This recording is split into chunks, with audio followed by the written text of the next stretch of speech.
Chapter 1. Back at Whiteleaf. Elizabeth was excited. The long summer holidays were almost over, and it was time to think of going back to school. Her mother, Mrs. Allen, was busy getting all her things ready, and Elizabeth was helping her to pack the big trunk. "Oh, Mummy, it's fun to think I'll see all my friends again soon," said Elizabeth. "It's lovely to be going back to Whiteleaf School once more. The winter term ought to be great fun." Her mother looked at Elizabeth and laughed. "Elizabeth," she said, "do you remember what a fuss you made about going away to school for the first time last term? Do you remember how you said you would be so naughty and disobedient that you would soon be sent back home again? I'm glad to see you so happy this term, looking forward to going back." "Yes, I was stupid and silly," said Elizabeth, going red as she remembered herself a few months back. "Goodness, when I remember the things I said and did, do you know I wouldn't even share the cakes and things I took back. And I was so awfully rude and naughty in class, and I just wouldn't go to bed at the right time or do anything I was told. I was quite determined to be sent back home." "And after all, you weren't sent back, because you found you wanted to stay," said Mrs. Allen with a smile. Well, I hope you won't be the naughtiest girl in the school this term." "I don't expect I shall," said Elizabeth. "I shan't be the best either, because I do fly into tempers, you know, and I don't think before I speak. I'm sure to get into trouble of some sort.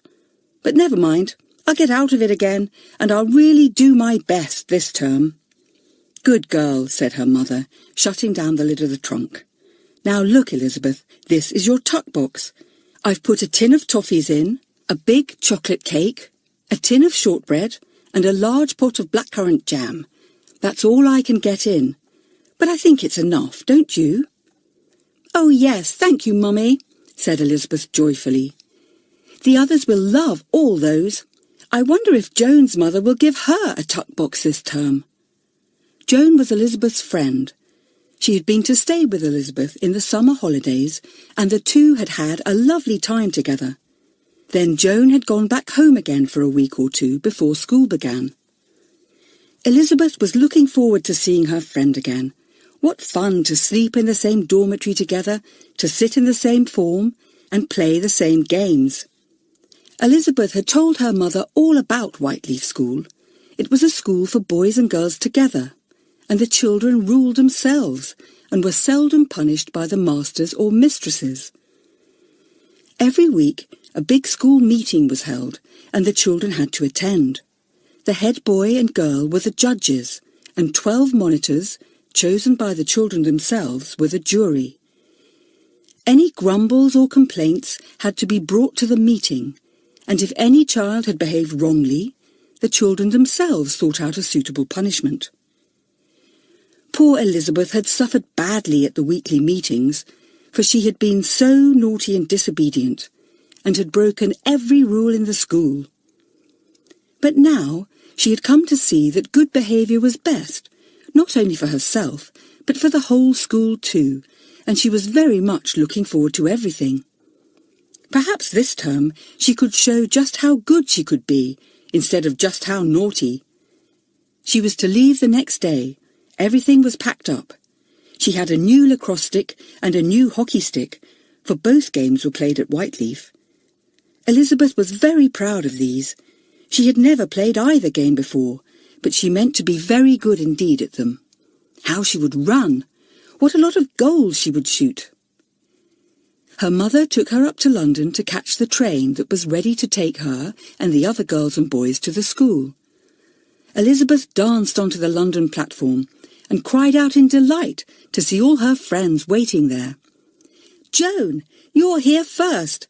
Oh, how do you do, Mrs. Townsend? Have you come to see Joan off?" "Yes," said Mrs. Townsend. "How do you do, Mrs. Allen? I'm glad to see the naughtiest girl in the school looking so delighted to be going back to Whiteleaf again." "Oh, don't tease me," said Elizabeth. "I'm not the naughtiest girl any more. Oh, look, there's Nora. Nora, Nora, did you have good holidays? Nora, tall and dark, turned and waved to Elizabeth. Hello, kid, she said. So you're coming back again, are you? Dear, dear, we shall have to make a whole set of new rules for you, I expect. Mrs. Townsend laughed. There you are, Elizabeth, she said. Everybody will tease you. They will find it hard to forget how naughty you were in your first term at Whiteleaf. Look, there's Harry, cried Joan. Harry, you know those rabbits you gave Elizabeth and me last term? Well, they're grown up now, and they've got babies of their own. I've got 2 of them with me to take back to school for my own pets. Good, said Harry. Hello, Elizabeth. How brown you are. Hi, John. Here's Elizabeth. You'd better start planning your winter gardening with her. John Terry came up. He was a tall, strong boy, about 12 years old, so fond of gardening that he was head of the school garden under Mr. Johns, a master. He and Elizabeth had planned all kinds of things for the winter term. Hello, Elizabeth, he said. Have you brought that gardening book you promised? Good. We'll have some fun this term, digging and burning up rubbish. The 2 of them talked eagerly for a minute or 2, and then another boy came up, dark-haired and serious-faced. He took Elizabeth's arm. Hello, Richard, said Elizabeth. You are a mean thing. You said you'd write to me and you didn't. I bet you haven't practiced once during the holidays. Richard smiled. He was a splendid musician for his age and could play both piano and violin beautifully. He and Elizabeth shared a great love for music, and the 2 of them had been twice encored when they played duets at the school concert. I went to stay with my grandfather, he said. He has a really marvellous violin, and he let me use it. I just didn't think of anything but music all the time I was on holiday. Thanks for your card. The writing was so bad I could only read your name at the end, but still, thanks all the same. Oh, began Elizabeth indignantly, and then she saw the twinkle in Richard's eye and laughed. Oh, Richard, I hope Mr. Lewis lets us learn duets again this term. Say goodbye to your people now, said Miss Ranger, coming up to the little group. The train is just going. Find places as quickly as you can. Miss Ranger was Elizabeth's form mistress. She was strict, very just, and quite a jolly person. Elizabeth and Joan were delighted to see her again. She smiled at them and went on to the next group.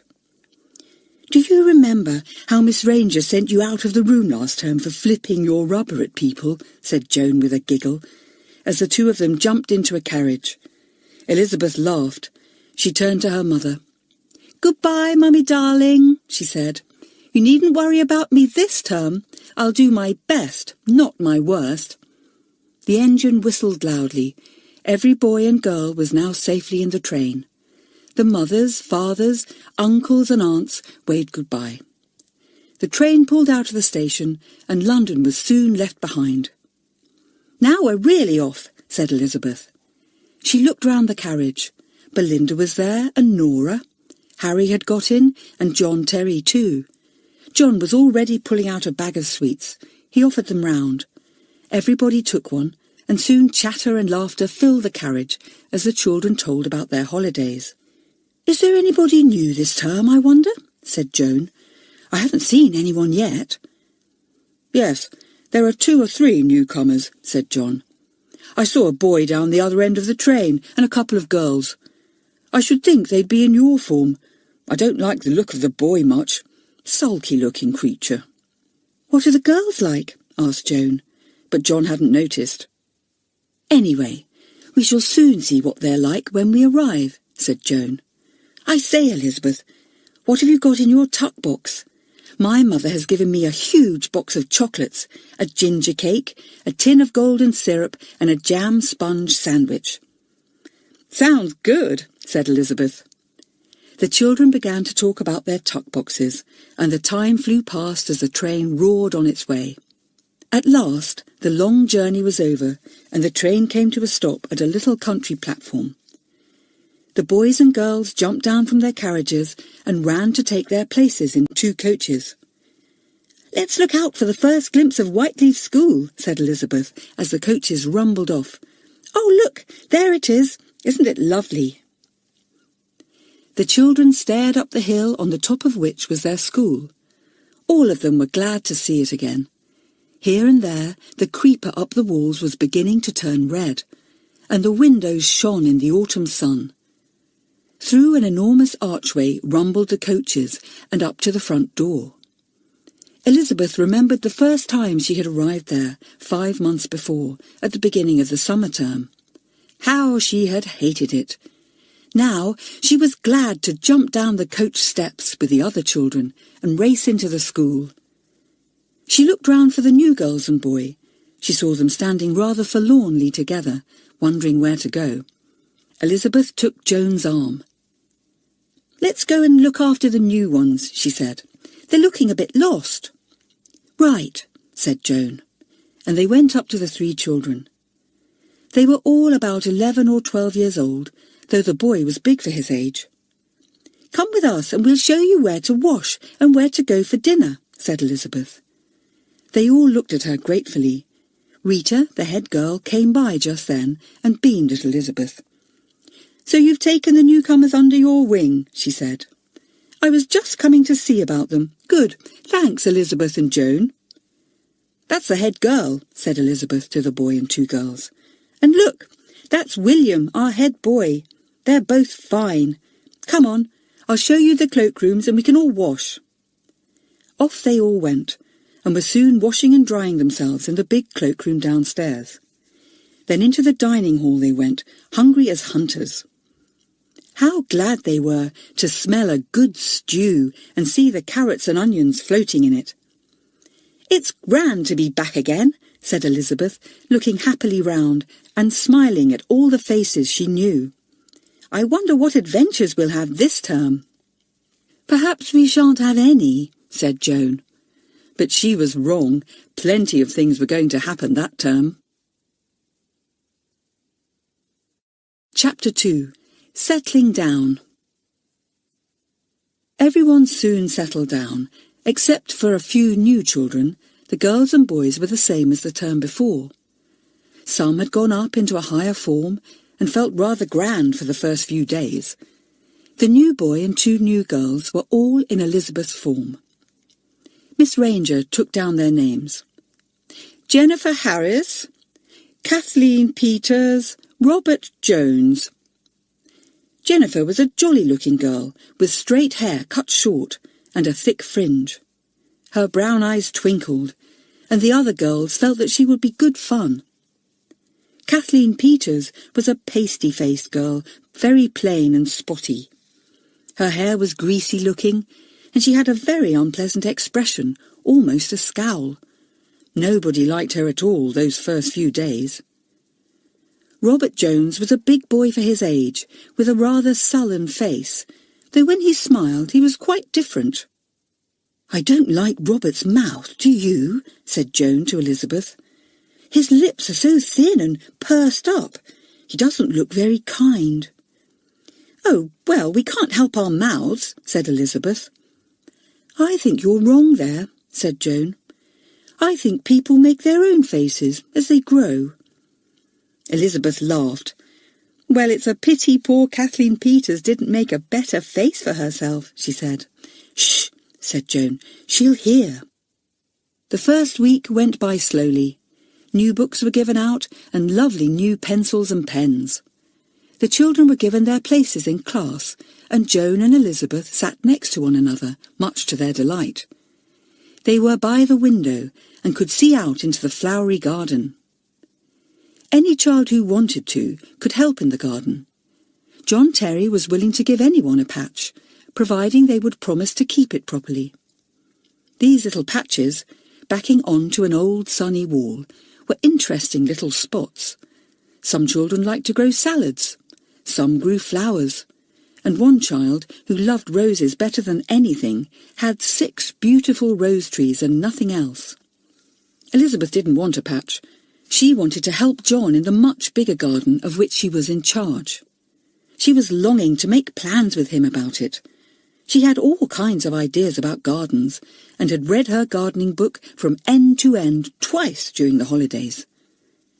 The children were allowed to have their own pets, though not dogs or cats, as these were too difficult to deal with, and could not be kept in cages. Some children had rabbits, some had guinea pigs. A few had fantail pigeons that lived in a big pigeon house on a pole, and one or two had canaries or goldfish. It was fun having pets. Not all the children kept them, only those who were fond of animals or birds. The pets were kept in a big airy shed not far from the stables, where the horses were kept that the children were allowed to ride.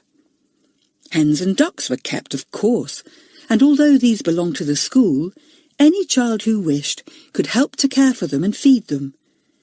There were 3 beautiful Jersey cows in the meadow too, and one girl and boy milked these every day. They had to be up early in the morning, but they didn't mind at all. It was fun. Jennifer Harris had some pets. They were small white mice, and she was very fond of them indeed. They were kept in a big cage, and she cleaned it out every day so that it was spotless. No one else had white mice at that time, and Elizabeth and Joan went with Jennifer to see them.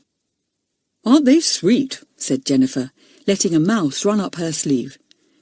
"Do you see their pink eyes? Elizabeth, would you like to let that one run up your sleeve? It's such a lovely feeling." "Well, I don't think I will, thank you," said Elizabeth politely. "It may be a lovely feeling for you, but it might not be for me." "Hello, are these your white mice, Jennifer?" asked Harry, coming up. "I say, aren't they lovely? Golly, you've got one peeping out from your neck, did you know?" "Oh, yes," said Jennifer. "Take it, Harry. It will run up your sleeve and come out at your neck too." Sure enough, it did. It ran up the boy's sleeve, and soon its tiny nose was peeping out behind his collar. Joan shivered. "I really don't think I could bear that," she said. The bell rang, and the mice were hurriedly put back into their cage. Joan went to have a last peep at her 2 rabbits. They were fat and contented. She shared them with Elizabeth, and was very fond of them indeed. Tea time and supper time the first week were lovely, because the children were allowed to take what they liked from their tuck boxes. How they enjoyed the cakes, sandwiches, sweets, chocolates, potted meat and jams they brought back with them. Everybody shared, though the new boy, Robert, didn't look too pleased about it, and Elizabeth noticed that Kathleen Peters did not offer any of her sweets round, though she shared her potted meat readily enough.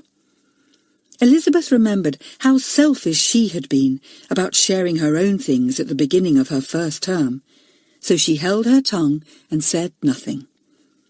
"I can't very well blame other people for a thing I've done myself," she thought. "I'm jolly glad I'm different now." The big happening of each week was the school meeting. The whole school attended, and any of the masters and mistresses who wished to. The 2 headmistresses, Miss Bell and Miss Best, always came, and Mr. Johns usually came too.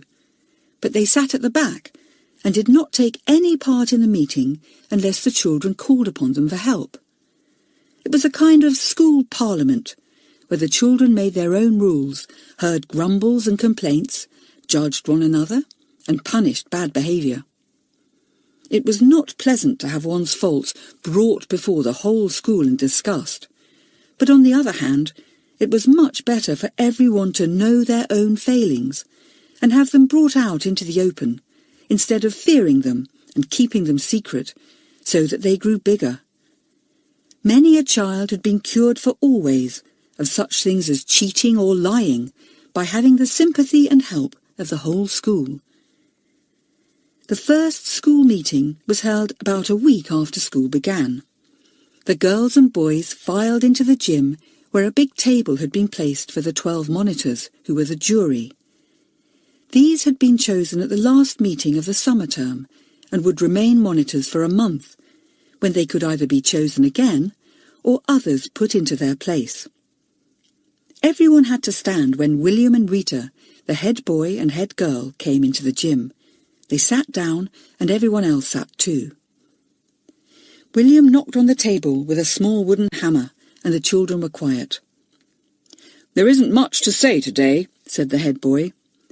"I expect the new children have been told why we hold this big meeting every week, and what we do at it. You see, at this table are 12 monitors, and you all know why they are chosen. We chose them ourselves because we can trust them to be sensible, loyal and kind, and therefore you must obey them and keep the rules they make." Then Rita spoke. "I hope you have all brought your money with you.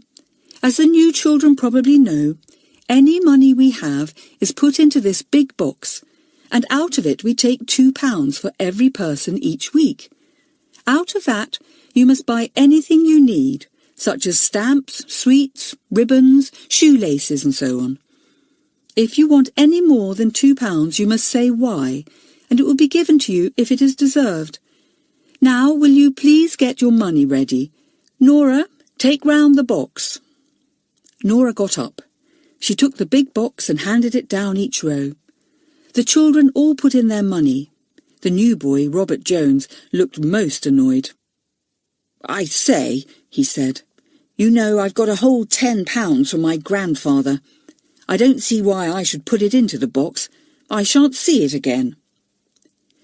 "Robert, some of us have too much money and some of us have too little," explained William. "It sometimes happens that we have a birthday and get lots of money, and sometimes we haven't any at all. Well, by putting all our money into the big box each week, we can always have £2 to spend, the same for everyone, you see, which is quite fair. And if we need anything beyond that, we can always get it if the jury give permission, so put in your money." Robert put his £10 note in and did not look at all pleased. His face looked even more sulky than usual. "Cheer up," whispered Elizabeth, but he gave her such a scowl that she said no more. Nora took the box back to the table. It was very heavy now. £2 were given out to everyone, and the money went into pockets and purses. Rita and William had the same as everyone else. "Any extra money wanted this week?" asked William, looking round the school. Kenneth stood up. "Could I have an extra 50p?" he asked. "I borrowed a book out of the school library, and I can't find it, and I've been fined 50p." "Take it out of your £2, said William, and the jury nodded in agreement. "I don't see why the school's money should pay you for being careless, Kenneth. There are too many books lost. Pay the school library 50p, and you can have it back when you find the book. No extra money granted." A girl stood up.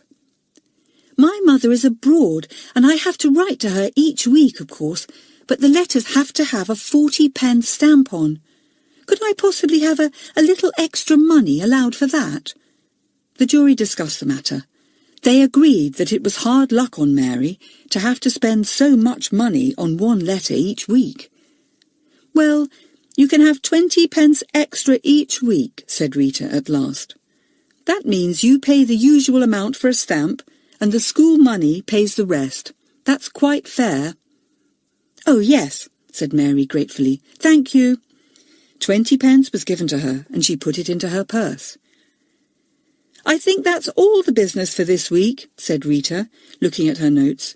"You all understand that any bad behaviour, such as unkindness, disobedience, cheating, bullying, and so on, must be brought before this meeting each week. But I hope that the new children will understand that this does not mean telling tales. Perhaps their monitor will explain everything to them." "Yes, I will," said Nora. "Now, any complaints or grumbles before we go?" asked William, looking up. But there were none. So the meeting broke up, and the children filed out of the gym. Elizabeth was rather silent as she went. She was remembering the bad time she had had last term at the meeting. How defiant and rude she had been. She could hardly believe it now. She went off with Joan to feed the rabbits. One was so tame that it would lie quite peacefully in Elizabeth's arms, and she loved that. "Isn't everything peaceful this term?" said Joan. "I hope it goes on like this, don't you?" But it wasn't going to be peaceful for long. Chapter 3. Elizabeth makes an enemy. It was 2 of the new children who disturbed the peace of the form. When Robert had settled down and found his feet, the other boys and girls found that he was spiteful and unkind. And they discovered, too, that Kathleen Peters, the white-faced, spotty girl, was so quarrelsome that it was really very difficult to be nice to her. On the other hand, Jennifer Harris was great fun. She was a wonderful mimic and could imitate the masters and mistresses marvellously, especially Mamselle. Mamselle wagged her hands rather a lot, and her voice went up and down when she spoke. Jennifer could put on a face exactly like Mamselle's, and talked and wagged her hands in a manner so like her that she sent the class into fits of laughter. "Jenny's fine," said Elizabeth, "but I simply can't bear Robert or Kathleen. You know, I think Robert's cruel, Joan." "Why do you think that?" asked Joan. "Has he been unkind to you?" "No, not to me," said Elizabeth. "But I heard someone squealing yesterday, and I saw little Janet running away from him crying. I called out to know what was wrong, but she wouldn't tell me. I believe Robert had been pinching her or something." "I shouldn't be surprised," said Joan. Belinda Green heard what they were saying and came up. "I think Robert's a bully," she said. "He's always running after the smaller ones and jumping out at them and giving them sly pinches." "The hateful thing!" cried Elizabeth, who always hated any unfairness. "Wait till I catch him. I'll jolly well report him at the very next meeting." "Well, be sure to get your facts right," said Belinda, "or Robert will say you are telling tales, and then you won't be listened to." Robert came up at that moment, and the 3 of them said no more. Robert bumped hard into Elizabeth as he passed and nearly sent her into the wall. "Oh, I didn't see you," he said with a grin, and went on down the room. Elizabeth went red with rage. She took a step after Robert, but Joan pulled her back. "He only did it to make you annoyed," she said. "Don't be annoyed." "I can't help being," said Elizabeth furiously. "Rude, clumsy thing." It was time to go into class then, and there was no time to do anything more. Robert was in Elizabeth's class, and she glared at him as she sat down. He made an extraordinary face at her, and they were enemies from that moment. When Robert got nearly all his sums wrong, Elizabeth smiled with pleasure. "Serves you right," she said in a loud whisper. Unfortunately, Miss Ranger heard it. "Is there any need to gloat over bad work done by somebody else?" she said coldly, and then it was Robert's turn to grin with delight. Each of them was pleased when the other did badly, though Elizabeth got more laughs out of Robert than he did out of her, for she was a clever girl and found lessons easy. Robert was much slower, though he was bigger and taller. At games, they did all they could to defeat each other. They were very often on opposite sides, and if Robert could give Elizabeth a whack over the hand with his lacrosse stick, or a blow on the ankle with his hockey stick, he would. Elizabeth was not an unkind girl, but she found herself lying in wait for Robert too, and giving him a hard blow whenever she could. Mr. Warlow, the games master, soon noticed this, and he called the 2 of them to him. "You are playing a game, not fighting a battle," he told them gravely. "Keep your likes and dislikes out of hockey and lacrosse, please, and play fairly." Elizabeth was ashamed and stopped trying to hurt Robert. But Robert took an even greater delight in giving Elizabeth a bruise whenever he could, though now he was careful to do it when Mr. Warlow was not watching. "Elizabeth, you really are stupid to make an enemy of Robert," said Nora one day. "He's much bigger than you are. Keep out of his way. You'll lose your temper one day and put yourself in the wrong. That's what he's hoping for." But Elizabeth would not listen to advice of that sort. "I'm not afraid of Robert," she said scornfully. "That isn't the point," said Nora. "He's only doing all this to annoy you, and if you'd only take no notice of him and not try to pay him back, he'd soon get tired of it." "He's a hateful bully," said Elizabeth. "You're not to say things like that unless you have real proof," said Nora at once. "And if you have real proof, then you must make a complaint at the meeting. That's the place to accuse people of things. You know that quite well." Elizabeth made a sulky face and went off by herself. Why couldn't Nora believe her? Oh, well, Nora wasn't in her form and didn't know that hateful Robert as well as she, Elizabeth, knew him. The next afternoon after tea, Elizabeth went round to play with the rabbits. On the way, she heard somebody calling out in a pleading voice, "Please don't swing me so high! Please don't!" Elizabeth peeped round at the swings. She saw a small boy on one, about 9 years old. Robert was swinging him, and my goodness, wasn't he swinging him high? "I feel sick," cried the boy, whose name was Peter. "I shall be sick. I shall fall off. Let me down, Robert, let me down. Don't swing me any more." But Robert took no notice of the small boy's shouting. His thin lips were pursed together, and with an unkind gleam in his eyes, he went on pushing the swing, high, high, higher. Elizabeth was so angry that she had to blink her eyes to see clearly. She ran to Robert. "Stop!" she cried. "You're not to do that. You'll make Peter ill." "Mind your own business," said Robert. "He asked me to give him a swing, and I'm giving him one. Go away, you interfering girl. You're always poking your nose where it isn't wanted." "Oh, I'm not," cried Elizabeth. She tried to catch hold of the swing as it came down to stop it. But Robert was too quick for her. He gave her a push and sent her spinning into a bush. Then he sent the swing even higher than ever. "I'll go and tell somebody," cried Elizabeth, picking herself up. "Tell tale, chanted Robert, giving the swing another push. Elizabeth lost her temper completely and rushed at the aggravating boy.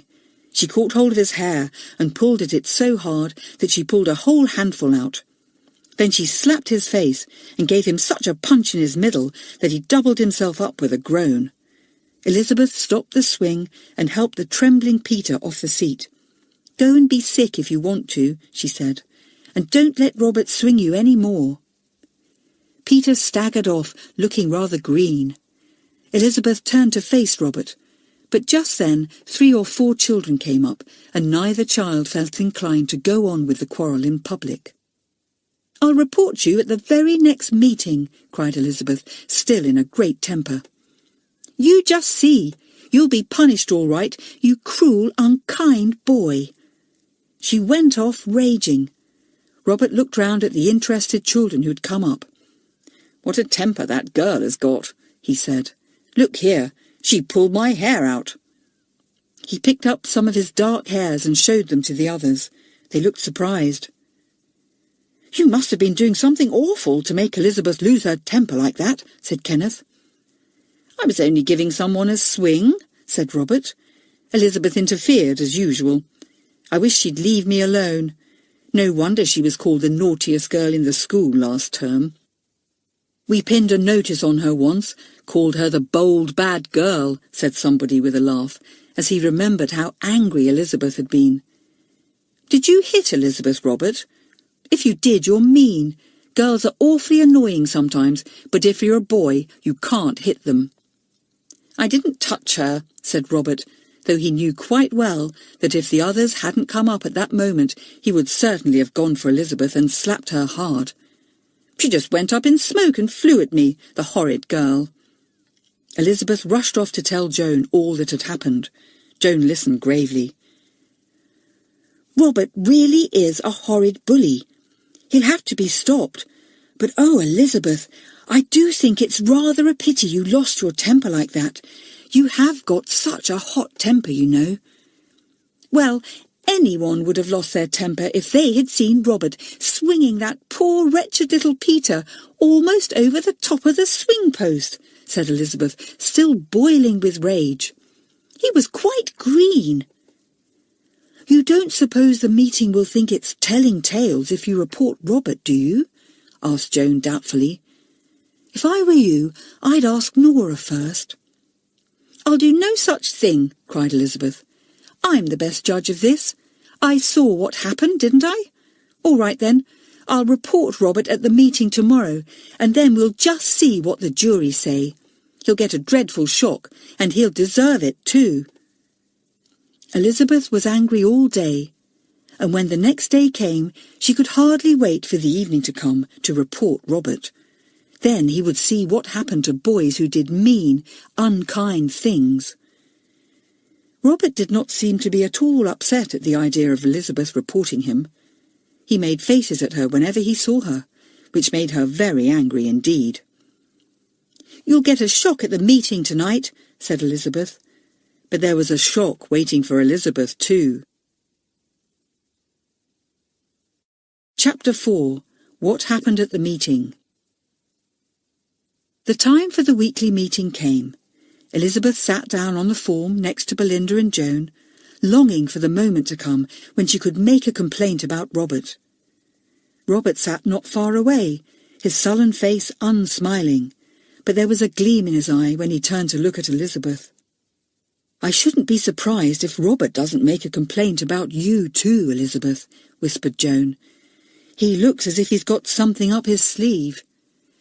"I don't care," said Elizabeth. "Wait till the meeting hears what I've got to say." William and Rita came in, with the mistresses and Mr. Johns. The children stood up. The head boy and girl sat down and the meeting began. Money was collected, though there was not very much that week. Kenneth had had a birthday and £5 to put into the box. Janet had £1. Everyone was given their £2, and Mary got her 20 pence extra for her weekly stamp. "Have you found the lost library book yet?" asked William, looking at Kenneth. "We said you could have back your 50 pence fine if you did." "No, I haven't found it," said Kenneth. "I've hunted everywhere." "Anybody want any extra money?" asked Rita, jingling the box to see how much there was in it. "I suppose I couldn't have any extra?" asked Ruth, standing up. "I lost all my £2 last week. It was a dreadful blow, because I badly wanted some stamps." "How did you lose it?" asked Rita. "There was a hole in my pocket," said Ruth. "It fell out through that. Goodness knows where." "Did you know there was a hole in your pocket?" asked Rita. Ruth hesitated. "Well," she said, "I did know there was one coming, as a matter of fact. It was just a tiny little hole. I didn't know it had got big enough to lose money." "Who's your monitor?" asked William. "Oh, you are, Nora. Do you think it was Ruth's fault?" "Well," said Nora, "quite truthfully, Ruth isn't awfully good at mending her clothes when she ought to. She lost a lovely pocket knife last term through a hole in the pocket, didn't you, Ruth?" "Yes," said Ruth, looking rather uncomfortable. "Yes, I did. I know I should have mended that hole. I'm untidy and careless about things like that. I jolly well won't get a hole again, though. I think I shouldn't have asked for extra money, as it was my own fault." She sat down.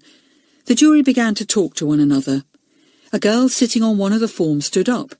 It was Eileen, a kindly girl with a mass of fair curls. "May I say something?" she asked. "I think that as Ruth has owned up that it was her own fault, and as she really is very generous with her money when she has it, couldn't she have an extra £2, just for once?" "We are discussing that," said Rita. "This is what we are going to do. We will let you have £1, Ruth, not £2, because we all believe you aren't quite so silly as to let a thing like that happen a third time, and you've been very honest about it. Come and take an extra £1. "Oh, thank you," said Ruth, going to the table.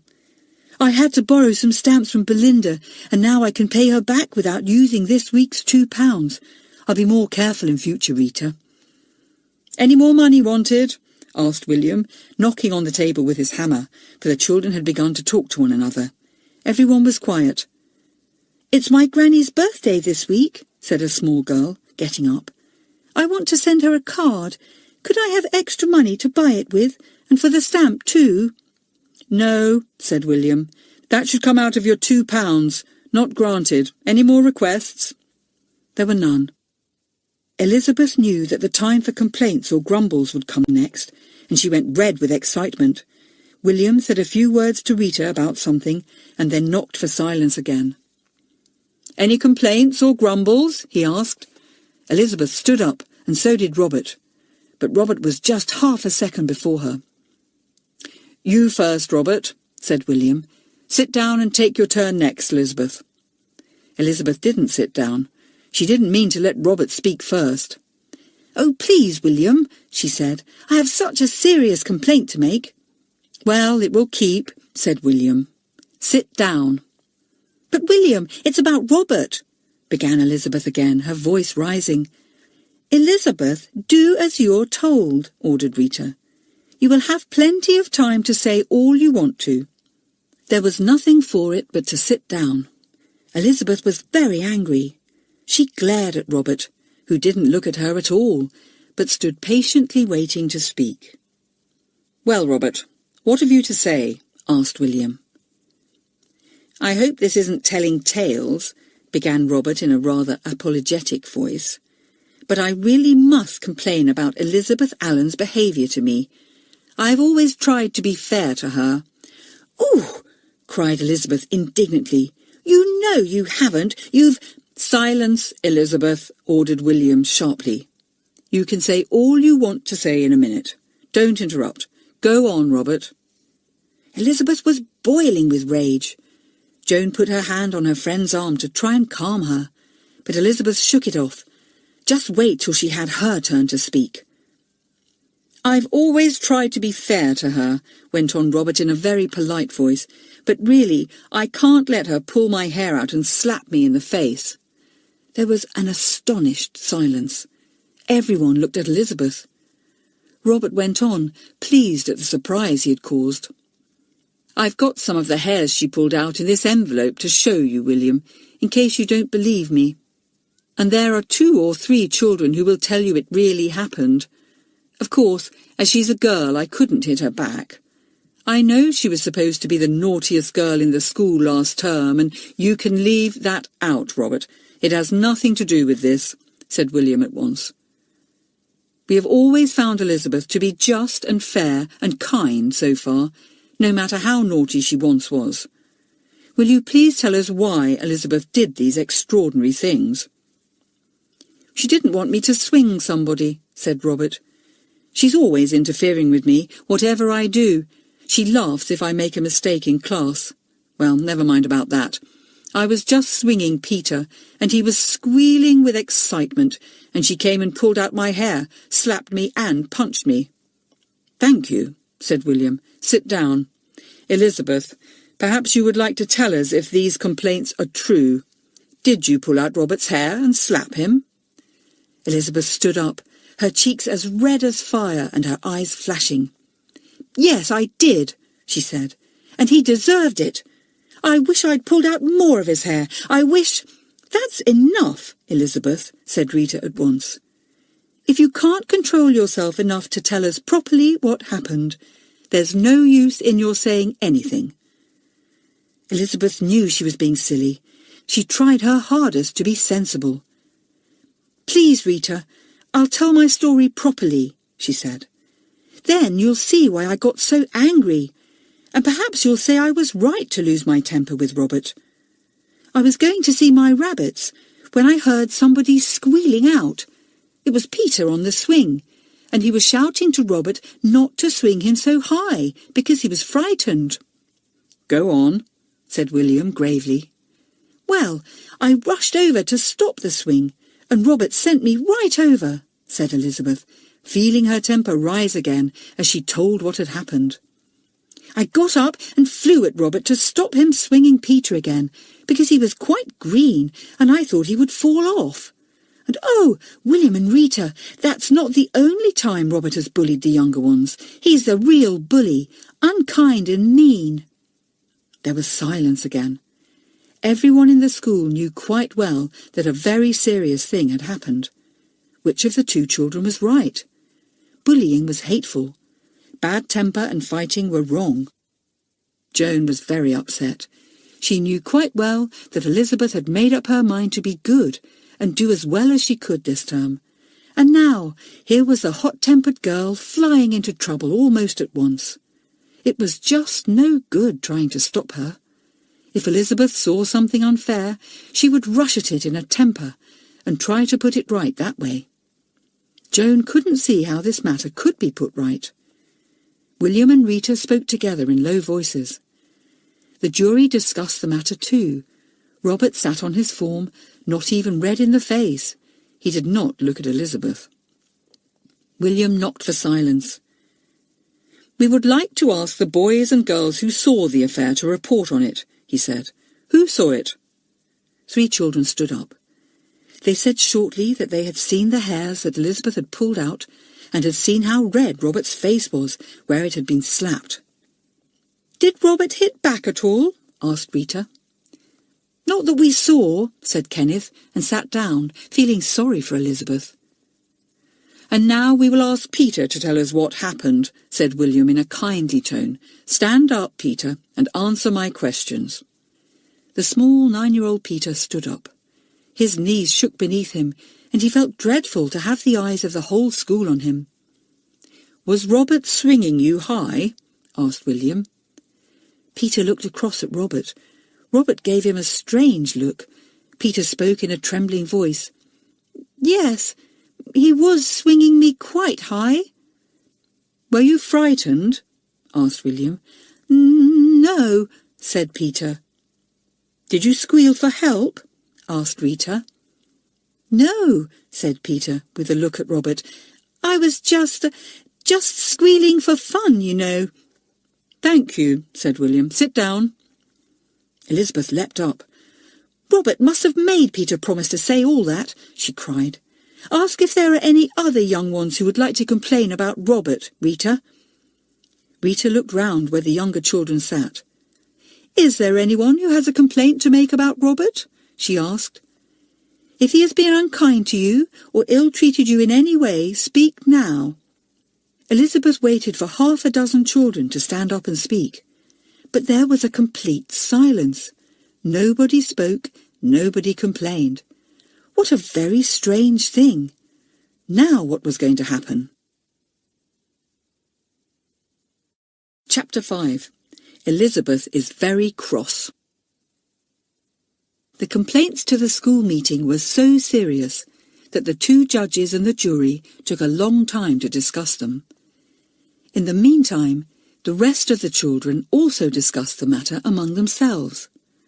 Not many of them were for Robert, for he was not liked, but on the other hand, most of the boys and girls felt that Elizabeth had no right to lose her temper so fiercely. "And after all," whispered one child to another, "she was the naughtiest girl in the school last term, you know." "Yes, we used to call her the bold, bad girl," said another child. "But she was quite all right after the half-term. She really did turn over a new leaf." "And I know quite well that she meant to do her very best this term," said Harry. "I've heard her say so heaps of times. She lost her temper with me last term, but she said she was sorry and has been absolutely decent to me ever since." So the talk went on, whilst Elizabeth and Robert sat up straight, hating one another, each longing to hear that the other was to be punished. Meanwhile, the judges and jury were finding things very difficult. Some of the jury felt quite certain that Robert was a real bully, and yet not even Peter would complain, so maybe there was not much truth in what they thought. All the monitors on the jury were fair-minded and just, and they knew quite well that they must never judge anyone unless they had real, clear proof of wrongdoing. Again, all the jury knew quite well how bad Elizabeth had been the term before, and yet how marvellously she had managed to conquer herself and turn over a new leaf. They could not believe that she would fight Robert just for nothing. It was all very difficult. They did not feel that they wanted to punish Elizabeth in case by any chance Robert did turn out to be a bully. At last, William knocked with his wooden mallet for silence. The whole school sat up, eager to know what had been decided. Elizabeth was still fiery red in the face, but Robert looked quite pale and cool. "We find this matter very difficult to decide," said William in his pleasant voice. "It is quite clear that Elizabeth did lose her temper badly and flew at Robert, but it isn't quite as clear that Robert was bullying Peter. After all, we must take Peter's word for that. He should know. But we know enough of Elizabeth to realise that she is a very just person, and it is quite plain that she thought Robert was doing something very unkind." There was a pause. The school listened hard. William thought for a moment and then went on. "Very well. Elizabeth may have been mistaken, but she really believed that Robert was being unkind, so she lost her temper and flew at him to stop him. That is where you were wrong, Elizabeth. Hot temper makes you see things all muddled instead of clearly. So when you see something you disapprove of, you must try to keep your temper, so that you can judge things properly and not get them all exaggerated and twisted. You spoke as if you hated Robert just now, and that does you as much harm as it does Robert." "I do hate him," burst out Elizabeth angrily. "Well, to go on with this," went on William, "we have decided that unless we get much plainer proof that Robert is a bully, we can't very well either judge him or punish him. And as we are sure you really did think he was doing something mean, we shan't punish you either, Elizabeth. But you must say you are sorry to Robert for behaving so badly to him." The whole school thought this was a good decision. Nobody wanted Elizabeth badly punished, for they really did like the hot-headed girl. The school came to the conclusion that she must have been mistaken about Robert, and therefore she really should apologise and let the matter end there. Elizabeth said nothing. She sat on the form looking sulky. Robert looked pleased. This was grand. William and Rita spoke together for a moment or two, and then said a few more words to close the matter. "Well, that is our decision, Elizabeth and Robert. You will apologise, Elizabeth, and you will accept the apology graciously, Robert. Elizabeth, guard your temper, and Robert, see that no charge of bullying is ever made against you. If it should be, you would not be judged lightly." Then William spoke of other things for a few moments and broke up the meeting, for the time was getting late. The children were dismissed and filed out of the gym, all looking rather solemn. Bad temper and bullying. These were things not often dealt with at the meeting. Robert swaggered out, hands in pockets. He felt important and pleased. He had won that battle. Now Elizabeth had got to say she was sorry. Serve her right. But Elizabeth had no intention of saying she was sorry. Joan looked in dismay at the angry face of her friend as she marched into the common room. "Elizabeth, there's Robert over there. For goodness sake, go and apologise now and get it over," she begged the angry girl. "But I'm not sorry," said Elizabeth in a loud voice, tossing back her dark curls. "Not a bit. I'm glad I flew at Robert. How can I say I'm sorry if it's an untruth?" "Well, you can apologise," said Joan. "That's only good manners. Just go up and say, 'I apologise, Robert.' You don't need to say anything more." "Well, I'm not going to," said Elizabeth. "The judges and the jury were wrong for once. Nobody can make me apologise." "Elizabeth, no matter what you feel, you should be loyal to William and Rita," said Joan, troubled. "It isn't what you feel yourself that matters. It's what all the others feel to be right. You're one against a whole lot." "Well, I may be, but I'm the one who happens to be right," said Elizabeth in a trembling voice. "I know Robert is a bully." "Elizabeth, do what the meeting says, and then we'll watch and see if we can't catch Robert at his horrid tricks," begged Joan. "Do it to please me. You'll make me so unhappy if you don't, and the whole school will think badly of you if you're afraid to apologise." "I'm not afraid," said Elizabeth with her eyes flashing angrily.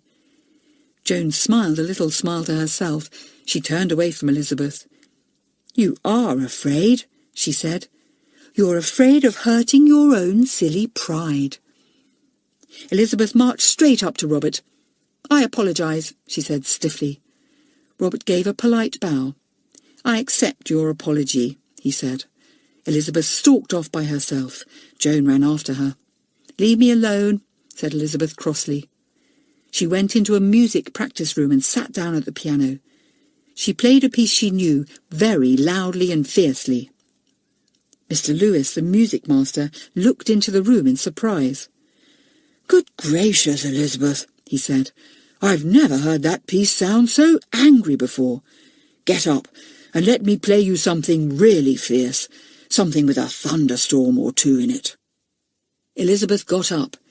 Mr. Lewis took her seat and played a stormy piece of music, with the wind and the sea, streaming clouds, roaring trees in it. And then the storm died down. The rain sprinkled softly, the wind ceased, the sun shone, and the music became calm and smooth. And as she listened, the little girl felt soothed and softened too. She loved music so much. Mr. Lewis glanced at her and saw that she looked peaceful instead of troubled. He played a little longer, and then the bell went for Elizabeth's bedtime. "There you are," said Mr. Lewis, shutting the piano. "After the storm, the calm. Now go off to bed, sleep well, and don't worry your head too much about anything." "Thank you, Mr. Lewis," said Elizabeth gratefully. "I do feel better now. I was all hot and bothered about something, but now I feel happier. Good night." Chapter 6. Jenny's White Mice. Elizabeth did not sleep very well that night. She tossed and turned, thinking of the meeting, of that hateful Robert, as she called him to herself, of the apology she had had to make, and she made plans to catch Robert when he was being unkind to any of the younger ones. "Yes, I'll watch and wait and catch him properly," said Elizabeth to herself. "He is a bully, I know he is, and sooner or later I'll catch him." Elizabeth was heavy-eyed and tired the next day. She did her lessons badly, especially French, and Mamselle was cross with her. "Elizabeth, how is it that you did not learn your French verbs yesterday?" scolded Mamselle. "That is not good. You sit there half asleep, and you pay no attention at all. I am not pleased with you." Robert grinned to himself, and Elizabeth saw him. She bit her lip to stop herself from being rude to both Robert and Mamselle. "Well, have you no tongue?" asked Mamselle impatiently. "Why did you not learn your verbs?" I said. "I did learn them," said Elizabeth truthfully, "but somehow I've forgotten them this morning." "Then you will please learn them sometime today and remember them," said Mamselle, her dark eyes flashing. "You will come and say them to me when you know them." "All right," said Elizabeth sulkily. But Mamselle would not let that pass. She rapped on the desk and spoke sharply. "You will not say 'all right' to me in that rude way. You will say 'very good, Mamselle.'" "Very good, Mamselle," said Elizabeth, knowing quite well that Robert was enjoying her scolding immensely, and wishing that she could pull some more hairs out of his dark head. After that, the lesson went on smoothly, for Elizabeth was determined not to give Robert any more chances to crow over her. But she did not do so well as usual in anything, for as soon as she had a moment to think, she began to plan how she might catch Robert being unkind to someone. Belinda and Joan and Nora had a little talk together, whilst Elizabeth was having her music lesson that day. "We'll have to keep Elizabeth away from Robert for a few days if we can," said Joan. "She just hates him, and you know, she has such a quick temper that she's quite likely to fly at him again if he makes a rude face at her." "After a few days she won't feel so badly about it," said Nora. "We'll try and get her to come down into the town with us, or to garden with John, or something like that. The less she sees of Robert, the better. I can't say I want to see very much of him myself." So, for the next few days, Elizabeth found that she was always being rushed off somewhere. "Come and help me to choose a new ribbon, Elizabeth," Joan would beg. "I really must get one." And down to the town the two would go. "Elizabeth, come and practice catching the ball at lacrosse with me," Nora would say. "You're getting quite good. A little more practice and you'll be first-rate." Then Elizabeth would beam with pride and go to fetch her lacrosse stick. "Elizabeth, John wants you and me to go and help him to pile up rubbish for a bonfire," Belinda would call. "Coming?" And off Elizabeth would go again, so that she hardly saw Robert at all, except in class. But she did not forget what she had planned to do, and when she had a chance, she watched to see if any of the smaller children were being bullied. But she saw nothing of the sort. Robert went about his own business and seemed to keep right away from the younger ones. He knew quite well that Elizabeth was watching for him to do something bad again, and he wasn't going to give her the chance to catch him. She would soon get tired of that. Robert was immensely fond of horses and rode as often as he could. He was not allowed to look after them because only the bigger boys and girls were allowed to do that. But he spent as much time as he could hanging round the stables and talking to the brown-eyed horses, who put their heads out over the stable doors when they saw him. Robert took no interest in the other pets at all, much to the annoyance of the other children, who always loved to show off their pets to anyone. So, what with Robert going out riding, and the other girls taking Elizabeth off with them as often as they could, the two enemies had few chances to meet and quarrel. It was only in class that they could show their dislike of one another. Robert was so anxious not to give Elizabeth any chance of jeering at him that he worked extra hard and took enormous care with his homework. Miss Ranger, the form mistress, was surprised and pleased to find Robert making such progress with everything, and she praised him. "Robert, you're doing very well," she said. "I shouldn't be surprised if you are top of the class one week this term, if you work like this." Robert went red with pleasure. He was really a lazy boy, and had never been anywhere near the top of his form, even at his old school. Elizabeth was annoyed to hear Miss Ranger say this. Why, she, Elizabeth, could easily be top of the form if she wanted to. She would work like anything and just show Robert he couldn't get to the top while she was in the form. So she worked very hard too, but both children were working hard for the wrong reason, to spite one another. So they did not enjoy their work at all, which was a great pity. Then, for a time, both Robert and Elizabeth forgot their quarrel in the interest of something else. Jennifer's white mice made a great disturbance, and Jenny nearly got into serious trouble. Her white mice had a family of 9 small baby mice, most adorable creatures with soft white fur, waffly noses, pink eyes and tiny tails. Jenny loved these very much indeed, and it was quite a sight to see the little girl with 6 mice running up and down her sleeves. "Jenny, put them back, the bell's gone," said Elizabeth one morning. "Hurry, you'll be late, and Miss Ranger isn't in a very good temper this morning." "Oh, golly, I can't find them all," said Jenny, feeling all over her body for the baby mice. "Wherever have they gone? Is there one down my back, Elizabeth?" "Oh, Jenny, how can you let them do that?" cried Elizabeth. "No, there isn't one down your back. They must be all in the cage now. Do come on.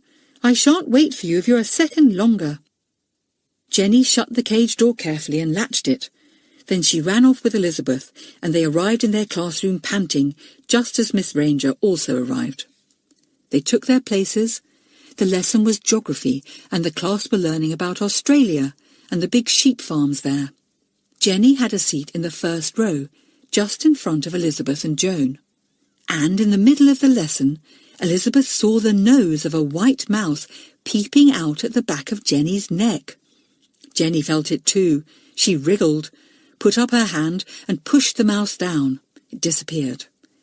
Elizabeth so badly wanted to giggle that she did not dare to look up at all. When she did look up, she saw the mouse peeping out of Jenny's left sleeve.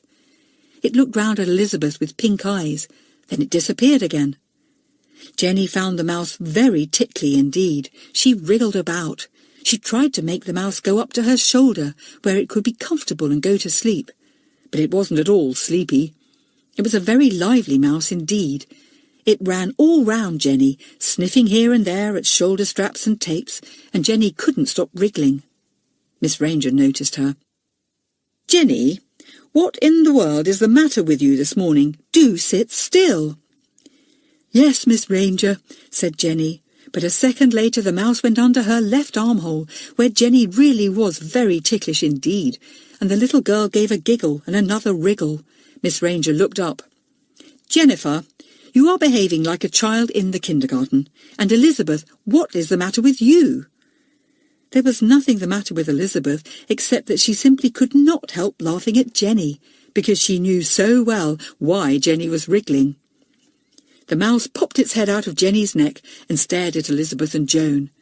The two girls tried to stop their giggles, but the more they tried to stop, the worse they got. "This class is a disgrace this morning," said Miss Ranger impatiently. "Come up here to the board, Jennifer, and point out some things to me on the map. If you can't sit still, perhaps you can stand still." Jenny got up and went to the board. The mouse was pleased to find it was having a ride, and it scampered all round Jenny's back. Jenny put her hand behind her and tried to stop it. "Jenny, what is wrong?" asked Miss Ranger. By this time the whole class knew about Jenny's mouse, and everyone was bending over their books, red in the face, trying their hardest not to giggle. A little squeal came from Kenneth, and Miss Ranger put down her book in despair. "There is some joke going on," she said. "Well, let me share it. If it's funny, we'll all have a good laugh. If it isn't, we'll get on with the lesson. Now, what's the joke?" Nobody told her. Jenny looked at the class with pleading eyes, begging them silently not to give her away. The mouse also looked out of Jenny's sleeve. Miss Ranger was really puzzled. And then the mouse decided to explore the world a bit, so out it ran, jumped onto Miss Ranger's desk, and sat up to wash its whiskers. The class went off into shouts of laughter. Miss Ranger looked down in the greatest astonishment. She had not seen where the mouse had come from. "How did this mouse come here?" she asked. "It jumped from my sleeve, please, Miss Ranger," said Jenny. "I was playing with my white mice when the bell rang, and I suppose I didn't put them all back into the cage. This one was still up my sleeve." "So that's the joke," said Miss Ranger, beginning to smile. "Well, I agree, it's a good joke, and no wonder everyone laughed. But it's not a joke to be repeated, Jenny. It's funny this time, but if it happens a second time, I shan't think it is funny at all. You quite understand that, don't you? White mice are very nice in their cage, but not at all suitable running round people's necks in a classroom." "Oh yes, I do understand that, Miss Ranger," said Jenny earnestly. "It was quite an accident. May I put the mouse up my sleeve again?"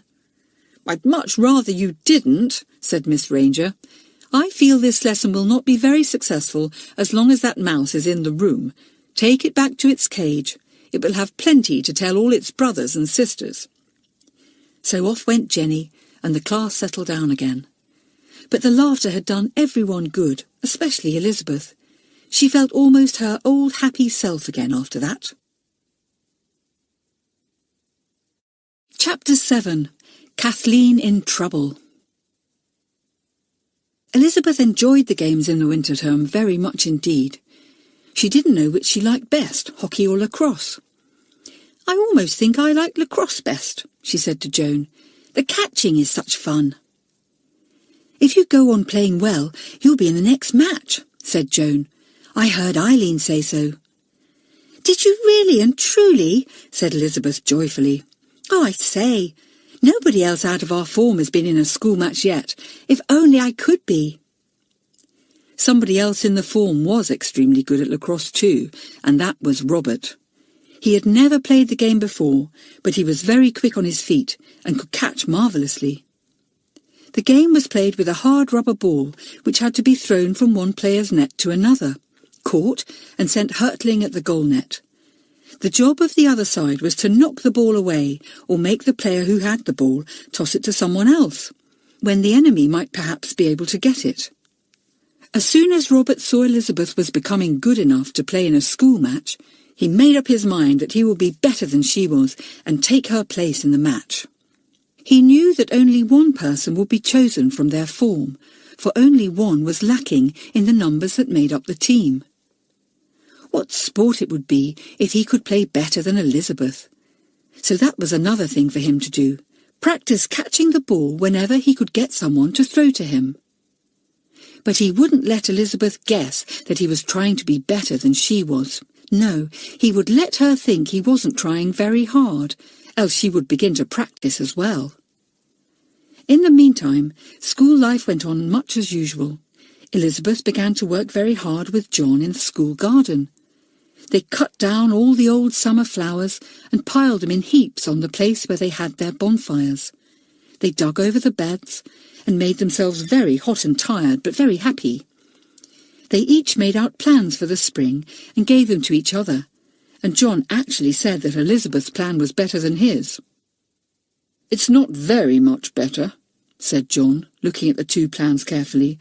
"But I do like one or two of your ideas very much, Elizabeth. For instance, your idea of having crocuses in the grass on that bank over there is lovely." "Well, your idea of having rambler roses over that ugly old shed is lovely too," said Elizabeth. "I say, John, won't it look marvellous?" "I wonder if the school meeting will allow us extra money this week for the crocus corns," said John. "We should want about 500 crocuses to make any sort of a show. Let's ask, shall we?" "Well, you'd better ask, not me," said Elizabeth, her face going sulky. "You know what happened at the last meeting, John. It was horrid to me." "No, it wasn't, Elizabeth," said John, leaning on his spade and looking at Elizabeth across the trench she was digging. "I think the meeting was quite fair. Don't be silly. You can be such a sensible girl, and yet you're such an idiot sometimes." "I shan't help you in the garden if you call me an idiot," said Elizabeth. "All right," said John. "I'll get Jenny. She's jolly good." But Elizabeth did not walk away in a rage as she felt inclined to do.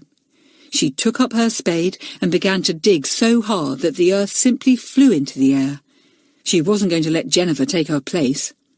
John burst out laughing. "Elizabeth, you'll dig down to Australia if you're not careful. And really, I'd rather you didn't cover me with earth whilst you're doing it." Elizabeth looked up and laughed too. "That's better," said John. "You'll get a face like Kathleen Peters if you aren't careful." "I hope not," said Elizabeth. "That's another person I don't like, John.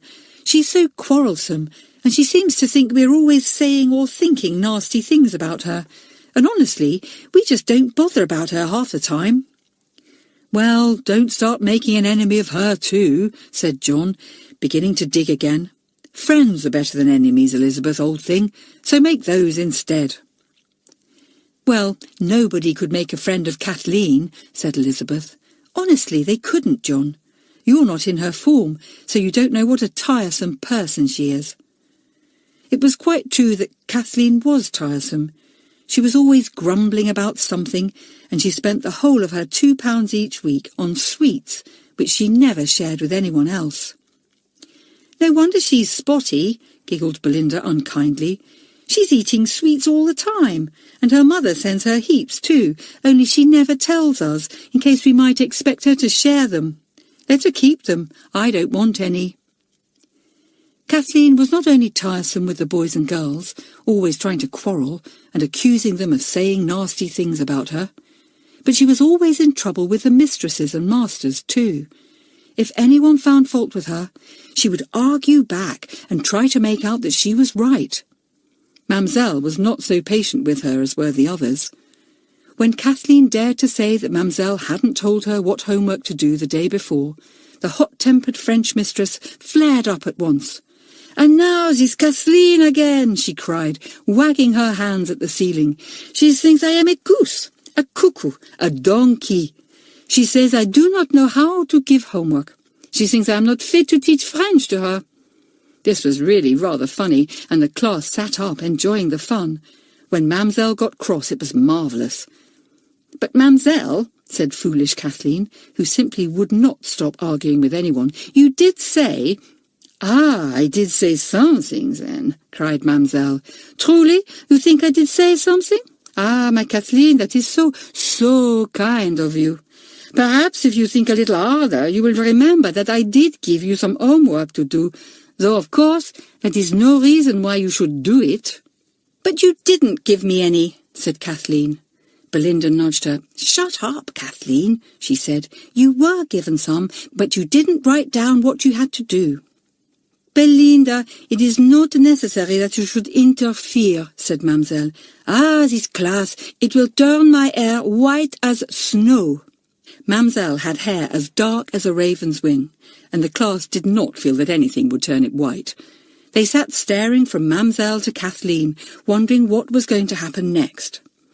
It ended in Kathleen being sent by herself to the common room to do the homework she had not done. "That girl will drive me mad," thought Mademoiselle to herself. "With her spots and her greasy hair and pale face, how she whines." The other mistresses were not quite so impatient, and Miss Ranger was really rather worried about Kathleen.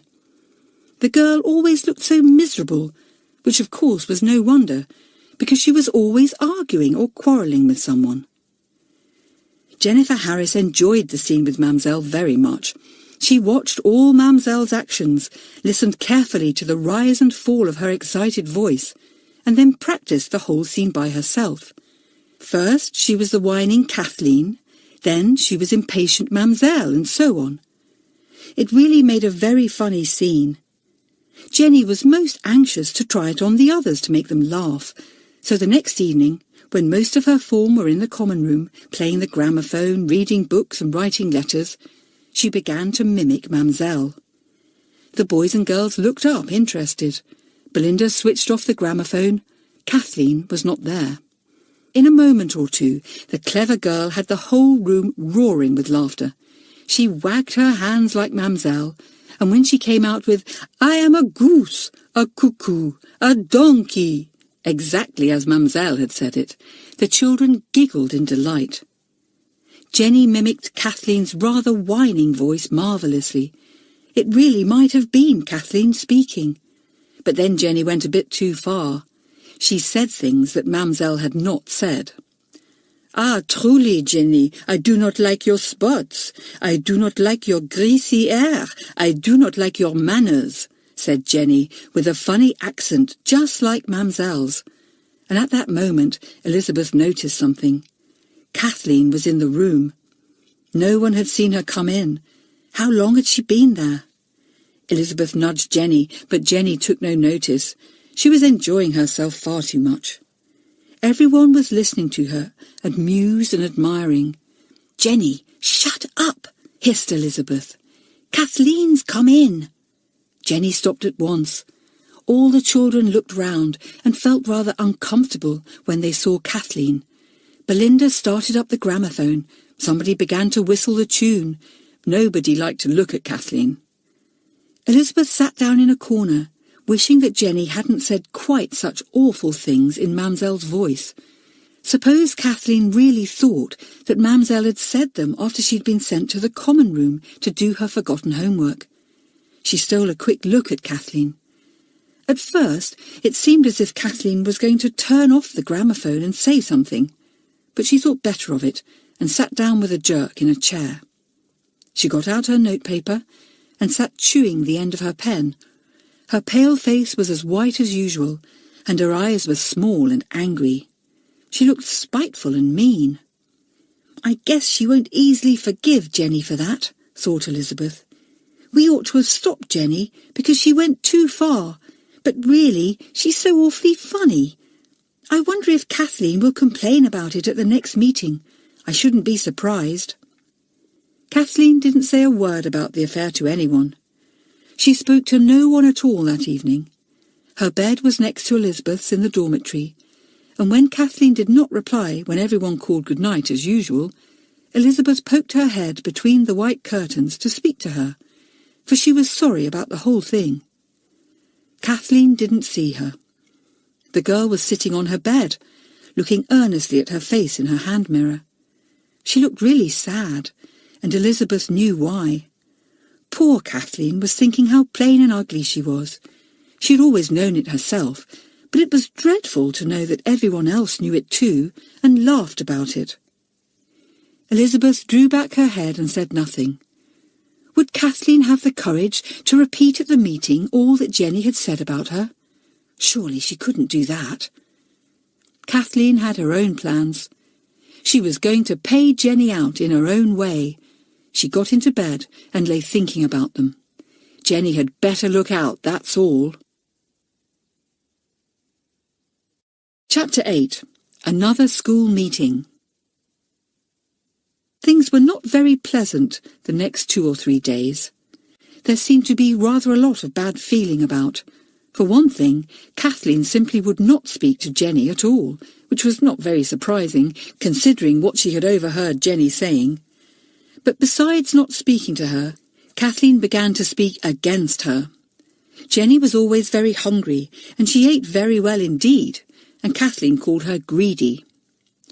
"It makes me sick to see the way that greedy Jenny eats," she said to Belinda after tea the next day. "Honestly, she ate 7 pieces of bread and butter and 3 buns, besides an enormous piece of birthday cake that Harriet gave her." Belinda said nothing. She did not like rows, but Elizabeth overheard and flared up at once in defence of Jenny. "That's a mean thing to say, Kathleen," she said. "Jenny isn't greedy. She's always terribly hungry at mealtimes. Well, I am too, I must say. But I've never seen Jenny gobbling just for the sake of eating, or taking more than her share if there wasn't enough for everyone. And how awful of you to count how many pieces of bread and butter she had." "I shall count again," said Kathleen, "and you'll be surprised to find I'm right. Jenny is greedy. It's disgusting." "Kathleen, what about you and your sweets then?" cried Elizabeth. "You're greedy over them. Why, you never offer anyone any." "Stop it now, you two," said Belinda, feeling uncomfortable. "I don't know what's the matter with our form this term. Somebody always seems to be quarrelling." Kathleen went off. Elizabeth took out her paint box to paint a map and set it down on the table with a crash. Her face was as black as thunder. "Elizabeth, I wonder you haven't broken that box in half," exclaimed Belinda. "My word, I wish you could see your face." "I think you might have stuck up for Jenny," said Elizabeth, stirring her paint water so crossly that it slopped over on the table. "I wouldn't let anyone say a word against a friend of mine without sticking up for them." "Well, you've made things much worse by sticking up than I have by saying nothing," said Belinda. "I don't know what's come over you lately. You're really bad-tempered." "No, I'm not," said Elizabeth. "Things have gone wrong, that's all. Anyway, I won't let that spotty-faced Kathleen say mean things about old Jenny. Jenny's a sport. Golly, how I laughed about that white mouse the other day. Miss Ranger was nice about it, wasn't she?" About a quarter of an hour later, Jenny came into the common room looking furious. She sat down in a chair with a bump. Belinda looked up from her sewing. "My goodness, another thunderstorm beginning," she said. "What's up, Jenny? One look at you and even the milk would turn sour." "Don't be funny," said Jenny. "It's that horrible Kathleen. She told Kenneth that I borrowed his bike yesterday without asking him, and I didn't. I took Harry's, and I did ask him. Mine had a puncture." "Well, really, Kathleen's going a bit too far," said Elizabeth indignantly. "That's twice she said nasty things about you today. I'll tell her what I think of her when I see her." "She's in the passage outside, still telling Kenneth about me," said Jenny. "Go and say what you want to. It will do her good." "No, don't, Elizabeth," said Belinda. "You are such a little spitfire. Don't interfere." But Elizabeth had already marched out of the room. She saw Kathleen and went up to her. "Look here, Kathleen," she said. "If you don't stop saying unkind and untrue things about Jenny, I'll report you to the next meeting." "And what about the unkind and untrue things that Jenny said about me in front of you all?" said Kathleen in a low and trembling voice. "How dared she mock me like that?" "Well, they might have been unkind, but they weren't untrue," said Elizabeth. Then she was sorry she had said that, but it was too late to unsay it. Kathleen turned away and went off without saying another word. She was really afraid that Elizabeth might report her, and she made up her mind that she had better not speak against Jenny. But she would do all kinds of little things to annoy her and get her into trouble, and she would do them to that interfering Elizabeth too. I'll be very, very careful, so that nobody guesses it's me, thought Kathleen to herself. I'll hide their books, and make blots on their homework, and do things like that. I'll soon pay them out. The next school meeting came along quickly.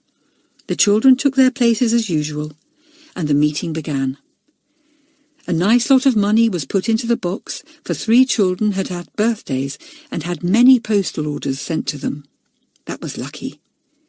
"We are rich today," said William, jingling the box. "Give out the ordinary money, Eileen, and 20 pence extra to Mary as usual. Now, any requests for extra money?" Leonard, one of the bigger boys, stood up. "May I have £5 to pay for mending a window, please?" he asked. "I broke one yesterday in the common room." "By accident, or were you fooling about?" asked William. "I was playing with an old cricket ball," said Leonard. "Well, you know quite well that we made a rule last term not to bring balls into the common room," said William. "It only means broken windows." "I quite forgot that rule," said Leonard. "I should like the money, though. £5 is a lot to have to pay. I'm sorry about it, William." The jury discussed the matter. They quite saw that £5 was a lot of money when each boy and girl only had £2 each week.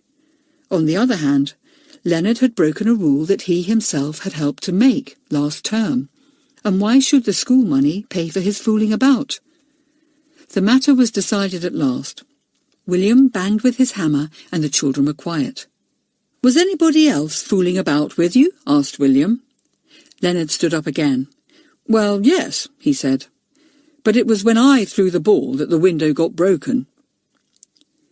"The jury think that the £5 shouldn't come out of the school box," said William. "But they also think that you shouldn't have to pay it all. You'd better discuss it with the children who were playing about with you at the time, and divide the payment between you. That's fair." A boy got up. "I was fooling about too," he said. "I'll pay my share. I agree that it's fair." 2 others got up, a boy and a girl. "We will pay our share too," they said. "Right," said William. 4 into £5, £1.25 each. That won't ruin any of you. And please remember that as you all help to make the few rules we have, it's up to you to keep them." John nudged Elizabeth. "Ask for the money for our crocuses," he whispered. "Go on. I'm not going to. It was your idea." "I'm sure the meeting won't let me have anything after what they said last week," said Elizabeth in a fierce whisper. "Coward," said John with a grin. That was quite enough to make Elizabeth shoot to her feet at once. She could never bear to be called a coward. Kathleen looked at her rather anxiously. She was half afraid that Elizabeth was going to complain about her to the meeting. "What do you want, Elizabeth?" asked Rita. "Extra money?" "Yes, please," said Elizabeth. "John and I have got some fine plans for the school garden, and we both think it would be lovely to have yellow and purple crocuses growing in the grass on that sloping bank near the gates. John says we'd want at least 500 crocus bulbs. Please, may we have the money to buy them, Rita?" William and Rita spoke together for a moment, and the jury nodded their heads at one another. Everyone thought the money could be given. "Yes, you can have what you want," said William. "The whole school will enjoy seeing the crocuses in the early spring, and it is quite fair that the money should come out of the school box. Find out how much the bulbs will be, Elizabeth, and we shall be very pleased to give you the money. Also, I would like to say that the whole school appreciates the way that you and John work at our garden." Elizabeth blushed with pleasure. This was quite unexpected. She sat down with a word of thanks. John grinned in delight at her. "What did I tell you?" he whispered. "You can always trust William and Rita to be absolutely fair." "Any complaints or grumbles?" asked Rita. A small boy got up promptly. He was a cheeky-looking child, and had his complaint all ready. "I should like to make a complaint about Fred White," he said. "He's always borrowing my things and never giving them back." "That's telling a tale, not making a proper complaint," said William at once. "Go to your monitor to decide silly little things of that sort. Who is your monitor?" "I am," said a boy called Thomas. "Well, please explain carefully the difference between telling tales and making a genuine complaint," said William. "We only decide serious things at this meeting." "Any more complaints?" asked Rita. A boy called William Peace got up. He was in the form below Elizabeth, a serious-faced boy. "I have a small complaint to make," he said. "I learn the violin, and I see that my practice times have been altered to the times when my form goes for a nature ramble. I belong to the Nature Society, and I hate to miss the rambles. May the time of one of them be altered?" "It would be quite easy," said William. "Discuss it with Mr. Lewis, the music master, and see if there is anyone who can change practice times with you." "Thank you," said the boy, and sat down. There were no more complaints. Kathleen did not get up and say anything at all, though the others in her form were almost sure that she would complain about Jenny. They did not know that the girl was going to punish Jenny in her own way. "The meeting is dismissed," said William, and the school filed out, chattering as soon as the children got to their various common rooms. Elizabeth went to John. "It's good that we can have the money for the crocuses, isn't it?" she said with her eyes shining. "We'll go down to the town tomorrow, John, and see how much they are. I'm longing to plant them, aren't you? October is the right month. They will look so lovely in the springtime." "Elizabeth, I wish you knew how much nicer you look when you are all happy and smiling like that," said John. "It is so horrid when you frown and sulk." "You're always lecturing me, John," said Elizabeth. But she was glad all the same that John was pleased with her. Alas, he was not going to be pleased with her for long. Chapter 9. Kathleen Plays Some Tricks. Kathleen did not change her mind about paying back Elizabeth and Jenny. She began to play all kinds of mean little tricks on them, and she played them so cleverly that they did not guess she had done them. She slipped into the classroom after tea when there was no one there and went to Jenny's desk. She knew that Jenny had written out her French homework very carefully indeed, and she had seen her put the book back into her desk. Kathleen took out the book and opened it at the place where the work had been done. She dipped a pen in the ink, and then she made 3 large blots on the page by shaking the pen hard. She looked at it. The page was dreadful. Jenny would get into trouble, no doubt about that. She waited until the blots were dry, and then shut the book. She slipped it into the desk and ran back to the common room. She saw Jenny there and gave her a sly look.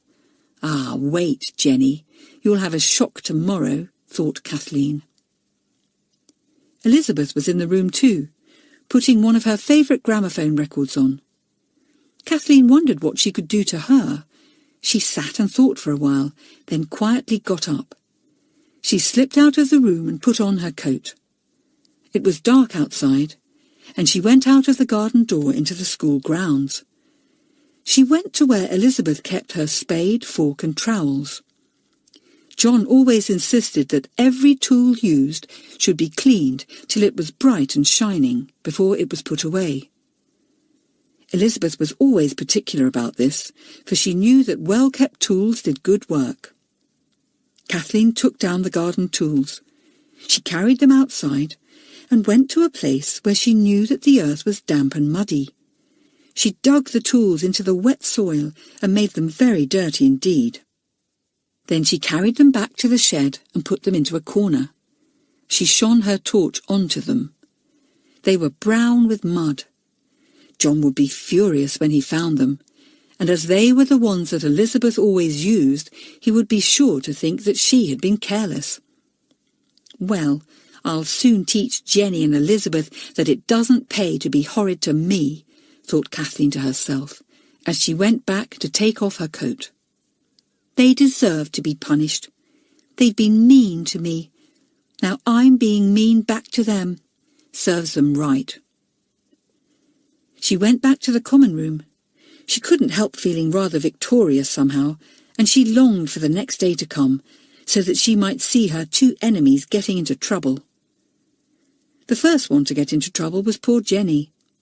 Mamselle asked Kenneth to collect the French books, and Jenny gave hers up without even opening it. Mamselle set the class some translation to do, and then opened the French exercise books to correct them. When she came to Jenny's and saw the 3 enormous blots across the page, blotting out some of the sentences, she threw up her hands in horror.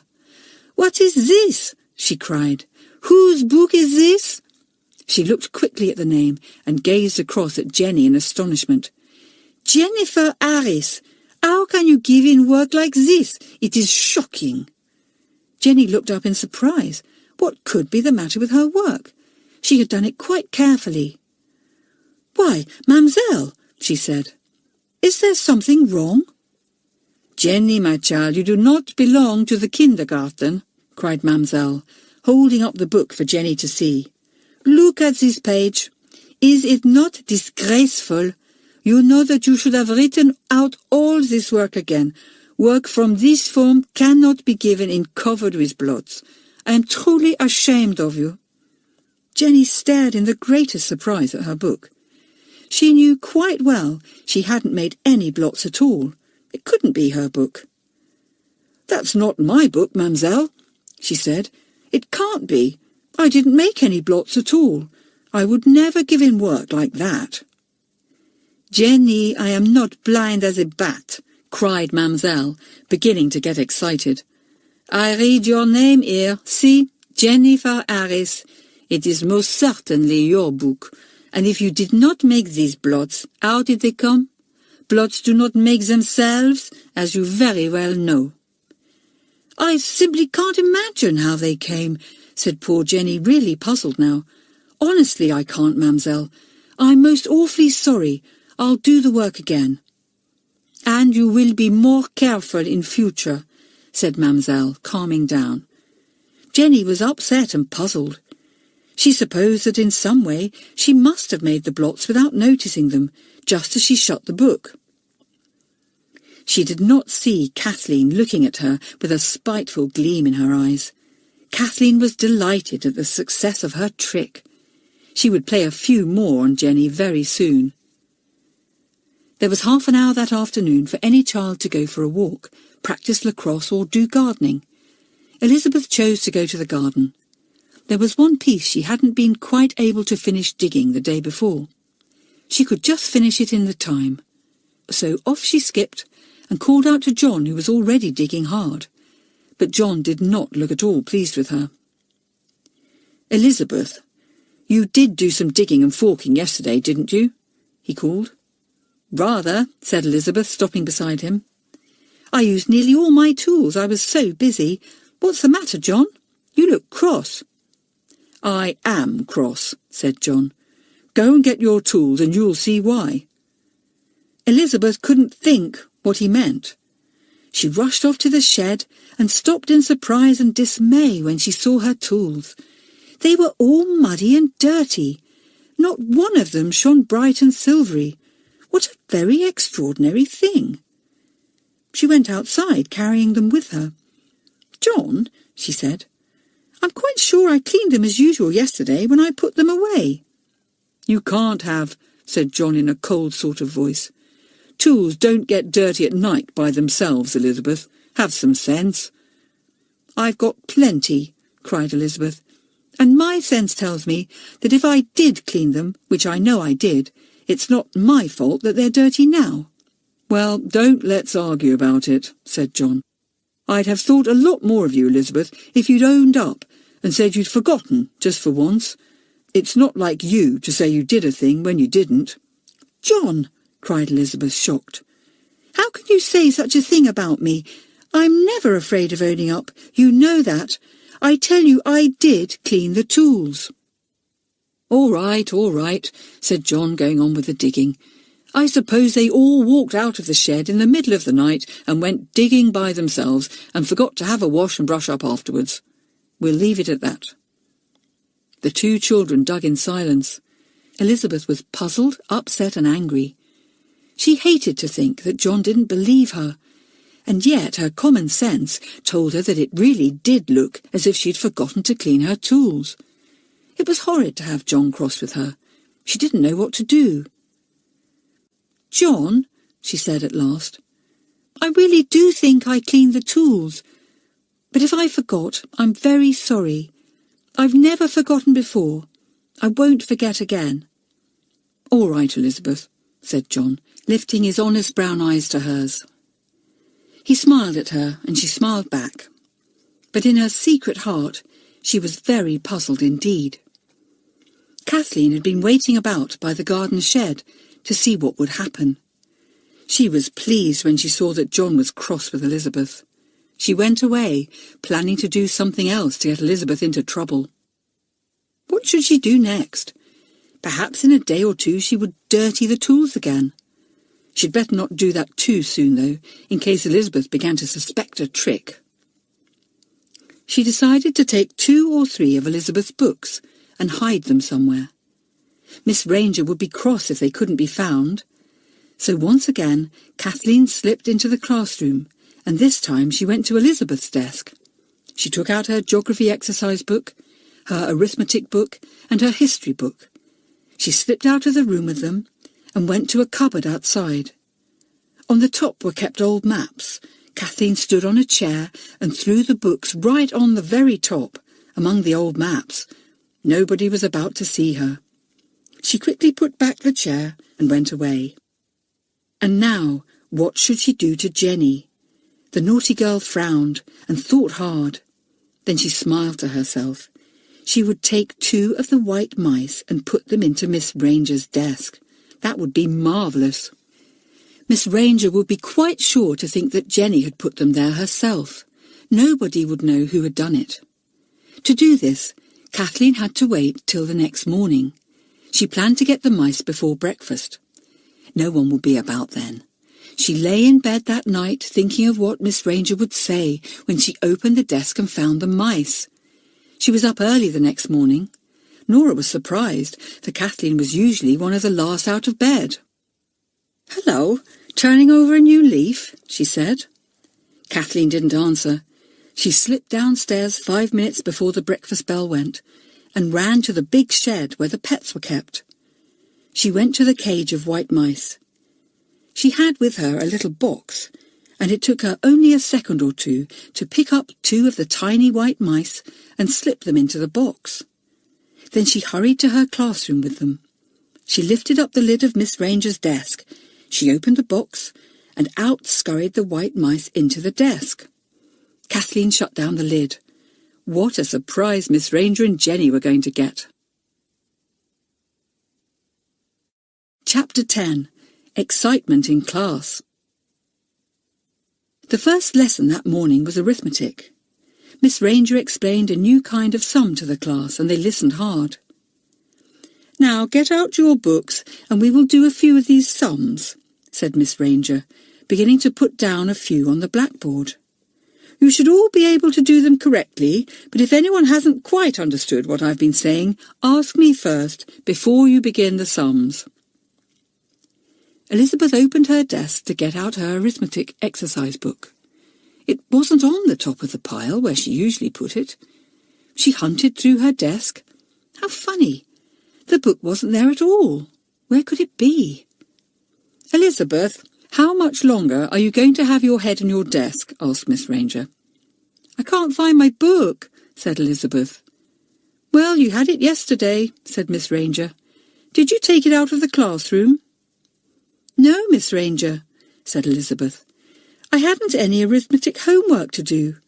I just put the book back when I'd finished with it yesterday morning. But it really isn't here." "Take some squared paper from the shelf in the cupboard," said Miss Ranger. "We can't wait all morning for you to find the book." So Elizabeth took some squared paper and did her sums on that, thankful that she hadn't got into trouble. She simply could not imagine where her book could be. She kept on and on thinking about it. Kathleen wondered what would happen when Elizabeth couldn't find the other books. She was also longing for Miss Ranger to open her own desk and find the mice. But Miss Ranger had no reason to open her desk in the arithmetic lesson, so the mice remained undisturbed. They had curled up in a corner and gone to sleep. The next lesson was French, and after that came geography. Miss Ranger wanted a map drawn, and the girls got out their exercise books. And once again, Elizabeth couldn't find hers. "Well, really, Elizabeth, you are surely not going to tell me that your geography book is lost too," said Miss Ranger impatiently. "Miss Ranger, I just can't understand it, but it's gone," said Elizabeth, putting her head above the desk lid to speak to Miss Ranger. "It is very careless of you to lose both books," said Miss Ranger. "I'm not pleased, Elizabeth. Perhaps I had better look through your desk myself to make quite sure that they are not there. I can't imagine that you could lose 2 of your exercise books when you say you did not even take them out of the classroom." But not even Miss Ranger's sharp eye could see the missing books, and she went back to her own desk. Robert was pleased to see Elizabeth getting into trouble. As for Kathleen, she was so delighted at the success of her mean trick that she did not dare to look at either Elizabeth or Jenny in case they saw how glad she was. "I will give you some map paper, and you must pin the map you draw into your book when it is found again," said Miss Ranger. She lifted up the lid of her desk to get some blank drawing paper and awoke the 2 mice. With squeals and squeaks, they raced round the desk in fright, jumping over rubbers and books and rulers. Miss Ranger stared at them in amazement and anger. She was about to shut down the desk and leave the mice there, when they both leapt out, ran down Miss Ranger's skirt and tore across the floor. All the girls and boys stared in the greatest astonishment. Miss Ranger put on a very stern face and looked at the surprised Jenny. "Jenny," she said, "I believe you are the only person in the school who keeps white mice as pets. Do you really think it is a funny joke to put the poor little things into my airless desk in order to play a foolish trick on me?" Jenny couldn't say a word at first. She really was too amazed to speak. Were they her mice? How in the world could they have got into the desk? "Miss Ranger, of course I didn't put them in there," she said at last. "Please, please believe me. I wouldn't do such a thing to my little mice. And anyway, you were so decent to me when I came to class with one down my neck that I certainly wouldn't have been mean enough to play a trick on you after that." The mice fled all over the room. Jenny watched them anxiously, terrified that they would go under the door and escape, perhaps to get eaten by the school cat. "You had better try to catch them," said Miss Ranger. "We can't have the whole lesson disturbed like this. I can't imagine how they could have got into my desk unless you put them there. I shall have to think about the whole thing. I am very displeased about it." Jenny leapt up from her seat to catch the mice, but that was easier said than done. The frightened creatures tore all over the room, hiding under first one desk and then another. Some of the girls pretended to be frightened and squealed whenever a mouse came near to their feet.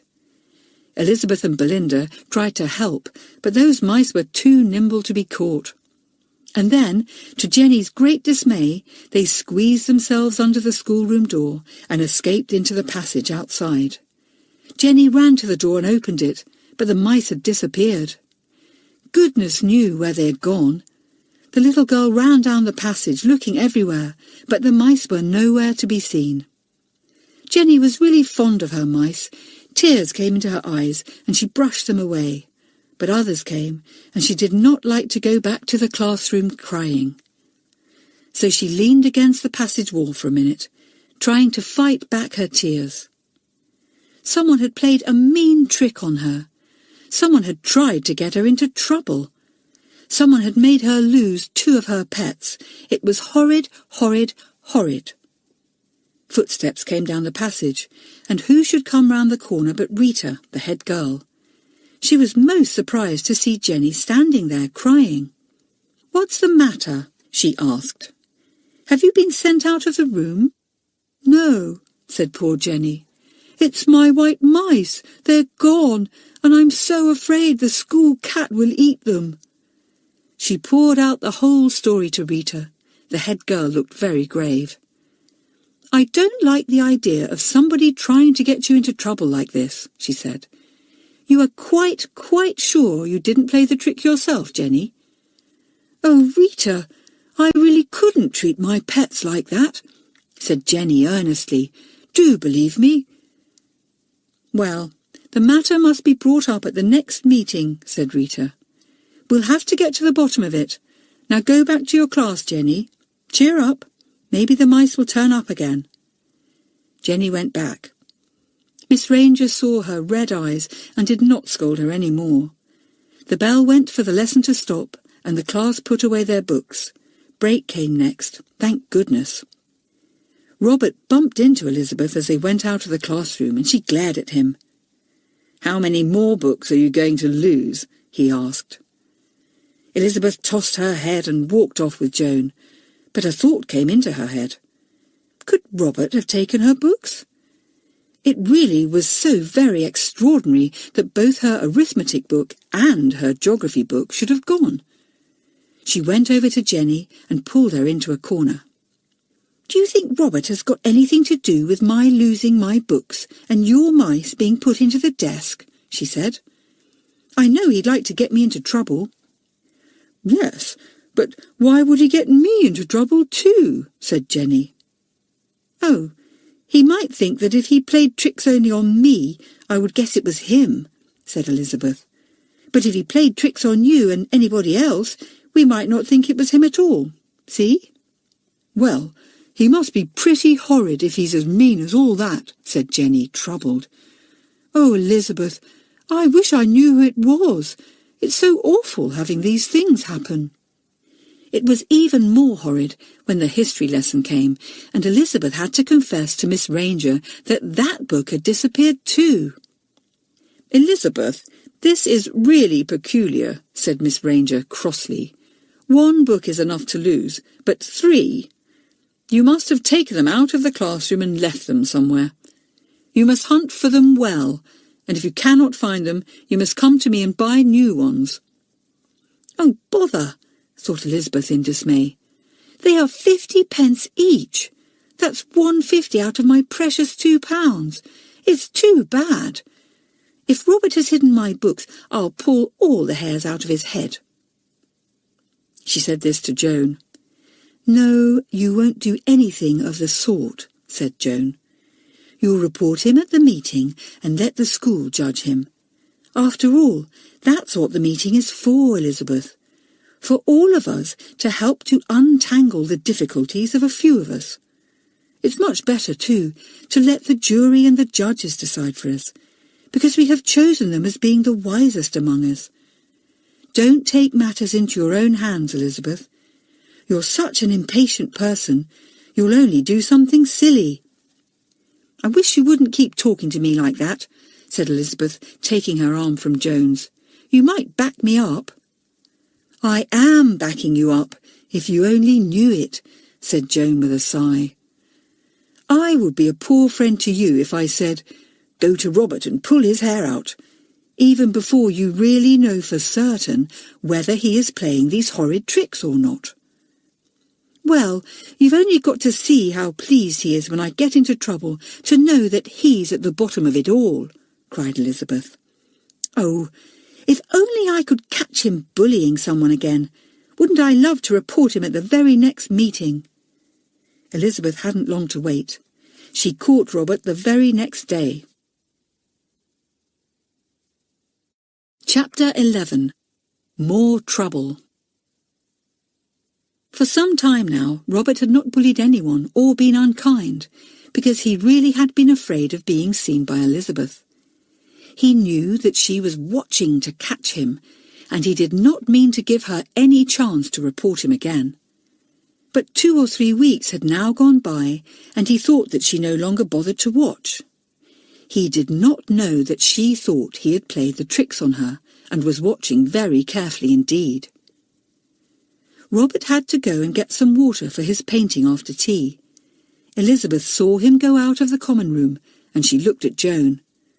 "Joan, do you think Robert has gone to take my books again, or do some horrid trick?" she said in a low voice.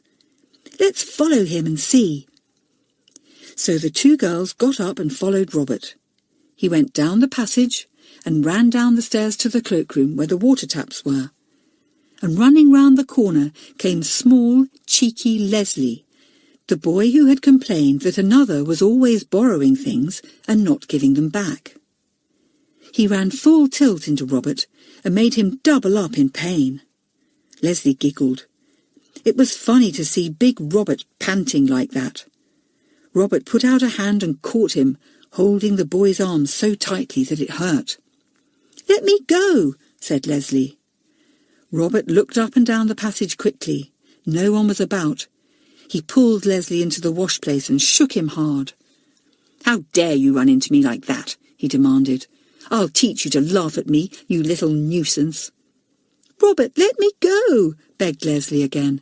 He knew that Robert was a bully, and he was afraid of him. "Say, I humbly beg your pardon, and I will never, never do such a thing again," said Robert. But Leslie, although he was afraid, was not a coward. He shook his head. "I'm not going to be as humble as all that," he said. "You let me go, you big bully." Robert was angry. He shook Leslie hard again. "You say what I told you to say, or I'll make you sit on the hot water pipes," he said. Hot water pipes ran all round the wash place to warm it. Leslie glanced at them fearfully, but he still shook his head. "No, I shan't beg your pardon," he said obstinately. "If you'd been decent to me, as any other of the big boys would have been, I'd have said I was sorry like a shot. Let me go." "You'll sit on the hot water pipes first," said Robert in a rage, and he dragged poor Leslie towards the pipes. They were not terribly hot, but hot enough to make Leslie shout. Meantime, where were Elizabeth and Joan? They were just round the corner, listening to all that was said, and when they heard Robert pulling Leslie to the hot pipes, they ran into the wash place at once. Leslie was just shouting. Robert pulled the little boy off the pipes as soon as he saw Elizabeth and Joan. He went red and looked very angry. To think he had been caught by those interfering girls, and one of them Elizabeth too. "We've caught you nicely, you horrid boy," said Elizabeth scornfully. "Leslie, we are going to report Robert at the next meeting. Just see you tell the truth and back us up in what we say." "I'll do that all right," said Leslie. "I'm not a little coward like some of the others who didn't dare to complain about Robert when they had the chance. As for Peter, you know why he didn't say that Robert was swinging him much too high, don't you? Robert went to him and threatened him with all kinds of punishment if he dared to say a word against him." "I did not," said Robert angrily, though he knew perfectly well what Leslie said was true. "You wait till I get you alone again, that's all." "There you are, you see," said Leslie. "You would like to do exactly the same thing to me again, but you won't get the chance. I'll report you at the meeting all right, even if Elizabeth and Joan don't." The small boy marched off. Elizabeth turned to Robert. She spoke fiercely. "I know jolly well that it's you that has been playing those horrid tricks on me and Jenny," she said. "I did not," said Robert, this time speaking quite truthfully. "Well, I don't believe you," said Elizabeth. "You are mean enough for anything. You're a perfectly horrid boy, and I think you ought to be sent away from our school." "Just as you ought to have been sent away last term, I suppose," said Robert mockingly. He had heard all about Elizabeth's naughtiness during the summer term. Elizabeth went red. "Be quiet," said Joan. "It was a good deal because Elizabeth wanted to be kind to me that she was disobedient, and I won't have you sneering at her for that." "I shall say what I like," said Robert, and went off by himself, hands in pockets, whistling as if he didn't care about anything at all. "Well, now he knows that we know he played those nasty tricks, he won't dare to play any more," said Elizabeth, pleased. "So that's something." But of course, it was Kathleen who had tried to get Elizabeth and Jenny into trouble, not Robert. And she saw no reason why she should stop being horrid to the two girls, whom she so much disliked. Both girls were pretty, clever and amusing, 3 things that poor Kathleen was not, and she was jealous of their shining hair and bright eyes, their good brains and their jolly jokes. She wanted to hurt the girls who had the things she hadn't, and yet so much wanted to have. Elizabeth told Jenny that she was sure it was Robert who had taken her mice and put them in the desk. The mice had never been found again, and Jenny had been sad ever since.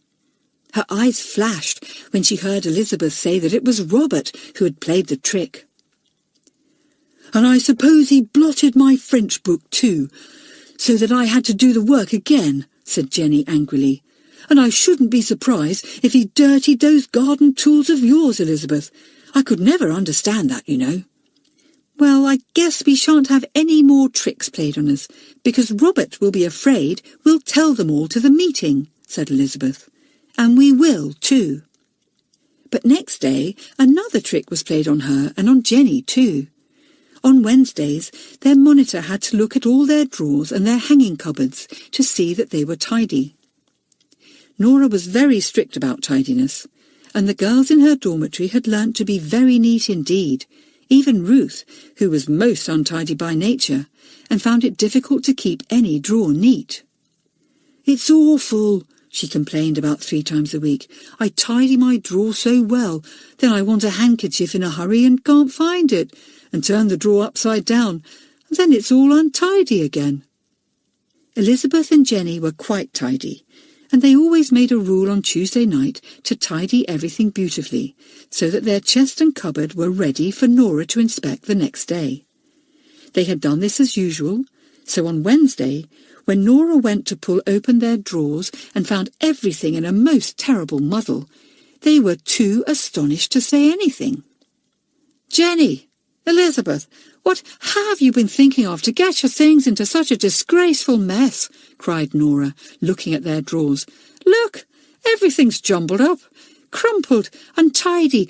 Honestly, I've never seen such a mess. And you are usually so tidy, both of you. What have you been doing? Didn't you remember I always looked on Wednesdays?" "Of course we remembered," said Jenny, "and we tidied them last night before we went to bed. Why, you must have noticed us, Nora."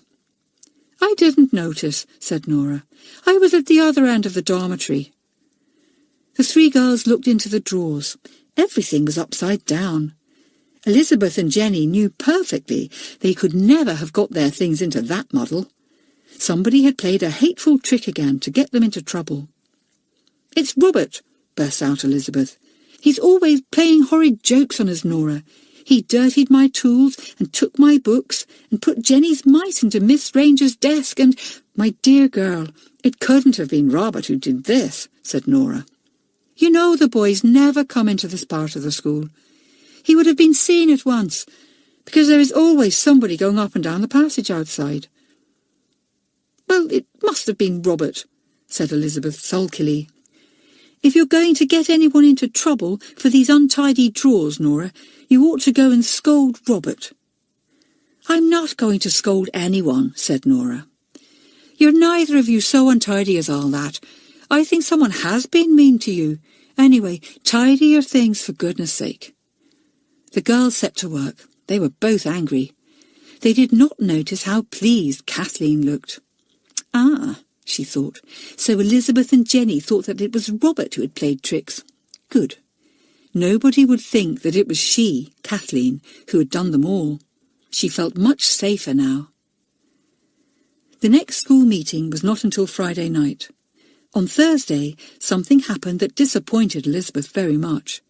The lacrosse match was to be on Saturday, and she had been practising very hard indeed to be good enough to play in it. Only one of her form was to be chosen for the school team, and Elizabeth felt certain she would be the one. But when she went to look at the notice board, on which were pinned notices of matches, rambles, and so on, she found that Robert's name was set down for the match instead of hers. There it was. Robert Jones has been chosen from Form 3 to play in the lacrosse match on Saturday against Kinellen School. There was a lump in Elizabeth's throat. She had tried so hard. She did so badly want to play. She was very good, really she was. And now that horrid, hateful Robert had been chosen instead of her. She could really hardly believe it. "Never mind," said Joan. "You'll get a chance next time, I expect." "I do mind," said Elizabeth fiercely. "He will crow over me now. Oh, how I hope that the school meeting will punish him well and say he's not to play in the match." Robert was delighted to see his name down, but for all his pleasure, he was really very anxious indeed. He knew Elizabeth and Joan were going to report him at the meeting, and he was not looking forward to that. He was a little coward at heart, and he was afraid. So when Friday came, Robert looked rather anxious. If only the meeting were after Saturday, so that he could play in the match first. How marvellous that he had been chosen and not Elizabeth. Serve her right, the interfering girl. The time for the meeting came. The children took their places, looking rather solemn, for they knew it was going to be a serious one. Chapter 12. A very serious meeting. Even the smaller children felt rather solemn, as the whole school took their places in the big gym. Leslie had told everyone in his form that he was going to report the big boy Robert, and some of the younger ones, who disliked Robert very much, had made up their minds that they too would tell about him if they had the chance. "I should have told the truth about him when I was asked at the other meeting," said Peter. "He did swing me much too high and made me sick. And afterwards he came to me and said he would open the door of my guinea pig's cage and let them escape if I dared to say anything against him. So I didn't dare, but I wish I had now." William and Rita looked rather grave as they took their places at the table up on the platform. Rita had told William of the mean tricks that had been played on Jenny to get her into trouble, and the two judges knew that they might have a rather difficult time trying to get at the bottom of things. Still, Miss Bell and Miss Best and Mr. Johns too were at the back of the room.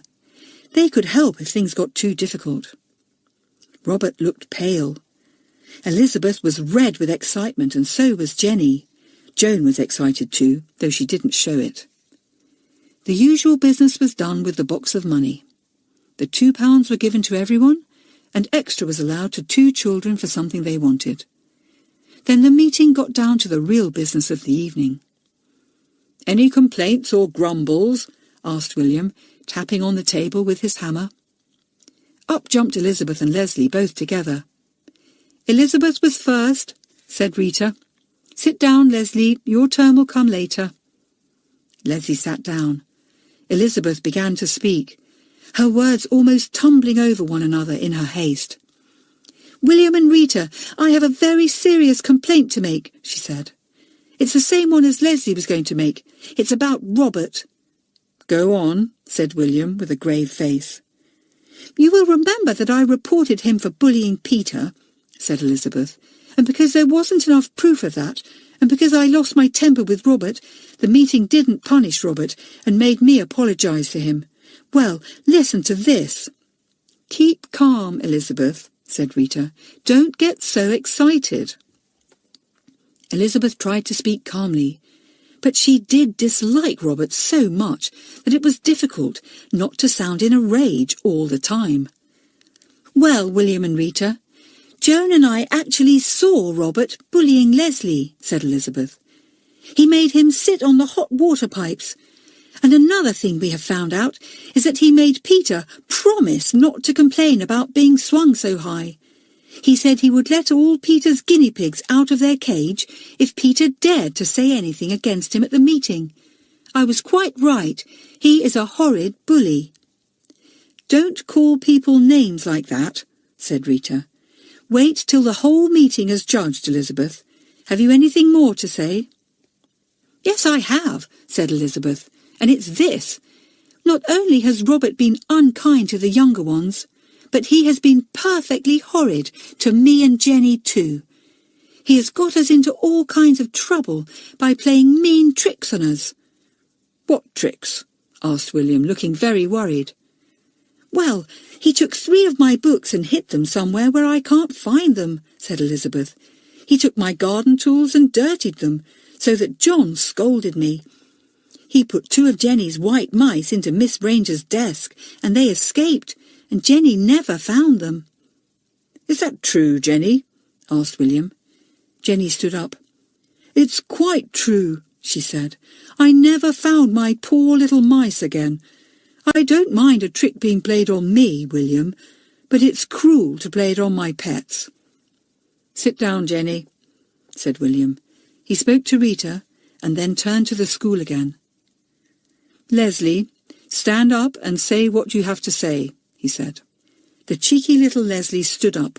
He felt rather important. He put his hands in his pockets and began rather cheekily. "Well, it was like this," but William cut him short. "Take your hands out of your pockets, stand up properly, and remember that this is a serious affair," he said. Leslie took his hands out at once and went red. He lost some of his cheeky look and began to speak in a polite tone. He related exactly what had happened, and the judges and jury heard him patiently to the end. "And now we should like to hear what Peter has to say," said Rita. The small Peter got up. His knees were shaking again, for he was greatly in awe of the head boy and girl. He stammered as he spoke. "Please, William and Rita, Robert did swing me too high that time," he said, "and I was sick afterwards." "Then why did you tell an untruth about it when we asked you?" asked William. "Because I was afraid to tell the truth," said poor Peter. "I was afraid of Robert." "You must never be a coward," said William gently. "It is much finer to be brave, Peter. If you had been brave and had told the truth, we could have stopped Robert from bullying others. Because you were afraid, you have been the cause of others being ill-treated, and you made us disbelieve Elizabeth and made her unhappy. Remember to tell the truth always, no matter how hard it seems at the time. We shall all think much more of you if you do." "Yes, William," said poor Peter, making up his mind that he would never be a coward again. "You could have told your monitor about it, even if you were afraid to tell the meeting," said William. "That is why we choose monitors, because we hope that their common sense will help us. Sit down, Peter." Peter sank down, glad that he hadn't to say any more. William looked at Robert, who was sitting looking sulky and unhappy. "And now, Robert, what have you to say?" he asked. "Serious complaints have been made against you. Are they true?" "Only one complaint is true," said Robert, standing up. He spoke in such a low voice that the jury could not hear him. "Speak up," said William. "What do you mean, only one complaint is true? Which complaint?" "It is quite true that I made Leslie sit on the hot water pipes," said Robert. "But anyway, they weren't very hot. But I did not play any tricks on Elizabeth and Jenny. Not one. Not one." "Ooh," said Elizabeth. "You did, Robert. I saw how pleased you were each time I got into trouble." "Silence, Elizabeth," said William. "Robert, you say you did not play the tricks that Elizabeth described. Now, you did not tell us the truth last time, when you told us about Peter and the swing. It will be difficult for us to believe you this time, because we shall all think that again you may be telling us untruths to get yourself out of trouble." "Well, I am telling the truth this time," said Robert fiercely. "I didn't play those tricks. I don't know who did. I jolly well know I didn't. I don't like Elizabeth. I think she's a horrid, interfering girl, but I'm not mean enough to play tricks like that to get her into trouble. And why should I play tricks on Jenny? I don't dislike Jenny. I tell you, somebody else is to blame for those tricks." Most unfortunately for Robert, there was not one person in the school, except Kathleen, of course, who believed him. They all remembered that he had told an untruth before, and they felt certain that he was doing so again. William knocked on the table with his hammer, for the children had begun to whisper together. "Silence," he said. "Now, we have a very serious matter to attend to. 3 charges have been made against one boy. First, that he bullies smaller children than himself. Second, that he has played mean tricks to get 2 girls into trouble. Third, that he tells untruths. The jury and Rita and I are going to discuss the matter to see what must be done about this, and the rest of you can also discuss it among yourselves, so that if anyone has a good idea, they may bring it forward in a few minutes."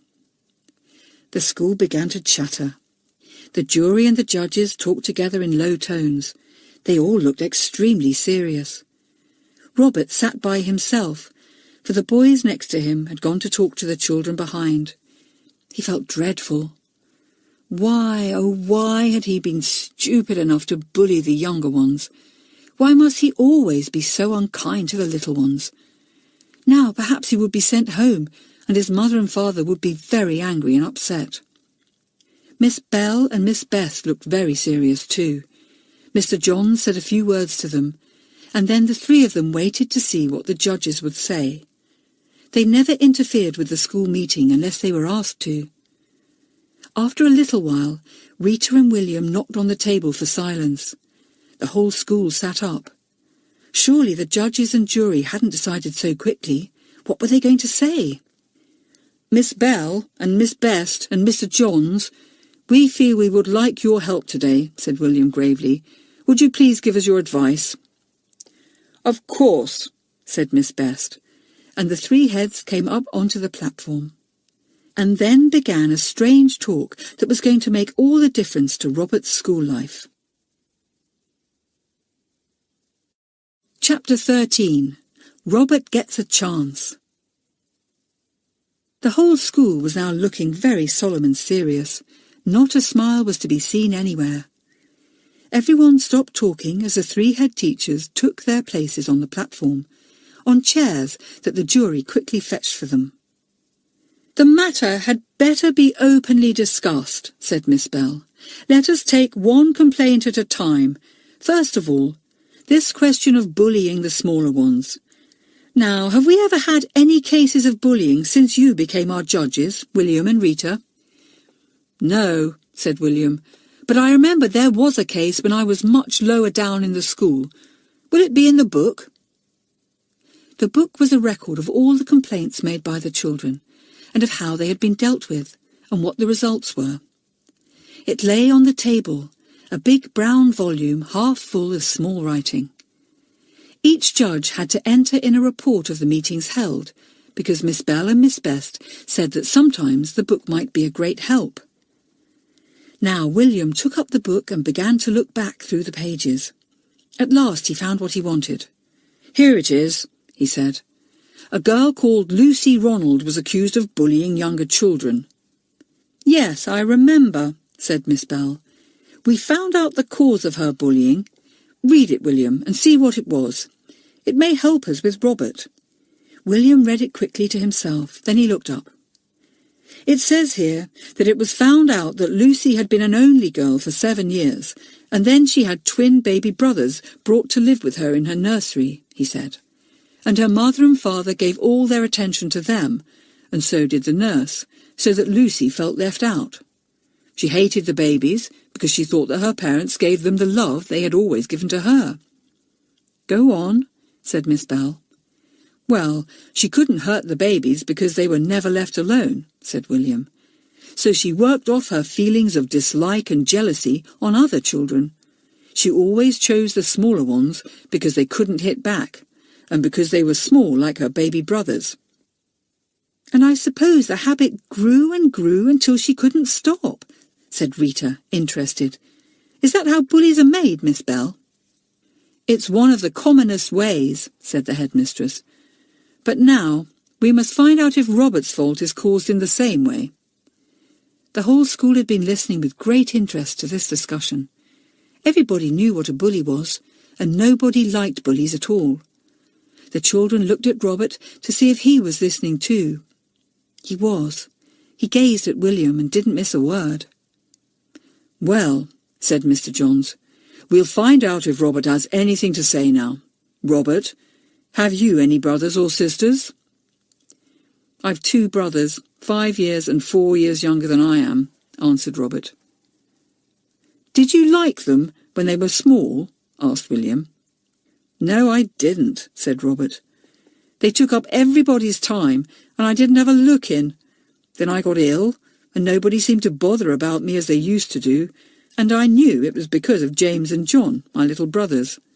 Well, when I got better, I just seemed to hate little children, and I began to pinch them and be unkind to them. I pretended they were James and John. I couldn't do it to them, because nobody would let me, and I would have got into such a row. "And so a bully was made," said Mr. Johns. "You made war on other children because you couldn't get rid of the two small brothers whom you thought took your place at home. Poor Robert. You make yourself much more unhappy than you make others." "Well, people have called me a bully ever since I was about 5, said Robert sullenly. "So I thought I was one. Something that couldn't be helped, and that I couldn't stop." "Well, it can be helped, and you can stop it yourself," said Miss Best. "You see, Robert, once you understand how a bad habit began and how it grows, you also understand how to tackle it. Now that we know why you became a bully, I am sure that none of us really blames you. It was just unlucky for you. You aren't really a bully. You are just an ordinary boy who took up bullying because you were jealous of two small brothers. You can stop any time and change to something that is really you." "I remember being awfully jealous of my little sister," said Belinda. "I know how Robert felt." "So do I," said Kenneth. "It's a horrid feeling." "Well, it's quite a natural one," said Miss Bell. "Most of us grow out of it, but some don't. Robert just hasn't. But he will, now that he sees clearly what has happened. It isn't anything very dreadful, Robert.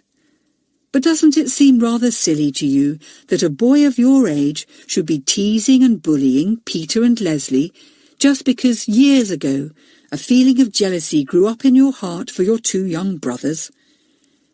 It's time you put all that behind you. Don't you think so?" "Yes, it is," said Robert, feeling as if a light had suddenly been lit in the darkness of his mind. "I'm not really a bully. I want to be kind to people and animals. I didn't know why I was the opposite, but now that I do know, it will be easy to change. I feel different about it already. I'm sorry I was so beastly to other children all these years, but I'm afraid no one will trust me now. They won't help me." "Yes, we will, Robert," said Rita earnestly. "That is the great thing about Whiteleaf School, that we are all willing to help one another. There isn't a boy or girl in this school who would refuse to help you or to give you a chance to show that you are quite different from what you have seemed." "What about Elizabeth?" said Robert at once. "Well, we'll ask her," said Rita. "Elizabeth, what do you think about it?" Elizabeth got up. Her mind was in a whirl. So Robert the bully wasn't really a bully. He was only a boy who had got a wrong idea about himself because of something that happened years ago. It seemed very strange. Was it true? She didn't believe that Robert would change. And what about all those horrid tricks that had been played on her and on Jenny? "Well," said Elizabeth and stopped. "Well, of course I'll help Robert if he wants to try. After all, you all helped me last term when I was dreadful. But I can't forgive him for playing those mean tricks on me and Jenny. I think he should be punished for those." "I tell you, I didn't do them," burst out Robert. "Somebody must have done them," said Rita. "If Robert didn't do them, who was it? Is the boy or girl brave enough to own up?" Nobody said a word. Kathleen went red, but looked down at the floor. She had begun to feel rather dreadful now that Robert had been accused of her tricks. "William and Rita, you didn't believe me before when I complained about Robert," said Elizabeth. "And I was right. It isn't fair of you not to believe me now. I'm sure I'm right." The jury and judges talked together. They found it very hard to decide anything. Then William spoke. "Well, Elizabeth, you may be right. We did not believe you last time, and this time we will not believe Robert. We will try to make things fair between you by saying that you may play in the match tomorrow instead of Robert. Nora says that you were disappointed that you were not chosen." "Oh, thank you," said Elizabeth, thrilled. Robert stood up. He looked unhappy. "Very well," he said. "I quite see that it's my turn to give way to Elizabeth this time, as she had to apologise to me last time when I told untruths. But I do say again and again that I didn't play those tricks." "We won't say any more about that," said William. "Now, Robert, we've been talking about how we can help you. Mr. John says that the best thing we can do for you is to let you take care of something or somebody, so that it's easy for kindness to take the place of unkindness. You love horses, don't you?" "Oh, yes," said Robert eagerly. "Well, although your form are not allowed to have anything to do with the horses except ride them, we are going to make another rule just for you," said William. "You will choose 2 of the horses and make them your special care. You will feed them, water them, and groom them. When your class goes riding, you may choose one of the younger children to ride the second horse and help him all you can." Robert listened as if he could not believe his ears. Good gracious! Choose 2 horses for his own special pets? Look after them each day? This was a thing he had always longed to do, for of all animals the boy loved horses best, loved them with all his heart. He felt as if he could weep for joy. He didn't care about not playing in the match now. He didn't care about anything. He felt a different boy. "Thank you awfully, William," said Robert in a rather choky voice. "You can trust me to take care of the horses, and you can bet I'll choose those kids that I've teased to take out riding first." "We thought you'd do that," said Rita, pleased. "Let us know at the next meeting how you've got on, Robert. We shall all want to know." "I'll go riding with you, Robert," called a small boy's voice. It was Peter. He had listened hard to everything that had been said, and in his generous heart he wanted to help Robert. He also felt a little guilty, for he remembered how once he had been jealous of his small sister and had smacked her when no one was looking. Good gracious, he might have turned into an unhappy bully like Robert. "The meeting must really break up now," said Miss Bell. "It has taken a long time, and it is past the bedtime of the younger ones. But I think we all feel tonight that we have learnt something big, and once again you children have the chance of helping one of yourselves. It is grand to be helped, but it is even grander to help." "The meeting is dismissed," cried William, and knocked on the table with his hammer. The children filed out, rather serious, but happy and satisfied. A difficult problem had been solved, and they were pleased. Only one child was neither happy nor pleased, and that child, of course, was Kathleen. Robert had lost his place in the match because of her. Every child in the school was going to help him. But Kathleen had harmed him. She was very miserable, but whatever could she do about it? Chapter 14. The Day of the Match. The next day was Saturday, the day of the lacrosse match. Elizabeth woke up early and looked eagerly at the window. Was it a fine day? It wasn't very fine. There were clouds across the sky, but at least it wasn't raining. Good. What fun it would be to play in her first match. "Jenny," whispered Elizabeth as she heard the girl move in her bed. "Jenny, it's the day of the match, and I'm playing instead of Robert." Jenny grunted. She wasn't sure if she was very pleased that Elizabeth should crow over Robert like that. Jenny thought Robert should certainly be punished, but crowing over him was another thing altogether. Kathleen was awake too.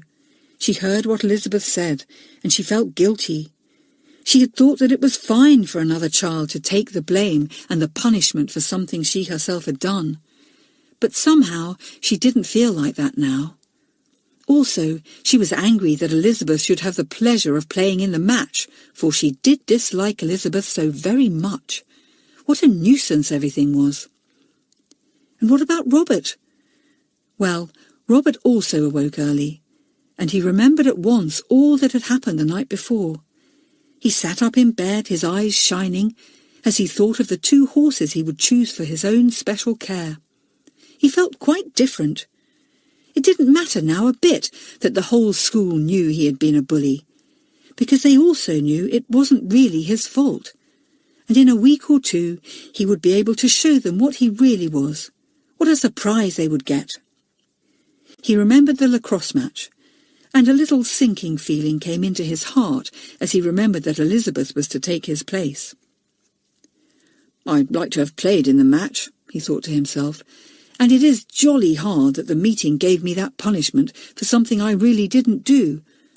But I suppose they had to believe Elizabeth this time.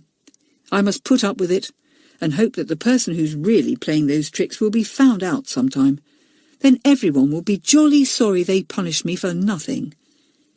He sat and thought for a while, his chin on his knees. Elizabeth is a funny girl. She's so fierce and downright, so keen on being fair and just. And yet she's been awfully unfair to me. She might know I wouldn't play mean tricks like that. I don't like her at all. Robert half made up his mind that he wouldn't speak to Elizabeth at all, or have anything to do with her. Then, as he thought of the lovely time he was going to have looking after the horses, his heart softened, and he couldn't feel hard even to Elizabeth. And anyway, he was going to show everyone that he could be kind just as easily as unkind. "I know what I'll do," he said to himself. "I'll go and watch the match, and if Elizabeth shoots a goal, I'll cheer like the rest. That will be a hard thing for me to do, but I'll do it just to show everyone I can." Robert got up before the others in his dormitory that morning.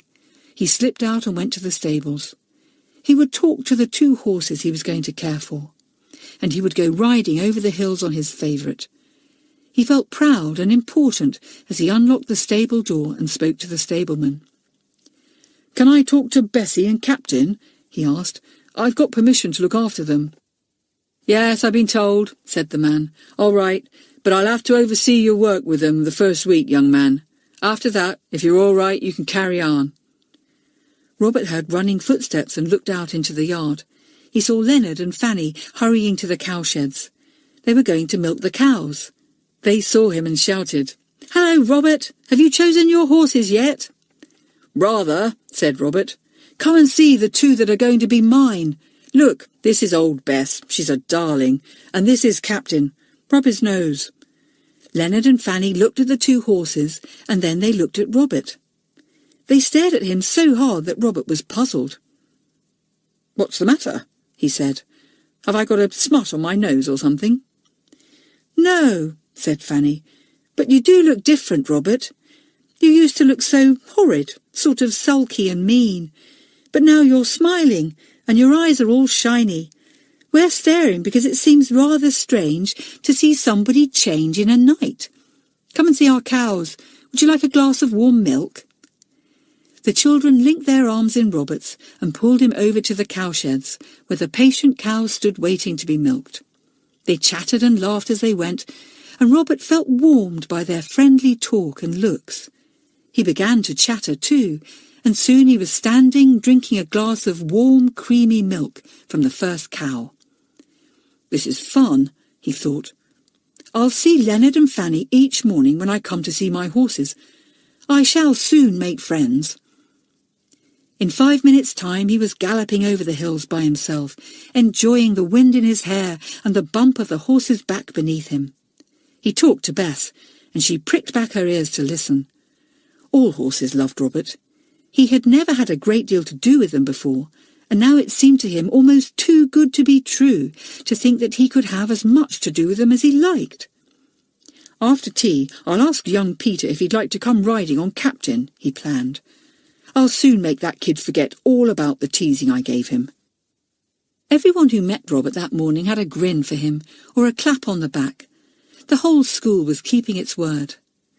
Neither Kathleen nor Elizabeth met him, for both girls were busy. Elizabeth was digging with John in the garden, and Kathleen had gone with some others for a nature ramble. Elizabeth was chattering to John about the match. "It's a bit of luck for me that I'm playing, isn't it?" she said. "I was so disappointed when I saw Robert's name up on the board instead of mine." "I expect Robert is feeling just as disappointed now," said John, digging hard. "Well, it serves him right," said Elizabeth. "He's been jolly mean to me and Jenny. Think how he dirtied my tools one night, John, and you blamed me for it." "I'm sorry I blamed you wrongly," said John. "I only hope you are right about Robert, Elizabeth, and that he is not being blamed for something he hasn't done either." "Well, he's a horrid boy anyhow," said Elizabeth. "I'm glad he's out of the match. I bet he won't come anywhere near it. He'll be so ashamed that he's not playing after all." But that was just where Elizabeth was quite wrong. The children playing the match had to change into their gym clothes immediately after lunch. The matches usually began at 2:30, so they hadn't a great deal of time. Kinellen School was arriving by bus at 2:20, and the Whiteleaf team had to be at the gate to meet them and welcome them. Elizabeth could hardly eat any lunch, she was so excited. She stole a look at Robert and saw that he was looking quite happy. Elizabeth pushed her potatoes to the side of her plate. "Miss Ranger, I just can't eat any more. I'm so excited." "Well, for once you may leave what's on your plate," said Miss Ranger, smiling. "I know what it feels like to be playing in your very first match." Elizabeth rushed off with the others to change. Then she went to welcome the Kinellen team and take them to the field. They put their clothes in the pavilion there. "Look, almost the whole school has turned out to watch," said Elizabeth to Nora, as she saw the children streaming up from the school. "And there's Robert too," said Nora, as she caught sight of Robert coming along with the others. "Where?" asked Elizabeth in surprise. Then she saw him. Good gracious! Robert had come to watch the match he had hoped to play in.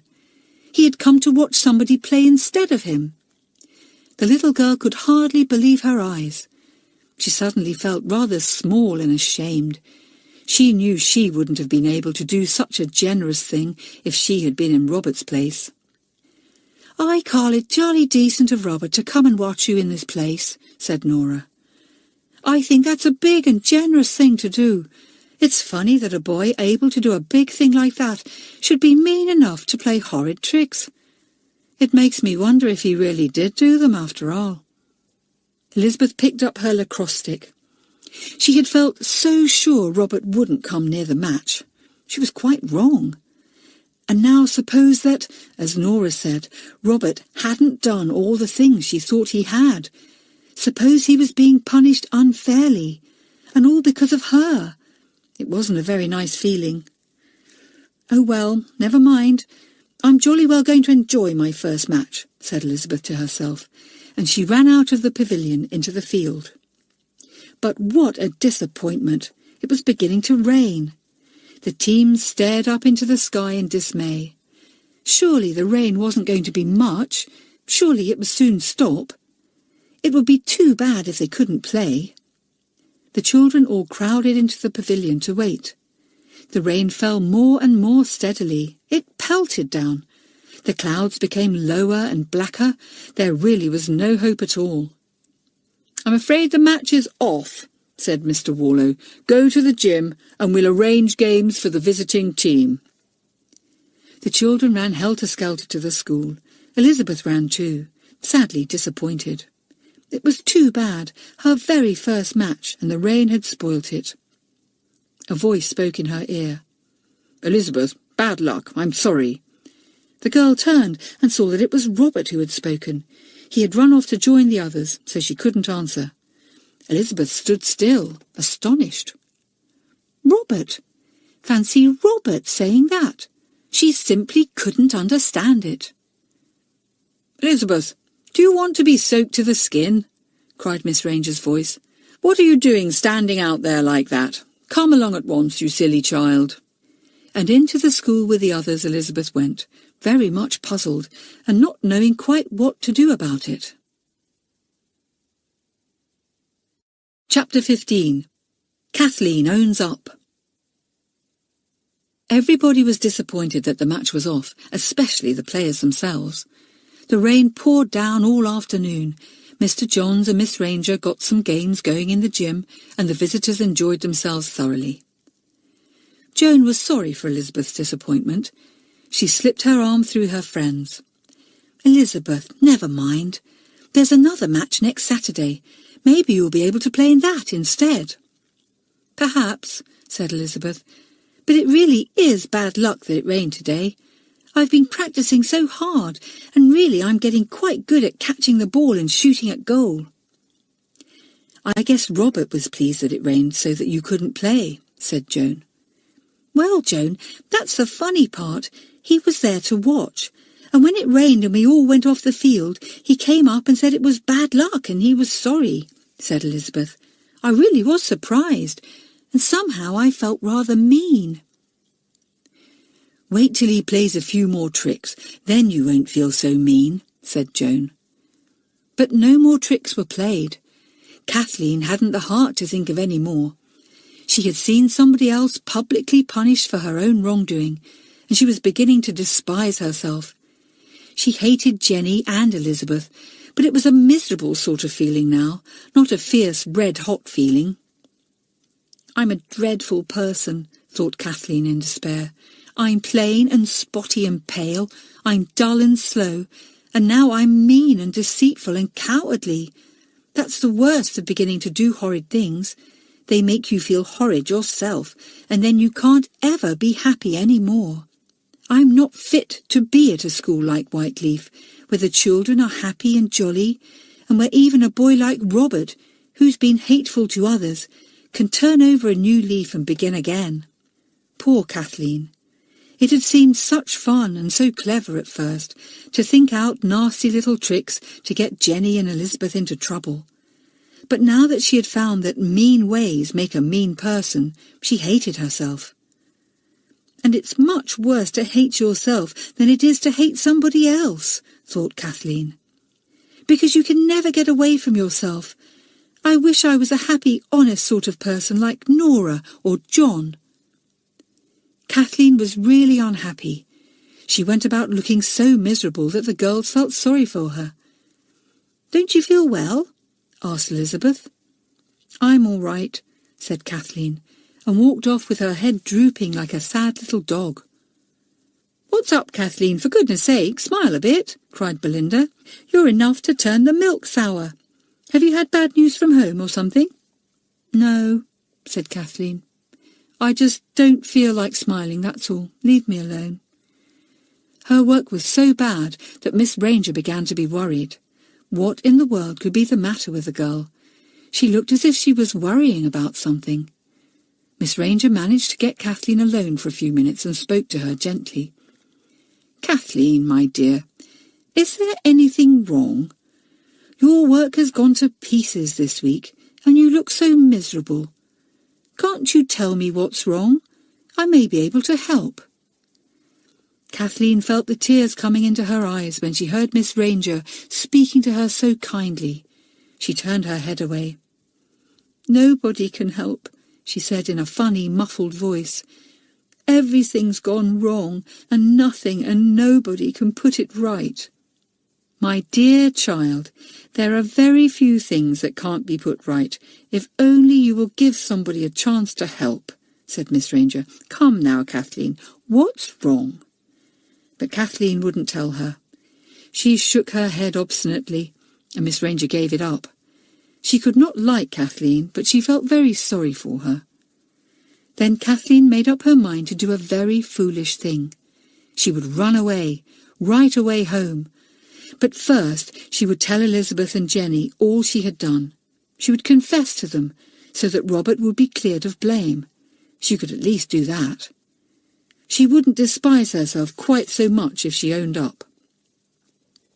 "Though it will be awfully difficult," thought poor Kathleen. "They will look at me in such a horrid way. They will call me names, and everyone in the school will know how awful I've been.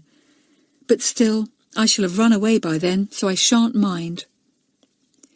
That evening after tea, Kathleen went up to Jenny. "Jenny," she said, "I want to speak to you and Elizabeth alone.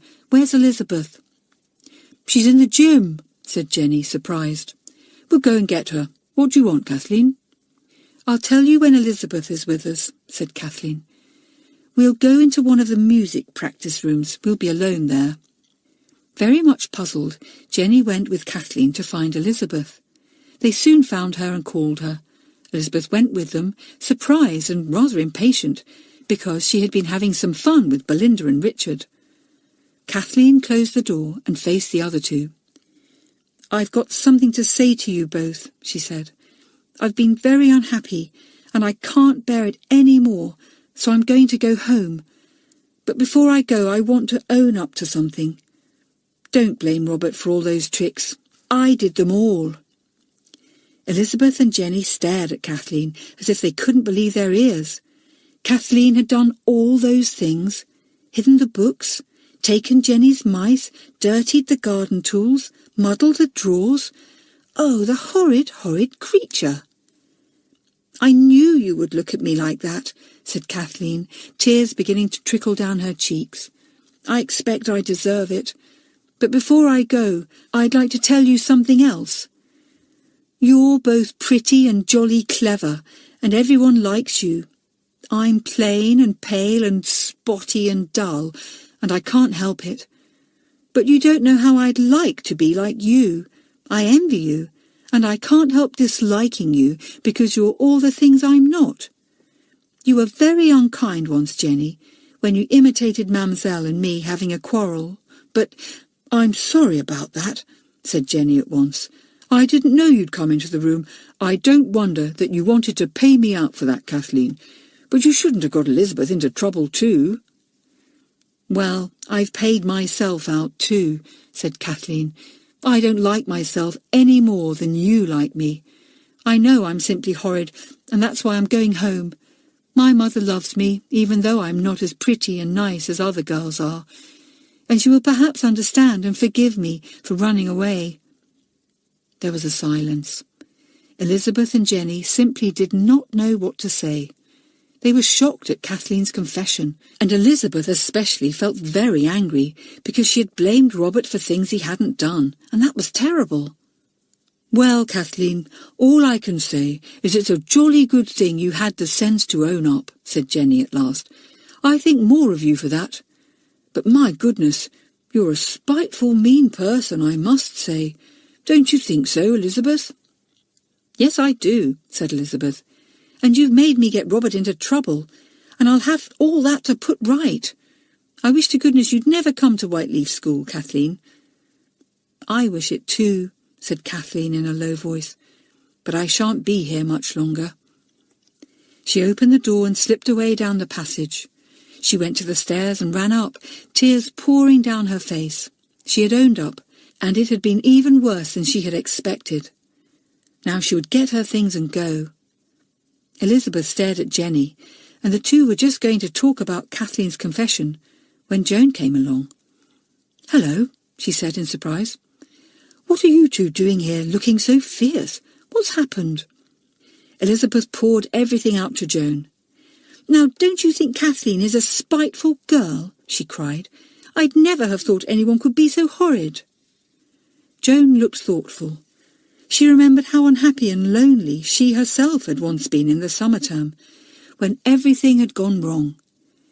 She could guess how Kathleen felt, and how very miserable she must be to think of running away. "Look here," said Joan. "Don't think of how mean and spiteful Kathleen's been. Think instead of how it must feel to be plain and jealous and dull, as Kathleen is, and to be unhappy and ashamed as well. Elizabeth, you were helped last term, and I was helped too. I'm going to help Kathleen. She hasn't been mean to me, so I don't feel angry about things as you do. I just feel sorry." She ran out of the room. Jenny looked at Elizabeth. They both knew at once that Joan was right. They had been thinking of themselves, and not of a miserable girl who needed comfort and help. "We'd better go along too," said Jenny. "Wait till Joan's had time to say a few words," said Elizabeth.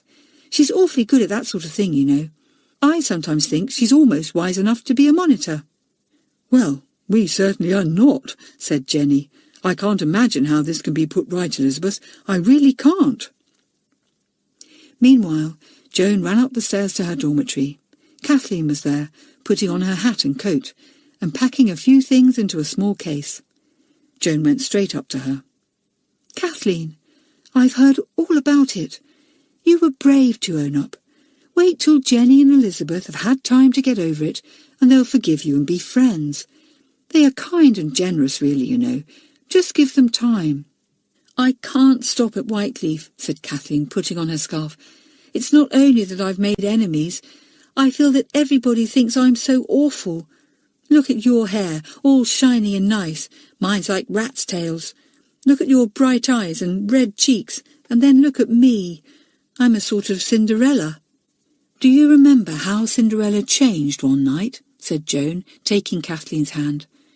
"She sat in the cinders and moped, and maybe she looked just as plain and miserable as you do. But it wasn't just beautiful clothes and a coach that made her so different all of a sudden. Don't you think she smiled and looked happy? Don't you think she brushed her hair till it shone? What a silly girl you are, Kathleen. Do you know that you look sweet when you smile?" "I don't," said Kathleen obstinately. "Well, you do," said Joan. "Your eyes light up then, and your mouth turns up, and you get a dimple in your left cheek. If you smiled a lot more, you wouldn't be plain long. Nobody's ugly when they smile. Haven't you noticed that, Kathleen?"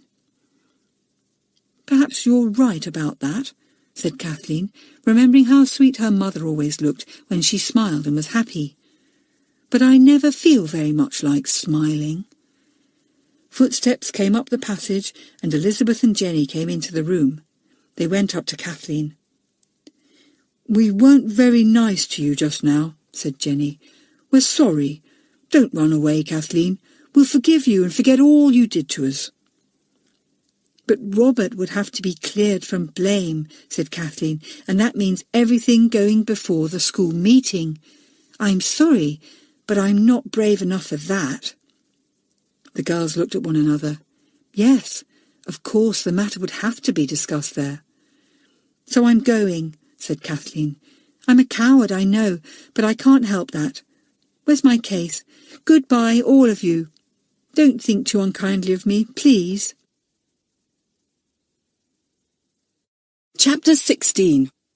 Kathleen runs away. Kathleen picked up her case and went out of the room. Joan ran after her and took hold of her arm. "Kathleen, don't be an idiot. You just can't run away from school. It's impossible." "It's not impossible," said Kathleen. "I'm doing it. Don't try to stop me, Joan. I'm going to walk down to the station to get the train." She shook off Joan's hand and ran down the passage. It wasn't a bit of good going after her. She'd made up her mind, and nothing would stop her. The three girls stared at her. "I feel simply awful about this," said Jenny suddenly, in a trembling voice. "I wish I hadn't imitated Mamselle and Kathleen that evening. That's what began all this trouble."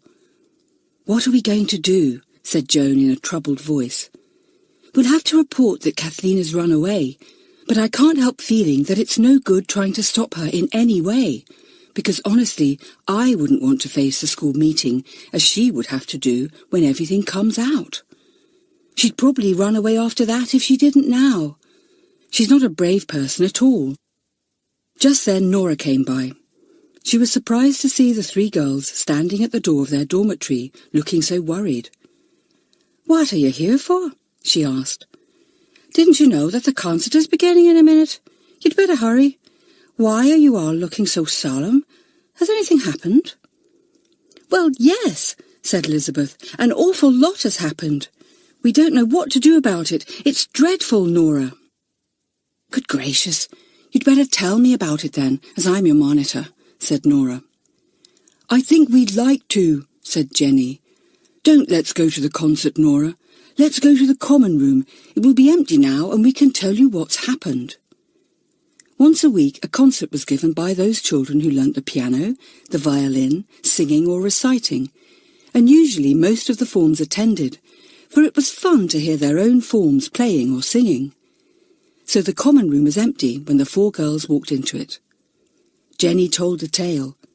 She told it from the very beginning, and although she went red when she related how she had imitated Mamselle and Kathleen, she did not miss out anything. She was a truthful, honest girl, willing to take her fair share of any blame. Nora listened gravely. "Poor old Kathleen," she said. "She has made a mess of things.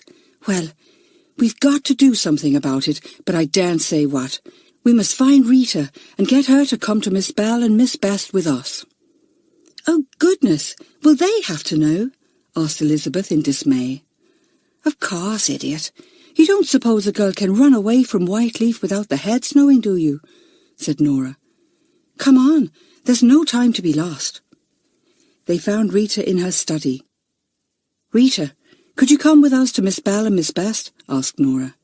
"A girl in Elizabeth's form has run away, and we think we ought to tell the whole story to the heads." "Of course," said Rita, looking startled. "We'd better take William along too. It's a thing he probably ought to know about, and it will save time if he comes now." So in a few minutes, 6 people were outside the drawing room where the 2 headmistresses were sitting writing letters. Rita knocked. "Come in," said a quiet voice, and in they all went. Mr. Johns was there too, and the 3 heads looked surprised to see such a crowd of children appearing. "Is anything the matter?" asked Miss Bell at once.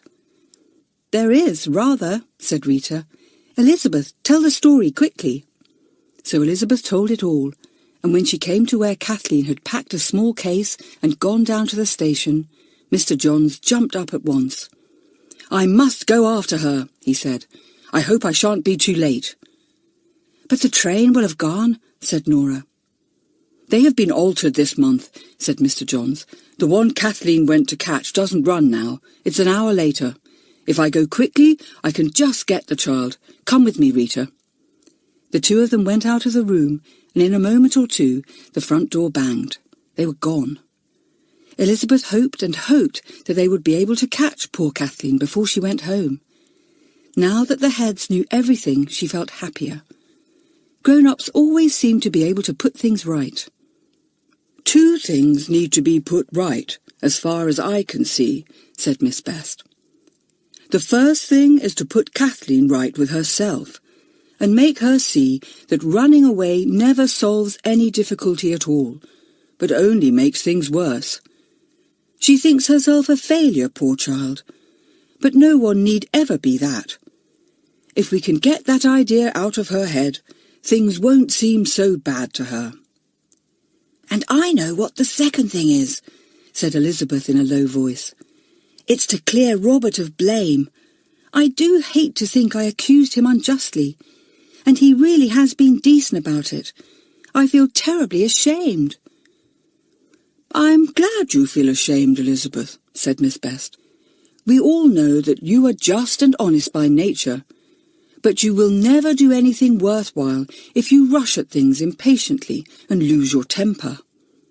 "No, I know. I'm doing my best to learn that," said Elizabeth. "But you've no idea how difficult it is, Miss Best." "Oh, yes, I have," said Miss Best. "I once had a hot temper too." She smiled her lovely smile, and the 4 children thought what a nice person she was. None of them could really believe that she had ever had a bad temper. "Now, what are we going to do with Kathleen if Mr. Johns is able to bring her back?" said Miss Bell. "I almost think that William and Rita would be the best people to deal with her. She would not be so much in awe of them as she would be of me, or of Miss Best, or Mr. Johns." "She said she couldn't possibly face the school meeting when they knew of her mean tricks," said Elizabeth. "She isn't very brave, though sometimes she argues in class in a way I simply wouldn't dare to do." "That isn't bravery," said Miss Bell. "It's a thing that weak, obstinate people do. They are always so afraid of being thought poor things that they like to draw attention to themselves in some way, by arguing or quarrelling or boasting. Anything that will make people listen to them and take notice of them. You will never find strong, wise people quarrelling or boasting or trying to get attention. Only the weak ones. It's a sign of weakness of some sort, and in Kathleen's case it meant that she thought herself a failure and was trying to hide it from herself and from the rest of you. Now she can't hide it any more, and she has run away. Just what you would expect a weak person to do.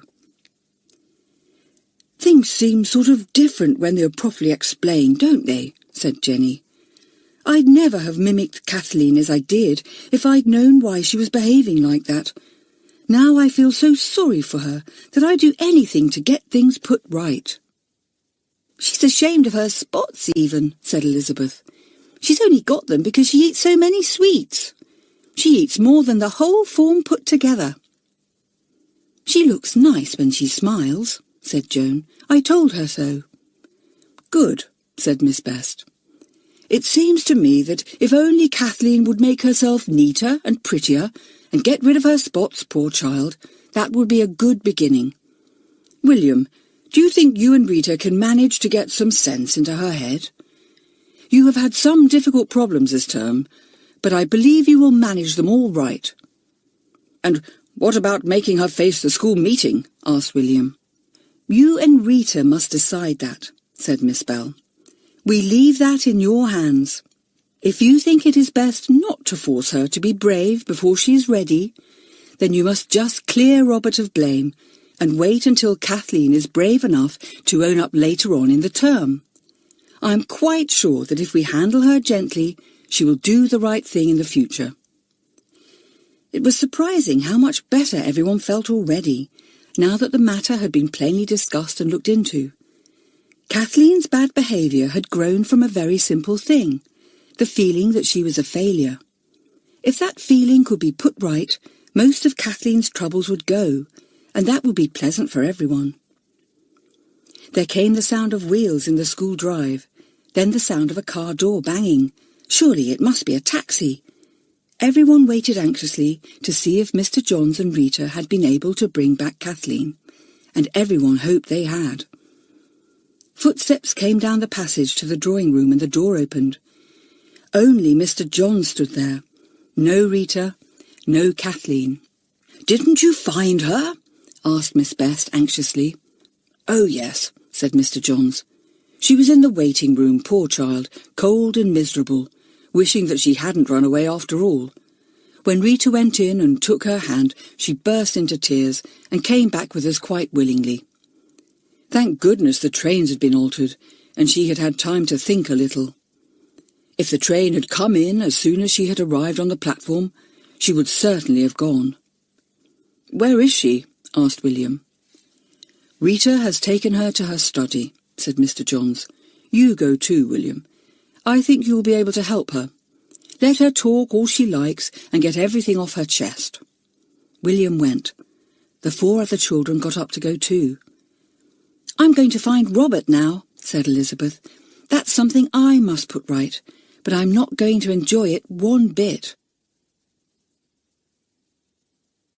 Chapter 17. Clearing up a few troubles. Elizabeth was angry with herself as she went to find Robert. "I've done a really awful thing," she thought. "I've accused somebody in public of doing a whole lot of mean things, and he didn't do one of them. I got him punished, just at a time when he began to try and turn over a new leaf too. Everybody has helped him, and I was the only one who must have made him feel angry and unhappy. I do feel disgusted with myself." She couldn't find Robert anywhere. Then she met Leonard, and he told her that the boy was out in the stables. "Bess was limping a bit today," said Leonard, "and Robert is out there attending to her with the stableman. I saw him just now when I came in from the cowshed. You know, Elizabeth, Fanny and I see him every morning, and we think he's jolly nice. He's doing all he can to make up to the youngsters for ill-treating them. I can't help admiring him." "I admire him too," said Elizabeth, "but he won't admire me when he hears what I've got to tell him." "Why, what's that?" asked Leonard, but Elizabeth wouldn't tell him. It was dark outside. Elizabeth got her coat and put it on. She slipped out into the garden and went across to the stables. She heard Robert talking to the stableman, and she put her head round the door. "Robert," she said, "can I speak to you?" "Who is it?" said Robert in surprise. "Oh, you, Elizabeth. What do you want?" He came over to her, smelling of horses. It was a nice smell. His hair was untidy and his face was flushed, for he had been rubbing the horse's leg with oil, and it was hard work. "Robert," said Elizabeth, "I made a dreadful mistake about you. It was somebody else who played those tricks, not you." "Well, I told you that," said Robert. "That isn't any surprise to me." "Yes, but, Robert, I told the whole school you'd done them," said Elizabeth, her voice beginning to tremble. "And I got you punished. I can't tell you how sorry I am. You've been mean to me often, and I haven't liked you, but I've been much meaner to you, and I do think you're a brick. The way you came to watch the match and told me it was bad luck it rained. I think you've been big, and I've been very small." "Well, I think you have, rather," said Robert, taking her hand. "But I haven't been very big, Elizabeth. It was only the way I was so happy to think I'd been able to change myself, and to have the horses I love, and I really felt I hardly cared about the match. So you see, it wasn't very difficult to come and watch, and tell you it was bad luck it rained. But I'm glad you found out it wasn't my fault that those tricks were played. Who did them?" "I can't tell you just at present," said Elizabeth. "But as soon as I knew, I came to find you to tell you I was dreadfully sorry for what I'd said about you. I'd like you to forgive me." "You needn't worry about that," said Robert with a laugh. "People have had to forgive me a lot more than I shall ever have to forgive you. Don't let's be silly any more. It's fun being enemies at first, but it soon gets horrid. Let's be friends. Come and ride Captain tomorrow morning before breakfast. I'll ride Bess if her leg is better. And do cheer up. You look all funny." "I feel all funny," said Elizabeth, swallowing a lump in her throat. "I didn't think you'd be so awfully decent to me. I do get wrong ideas about people. Yes, Robert, I'd like to be friends. I'll be up early tomorrow morning." Robert smiled at her and went back to Bess. Elizabeth slipped away into the darkness.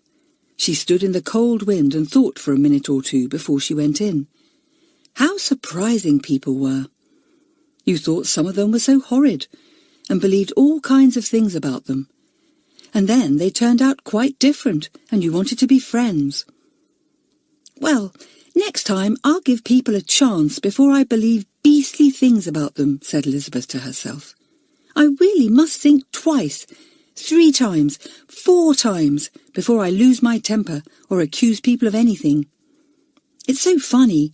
I just hated Robert, and now I simply can't help liking him awfully, and yet he's the same person." But Robert wasn't quite the same person. He was different. He thought about Elizabeth too. It was brave of her to come and own up like that. She was a dreadful little spitfire, but he couldn't help liking her. It would be fun to ride with her and go galloping wildly over the hills in the early morning. And meanwhile, what about Kathleen? Things had not been going too badly for her, for William and Rita had been wise and gentle, though quite firm and resolute. They had let the little girl tell them every single thing. "I felt awful when the train didn't come in," said Kathleen, crying into her handkerchief, which was already soaking wet. "I felt as if that was one more thing against me. I couldn't even run away because there wasn't a train." "It's a good thing you couldn't run away," said William. "It's not a very brave thing to do, is it? You can't get rid of troubles by running away from them, Kathleen. They go with you." "Well, what else can you do with troubles?" asked Kathleen, wiping her eyes. "You can look them in the face and find out the best way to beat them," said Rita. "You were funny, Kathleen. You were really trying to run away from yourself. Nobody can ever do that." "Well, you'd want to if you were like me," said Kathleen. "I'm so unlucky. Nothing nice ever happens to me as it does to other children." "And nothing ever will, as long as you think and talk like that," said William. "It isn't our luck that makes good or bad things happen, Kathleen. It's just ourselves. For instance, you might say that Jenny has plenty of friends, so she is lucky. But she doesn't have friends because she is lucky. She has them because she is kind and generous and happy. It is her own self that brings her lots of friends, not her luck." "Yes, I see that," said Kathleen. "I hadn't thought of that before. But I'm not pretty and happy and generous like Jenny." "Well, why not make the best of yourself?" said Rita. "You have a sweet smile, and you have a dimple that goes in and out, though we don't see it very often. If you brushed your hair 100 times each night and morning, as Jenny does, it would look silky and shiny. If you stopped eating so many sweets, your spots would go. And if you'd only go out for more walks and try to play games a bit harder, you would soon get rosy cheeks and happy eyes." "Should I?" said Kathleen, beginning to look more cheerful. Rita fetched a mirror from the mantelpiece and put it in front of Kathleen's sad, tear-stained face. "Smile," she said. "Go on, smile, you silly girl. Quick, let me see that dimple." Kathleen couldn't help smiling, and she saw her miserable face change in an instant to a much nicer one, and the dimple came in her left cheek. "Yes," she said, "I do look much nicer.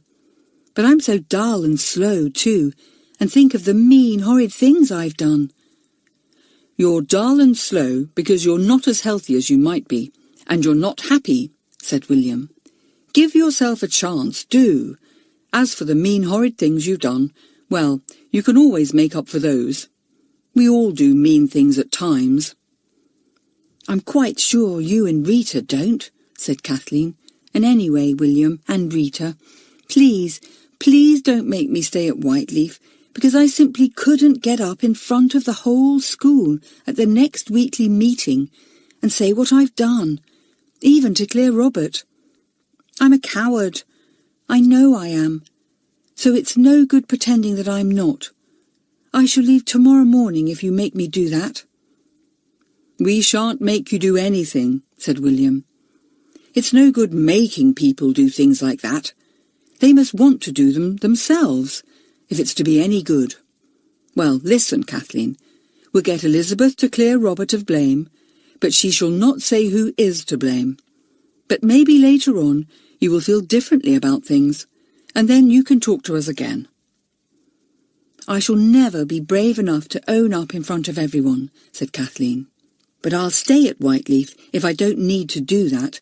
I've told Elizabeth and Jenny, and that was hard enough." "It was a good thing you did that," said William.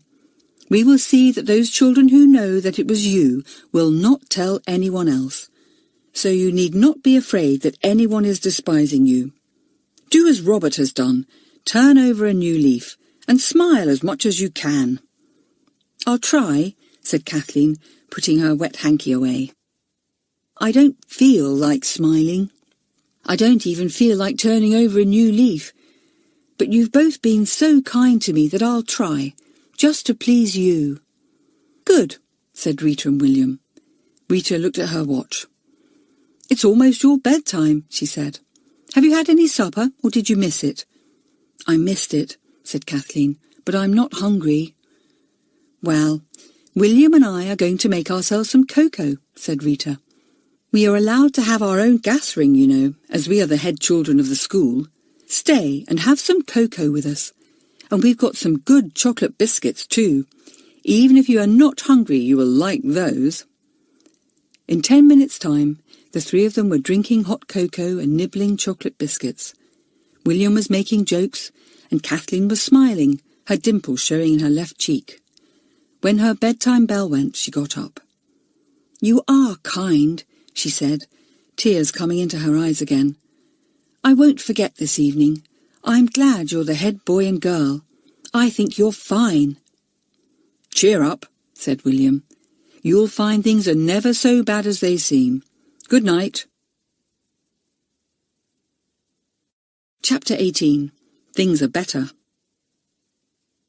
Elizabeth was up early and went out to the stables. Robert was there, saddling the horses, whistling softly to himself. He was completely happy. He was looking after something he loved, caring for the horses, and getting back from them the affection he gave them. "It's a lovely warm feeling," he told Elizabeth. "I never had it before, because I never had a pet. And anyway, I never much cared for any animal except horses. William and Rita couldn't possibly have thought of anything nicer. It seems strange, doesn't it, that instead of being punished for bullying, I get a marvellous treat like this. And yet it stopped me from being beastly far more quickly than any punishment would. I just don't want to be horrid now. You can't be horrid to anyone when you're feeling happy, said Elizabeth wisely. I know I can't. I just want to be warm and generous then. Come on, let's go. Oh, Robert, isn't it strange to be friends after being such dreadful enemies? Robert laughed as he sprang onto Bess's back. The horse whinnied and tossed her head. She loved to know that Robert was riding her. The two children cantered down the grassy path and then galloped off over the hills. Elizabeth had ridden for years and rode well. Robert rode well too, and the pair of them enjoyed their gallop tremendously. They shouted to one another as they rode. Then Elizabeth had an idea. "I say," she yelled, "will you take Kathleen Peters with you sometimes? She might get red cheeks then." "Kathleen, I can't bear her," shouted back Robert. "She's an awful girl. Surely you aren't going to be friends with her?" "Well, I am," cried Elizabeth. "I don't like her, Robert, any more than I liked you. But I've been so wrong about people lately that for all I know I may get to like her very much. Anyway, I'm going to give her a chance, so will you help?" "All right," said Robert. "She doesn't ride badly, but come too. I really don't think I could bear to go galloping with her by myself. I should be bored stiff. There's one thing about you, nobody could ever be bored with you. You're either very, very nice or very, very horrid." "Don't tease me about that," said Elizabeth, slowing down her horse. "I'm turning over a new leaf too. I want to be nice always. In fact, when I came back to Whiteleaf this term, I had made up my mind to do my very, very best and be as nice as I could. And really, I've made the most awful muddles and mistakes. I know that I shall never be made a monitor." "You know, I'd rather like to be," said Robert. "It must be a lovely feeling to be trusted and looked up to and to sit on the jury's table. Still, we're neither of us ever likely to do that.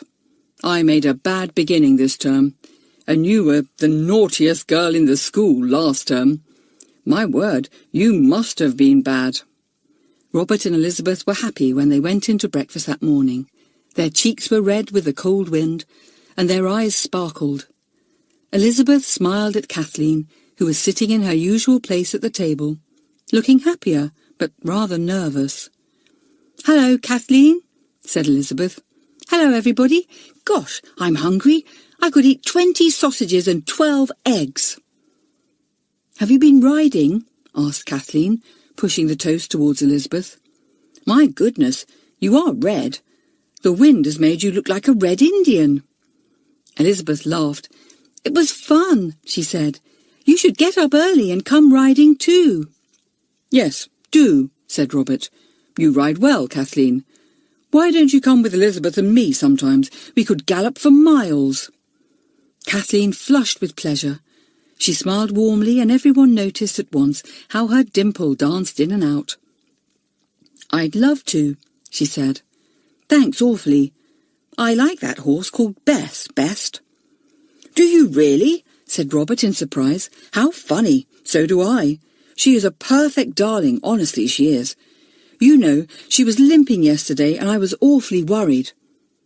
Soon he was telling Kathleen all about Bess and Captain, and Kathleen listened eagerly. She really knew quite a lot about horses, but for once she didn't boast, but listened humbly, glad that someone should speak to her in such a warm and friendly manner. She tried to remember not to let her mouth drop down at the corners in the way that made her so plain, but looked pleasant and laughed at Robert's jokes. She had been dreading that breakfast time. It wasn't going to be easy to face Elizabeth, Jenny, Joan and Nora, all of whom knew her poor, unhappy secrets. But after all, it wasn't a bit difficult. Kathleen couldn't help feeling the warm generosity of the 4 girls near her, and it made her humble and happy instead of awkward and ashamed.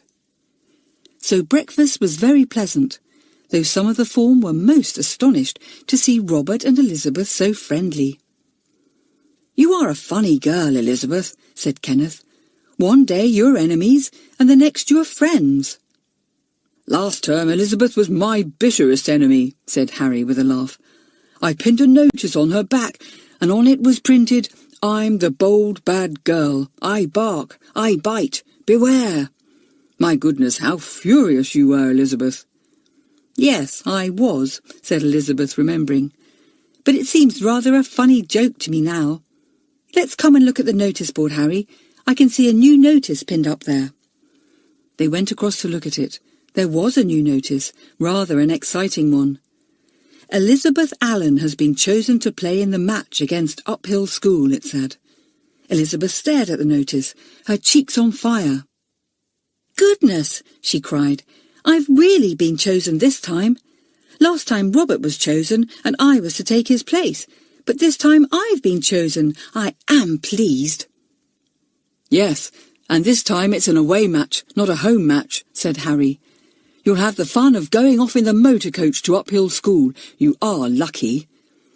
"Oh, it's marvellous," cried Elizabeth, and she danced away to tell Joan and Jenny.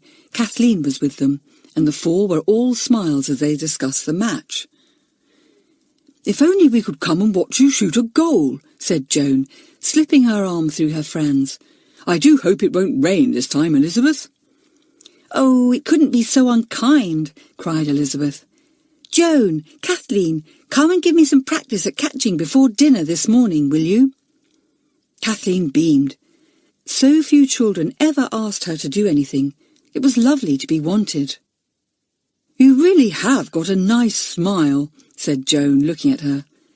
"Come on, there's the bell. For goodness sake, hurry. If I was half a second late yesterday morning and Miss Ranger nearly went up in flames about it."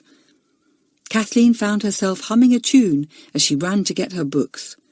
How decent the girls were. It was easy to smile when you were happy. Kathleen had smiled at herself once or twice in the mirror that morning, and really it was simply astonishing what a difference it made to her plain face. She had spoken sternly to herself. "No more sweets for you. No more greediness. No more silliness at all. Smile and be nice, for goodness sake."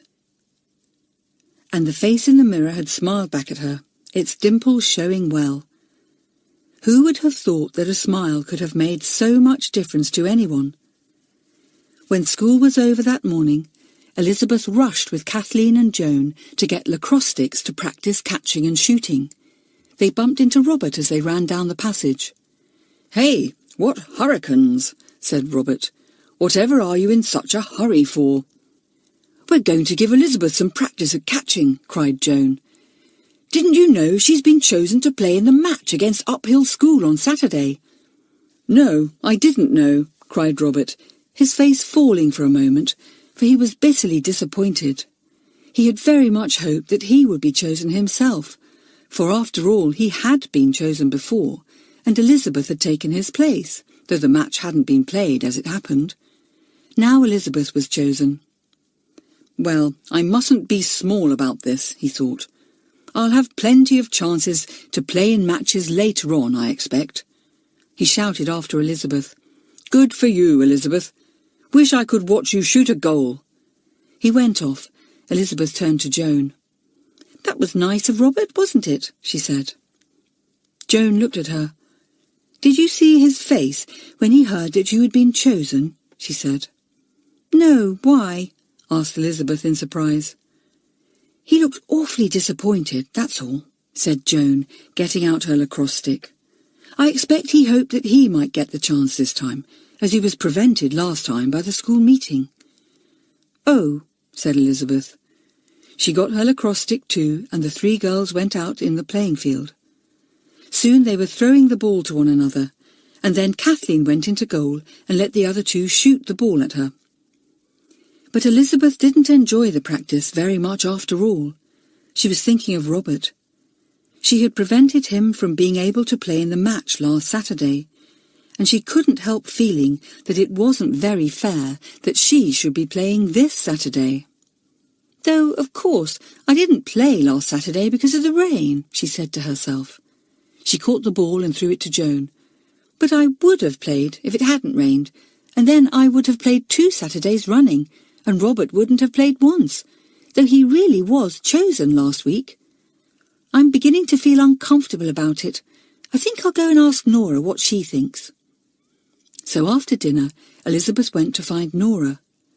The monitors were always ready to hear anyone's troubles, and the children went to them readily. "Nora, do you think I ought to let Robert play in the match on Saturday instead of me?" asked Elizabeth. "You know it was because of me that he was told he mustn't play last Saturday." "Well, I know he's disappointed about this. Shall I go to Eileen and tell her to let Robert play instead?" "Yes," said Nora at once. "It's only fair, Elizabeth. Good for you. I'm glad you thought of that. There's one thing about you, you do like to be just, and that's a great thing." "I'll go and tell Eileen now," said Elizabeth, and off she sped before she could change her mind. It was very disappointing for Elizabeth, but it would be a nice surprise for Robert. Chapter 19. A Peaceful Week. Eileen was in the gym. She was very good at gym and games of all kinds. She was busy doing some exercises, but she stopped when she saw that Elizabeth wanted to speak to her. "What do you want, Elizabeth?" she asked. "Eileen, would it be all right if Robert played in the match on Saturday instead of me?" asked Elizabeth. "You see, I've discovered that he didn't do the things I accused him of at the last meeting, so I think it would be only fair if I let him have the chance of playing this time." "Right," said Eileen, taking out a notebook and writing something down in it. "I'll see to that. As you say, it's only fair, Elizabeth. I'm sorry you can't play, but you've done the right thing." Elizabeth couldn't find Robert to tell him, and before she could do so, Eileen had taken down the first notice from the board and put up another. "Robert Jones will play in the match against Uphill School on Saturday," said the second notice. Robert saw it as he came into dinner. He stared at it in amazement. Surely Elizabeth had said she was playing. He stood frowning at the board, and Kenneth came up. "Hello," said Kenneth, reading the notice. "I wonder why that's altered. It said that Elizabeth was playing in the match when I read it before breakfast." "Yes, that's what I thought," said Robert, puzzled. "Why has it been altered? But I say, that's marvellous for me. I was jolly disappointed this morning." "I bet Elizabeth will be disappointed too," said Kenneth. They went into their dinner. Robert did not like to say anything to Elizabeth in front of the others, and she said nothing about the notice either. It was Nora who told Robert about it. "Did you see that you were playing in the match after all?" she asked. "Yes, but why?" asked Robert. "What made Eileen change?" "It was because Elizabeth asked her to let you play instead," said Nora. "Elizabeth thought that would only be fair, and I must say I agreed with her." Robert went red. "It's awfully sporting of her, but I can't let her do it," he said. "I know how badly she wants to play." He went to find Elizabeth. She was in the school garden, planting bulbs with John. "Hi, Elizabeth," called Robert. "You're a sport, but I'd rather you played on Saturday if you don't mind." "I shan't, Robert," said Elizabeth. "I've made up my mind. It's such a good way of trying to make up for the mistake I made. I should be ashamed of myself if I didn't do it." "But I don't mind whether you try to make up for your mistake or not," said Robert. "Yes, but I mind," said Elizabeth. "I shall think better of myself if I do this. Really, I shall." "All right," said Robert. "Thanks. I only wish you were coming to watch, Elizabeth." "I hope you shoot lots of goals," said Elizabeth, and went on with her planting. It was hard work. The crocus bulbs had come, and big patches of grass had to be lifted before the crocuses could be planted underneath. Then there were all the daffodil and tulip bulbs to plant too, though they were much easier to bury in the soil of the beds. "There's so much to do and so little time to do it all," sighed Elizabeth. "I would like to ride oftener, and I would like to garden all day long. and I'd like to have more music lessons, and I'd like to spend more time with the rabbits, and I'd like to play games oftener. I wish I was like you, John, and only had one favourite thing to do instead of about 20. Well, I dare say you have a more exciting time than I have, said John seriously. Mr. Johns is always saying I ought to do something else besides gardening in my spare time, because I shall become dull. I don't think you're a bit dull, cried Elizabeth. I love to hear you talk about gardening. Yes, because you like gardening and understand it, said John. But to those who don't, I expect I do seem dull. You think of something else for me to do, Elizabeth. Well, what about riding? Said Elizabeth. I never see you on horseback. Get Robert to take you out on Captain sometimes. He'd like that, and you'd enjoy it. The week went by and Friday came. The school meeting was to be held again that night. The children filed in as usual, not so grave as last time, for there were no serious matters to be discussed tonight. They always enjoyed the meetings. They liked ruling themselves, making their own laws, and seeing that they were kept. The extra money was put into the box. Kenneth proudly put in a whole £10 note from one of his uncles. Peter put in £5. Then the week's pocket money was given out. John Terry asked for money for the new crocus bulbs, and it was given him. He also asked for money for a new garden fork, a smaller one than the one he used. Peter is going to help us with the digging, he said, and our fork is too big for him. We've never had one suitable for the younger ones. That money was given out also. Richard asked for money to buy a record of a violin performance. He was anxious to play the same piece himself, and Mr. Lewis had said that if he could get the record and hear how a great master played the piece, it would help him. William granted the money at once. The whole school was becoming very proud of Richard, for he played both the piano and the violin beautifully. He sat down, pleased. "Any complaints or grumbles?" asked William. Leonard got up. He looked rather apologetic. "This is rather a silly grumble," he said. "It's about Fred. He does snore so at night, and you see, I have to get up early in the morning to milk the cows, so if I am kept awake by the snoring, I can't seem to make myself get up in time. We've all told Fred about it, but he can't help it, so what can we do?" Fred stood up. "I've had a bad cold," he said. "I think I'll be all right when it's quite gone. Shall I go and sleep in the sanatorium by myself till Matron says I don't snore any more?" "Yes, I should," said William, smiling. "It's about the funniest grumble we've ever had, I think. But Leonard must get his sleep or we shan't get our breakfast milk." Everyone laughed. William tapped on the table with his hammer. "Before we dismiss," he said, "Elizabeth has something to say. Stand up, Elizabeth." Elizabeth stood up, red in the face. She had been thinking about what she had to say, and she said it straight out, without stammering or stopping. "I want to say this," she began. "Last week I accused Robert of playing some mean tricks on me and Jenny. You all believed me, and you said that Robert shouldn't play in the match as a punishment. Well, I was wrong. It wasn't Robert after all. It was somebody else." "Who was it? Tell us!" cried a dozen voices indignantly. William rapped on the table and everyone was quiet. "Wait a minute, Elizabeth," said William. "I want to say something. This is what I have to say. Rita and I, as judges, have decided that for the present we shall not give you the name of the child who did the tricks. You know that in certain cases it is sometimes best not to refer the matter to the whole school.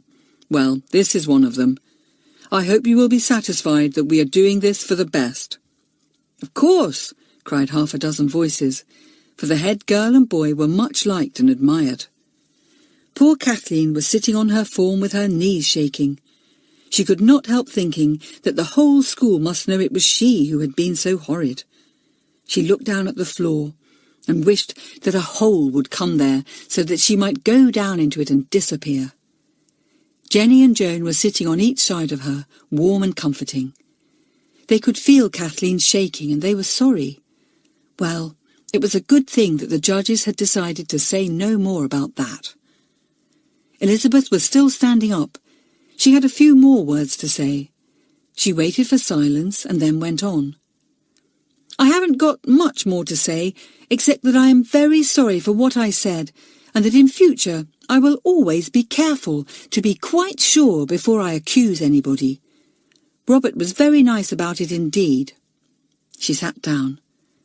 William was about to rap on the table to dismiss the meeting when Robert got up. He looked cheerful and bright, quite a different boy from the last meeting. "May I say something, William?" he asked. "It's this. Elizabeth is letting me play in Saturday's match instead of her, to make up for saying wrong things about me. Well, I think that's very good of her, and I want the school to know about it." "Good old Elizabeth!" cried somebody. Everyone thought that Elizabeth had behaved justly and rightly. The girl could feel this, and she was happy. Then the meeting was dismissed, and the children filed out to do what they liked for the half-hour before supper. Joan sat down to write to her mother. Jenny put on the gramophone and made up a dance in the middle of the floor, much to the amusement of the others. Elizabeth went to practice in one of the music rooms. Robert began to read a book on horses. Kathleen took up her sewing. She had spent all the money she had on 2 handkerchief cases to embroider. One was to be for Jenny, and the other for Elizabeth. Rita had said that it was possible to make up for nasty things by doing something nice, so she was doing it. We learn a lot of things besides lessons at Whiteleaf School, thought Kathleen as she sewed, and she was right. Chapter 20. The Great Lacrosse Match. Saturday came, marvellously bright and sunny. There was a frost in the morning and the grass glittered white. But it disappeared in the sun, and everyone agreed that it was a perfect day for the match. Elizabeth tried her very hardest to be glad that it was such a fine day.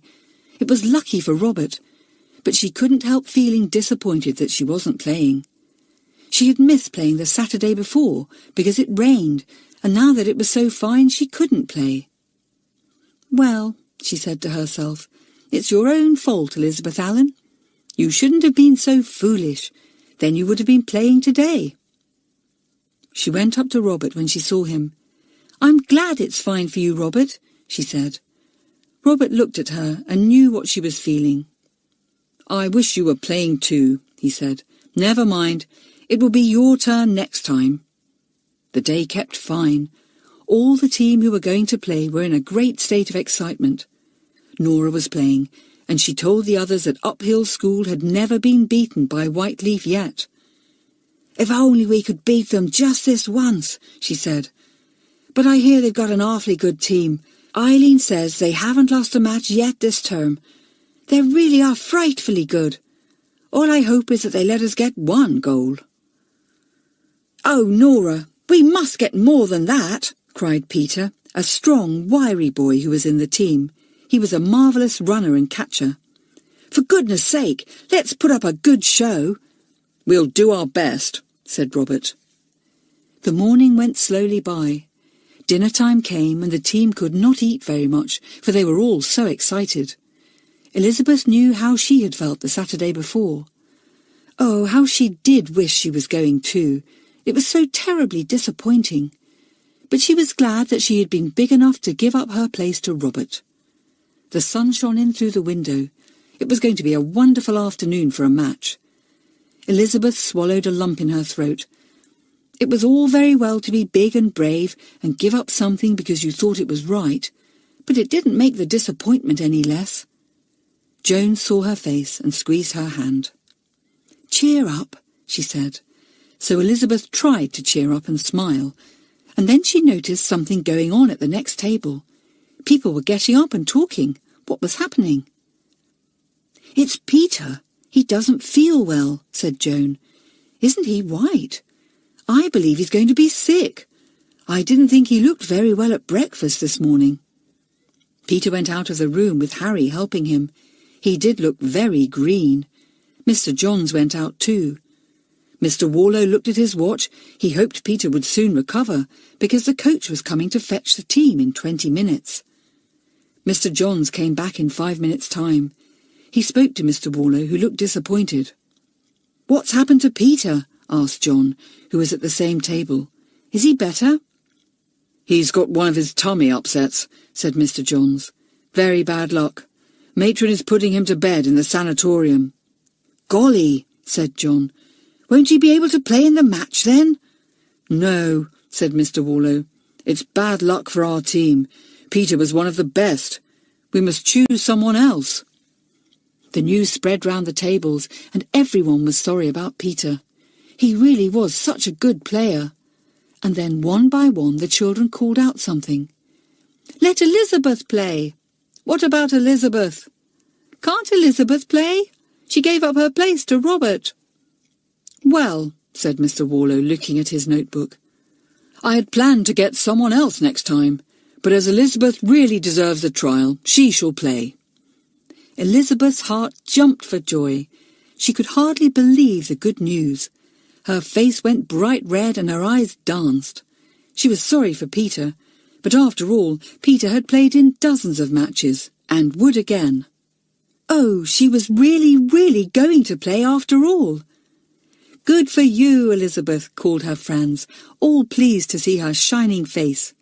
The whole school knew, of course, that Elizabeth had given up her place in the match to Robert, and now they were really glad that she had her reward so unexpectedly. Elizabeth sat happily in her place. Joan clapped her on the back, and Jenny grinned at her. "Things always happen to you, don't they, Elizabeth?" said Jenny. "Well, you deserve this piece of luck." "Elizabeth, I'm so glad," called Robert from the end of the table. "We shall be playing in our first match together. That'll be fun." Elizabeth couldn't eat anything more. She pushed her pudding plate away. "I shall feel sick, like Peter, if I eat any more," she said. "Well, for goodness sake, don't then," cried Nora. "We can't have another player going sick at the very last moment." Elizabeth rushed off to change with the others into her gym things. She found time to peep into the sand with a book for Peter. "I'm sorry, Peter, old thing," she said. "I hope you'll soon be all right. I'll come and tell you about the match when it's over." "Play up," said Peter, who still looked rather green. "Shoot a few goals. Goodbye, and good luck." Elizabeth shot off, her heart singing. It was too marvellous for words. Everyone laughed at her face, and everyone was glad for her. She found Robert and took his arm. "Sit next to me in the coach," she said. "We are the only ones who have never played in a match before. And oh, Robert, though I'm awfully happy, I feel a bit nervous." "You? Nervous?" said Robert with a laugh. "I can't believe it. A fierce person like you can't be nervous." But Elizabeth was. She was very anxious to do her best in the match, to do her best for Whiteleaf School. Suppose she played badly? Suppose she didn't catch the ball but kept dropping it? It would be dreadful. Still, there won't be anyone from Whiteleaf watching to see if I play badly, she comforted herself. She looked at Robert as he sat beside her in the coach, looking burly and stolid and not a bit nervous. It was nice to be playing with him after all. "I simply can't imagine how I hated him so much," thought Elizabeth. "It seems to me that if we dislike people, we see all the worst side of them, because we make them show that to us. But if we like them, then they smile at us and show their best side. I really must try to give people a chance and begin by liking them, so that they show their best side at once." The coach soon arrived at Uphill School, which, as its name showed, was at the top of a steep hill. It was a much bigger school than Whiteleaf, and had the choice of far more children for its lacrosse team than Whiteleaf had. The Whiteleaf children looked at the opposing team and thought that they seemed very big and strong. The teams lined up in their places. The whistle blew and the game began. The Uphill team were certainly strong, but there were some fine runners in the Whiteleaf team. They missed Peter, who was the finest runner of all, but both Robert and Elizabeth seemed to have wings on their feet that afternoon. They had never run so fast in their lives before. Both children felt honoured to play in the match and were determined to do their very best. Elizabeth's nervousness went as soon as the game began. She forgot all about herself and thought only of the match. She and Robert often threw the ball to one another. Both children had practiced their catching every day for some weeks and were very good at it. Neither of them dropped the ball, but passed it beautifully. "Good, Robert! Good, Elizabeth!" cried Mr. Warlow, who was with the team. "Keep it up! Shoot, Elizabeth!" Elizabeth saw the goal not far off. She shot the ball at it with all her might. It flew straight at the goal, but the goalkeeper was on guard and shot the ball out again at once. "Well tried, Elizabeth!" cried Mr. Warlow. Then the uphill team got the ball and sped off towards the other goal, passing gracefully to one another. And then the captain shot hard. The ball rolled right into the goal, though Eileen, who was goalkeeper, did her best to stop it. "1 goal to uphill," said the umpire, and the whistle blew. The game began again, and both Robert and Elizabeth were determined not to let the uphill team get the ball if they could help it. Elizabeth got the ball in her lacrosse net and sped away with it. She was about to pass it to Robert, who was keeping near her, when another player ran straight at her. Elizabeth tripped over and fell. She was up again in a trice, but the ball had been taken by the uphill girl. Down to the goal sped the girl and passed the ball to someone else. "Shoot!" yelled all the watching uphill girls, and the ball was shot towards the goal. It rolled inside before Eileen could throw it out. "2 goals to uphill," called the umpire. He blew the whistle for half-time, and the girls and boys greedily sucked the half-lemons that were brought out to them. Oh, how lovely and sour they tasted! "Now, play up, Whiteleaf," said Mr. Warlow, coming out onto the field to talk to his team. "Robert, keep near Elizabeth, and Elizabeth, pass more quickly to Robert when you are attacked. You two are running like the wind today. Shoot at goal whenever there's a chance. Nora, feed Elizabeth with the ball when you can. She may perhaps be quick enough to outpace the uphill girl marking her." The children listened eagerly. The Whiteleaf team were feeling a little downhearted. 2 goals to none. The whistle blew, the match began again. Nora got the ball and passed it at once to Elizabeth, remembering what Mr. Warlow had said. Robert kept near to her and caught it when she passed it to him. He passed it back again, and the girl sped towards the goal. She flung the ball with all her might.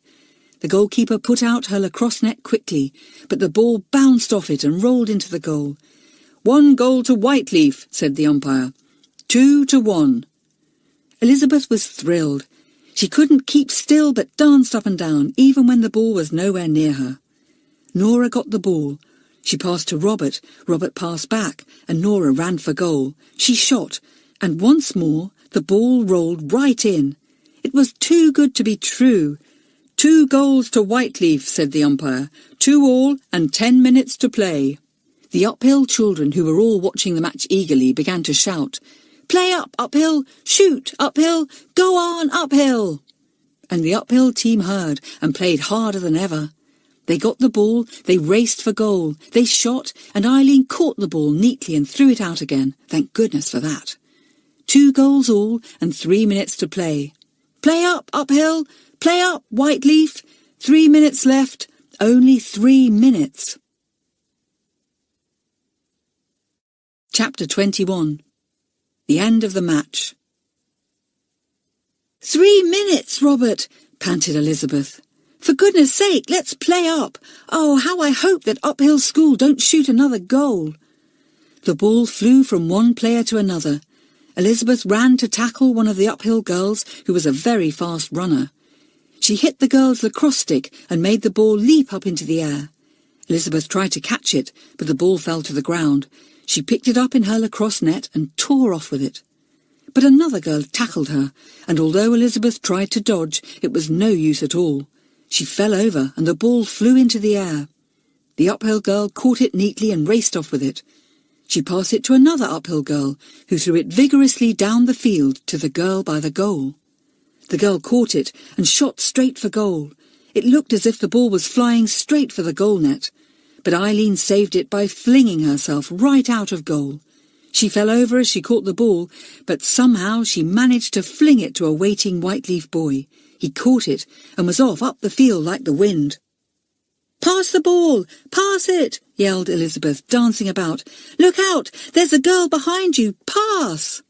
The boy passed the ball, just as the uphill girl behind him tried to strike at his stick to get the ball. It flew straight through the air to Elizabeth. She caught it and sped off, followed by a swift-running uphill girl. Elizabeth passed to Robert, who was nearby. An uphill girl ran at him, and he passed the ball back to Elizabeth, who ran for goal. Should she shoot from where she was? She might get a goal, and she would win the match for Whiteleaf. But Robert had run down the field and was nearer the goal now. She ought really to pass to him. Without another moment's delay, Elizabeth threw the ball straight to Robert. He caught it and flung it at the goal. It was a beautiful shot. The girl in goal tried her best to save the goal, but the ball flew past her stick and landed right in the corner of the net. Goal to Whiteleaf. And almost at once the whistle blew for time. The match was over. 3 goals to Whiteleaf, shouted the umpire. 3 goals to 2. Whiteleaf wins. Well played. Then all the watching uphill girls cheered too and clapped their hardest. It had been an excellent match and everyone had played well. Another second and the whistle would have blown for time, panted Elizabeth. Oh, Robert, you were marvellous to shoot the winning goal just in time. Well, I couldn't have if you hadn't passed me the ball exactly when you did, said Robert, his breath coming fast as he leaned on his lacrosse stick, his face flushed and wet. Well, Elizabeth, we've won. Think of that. We've never beaten uphill before. Oh, I'm glad you shot a goal too. The 2 teams trooped off the field and went in to wash. It was nice to feel cold water, for they were all so hot. The 2 captains shook hands, and the uphill girl clapped Eileen on the back. A jolly good match, she said. It's the first we've lost this term. Good for you. Elizabeth hadn't been able to eat much dinner, but she made up for it at tea time. There was brown bread and butter and blackberry jam, currant buns and an enormous chocolate cake. The children ate hungrily, and the big plates of bread and butter and buns were soon emptied. I'm longing to get back to Whiteleaf to tell the good news, said Robert to Elizabeth. Aren't you? Oh, Elizabeth, I am glad you played after all, and I can't tell you how glad I am that I was able to play. I hope we play in heaps more matches together. It was marvellous being able to pass the ball so well to one another.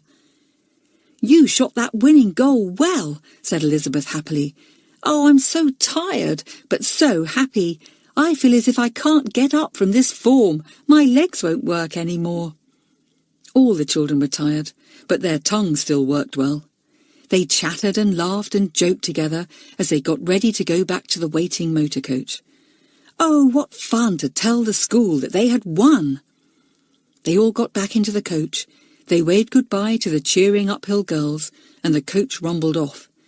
The children sank back into their seats, their faces still red with all their running about, and their legs tired out.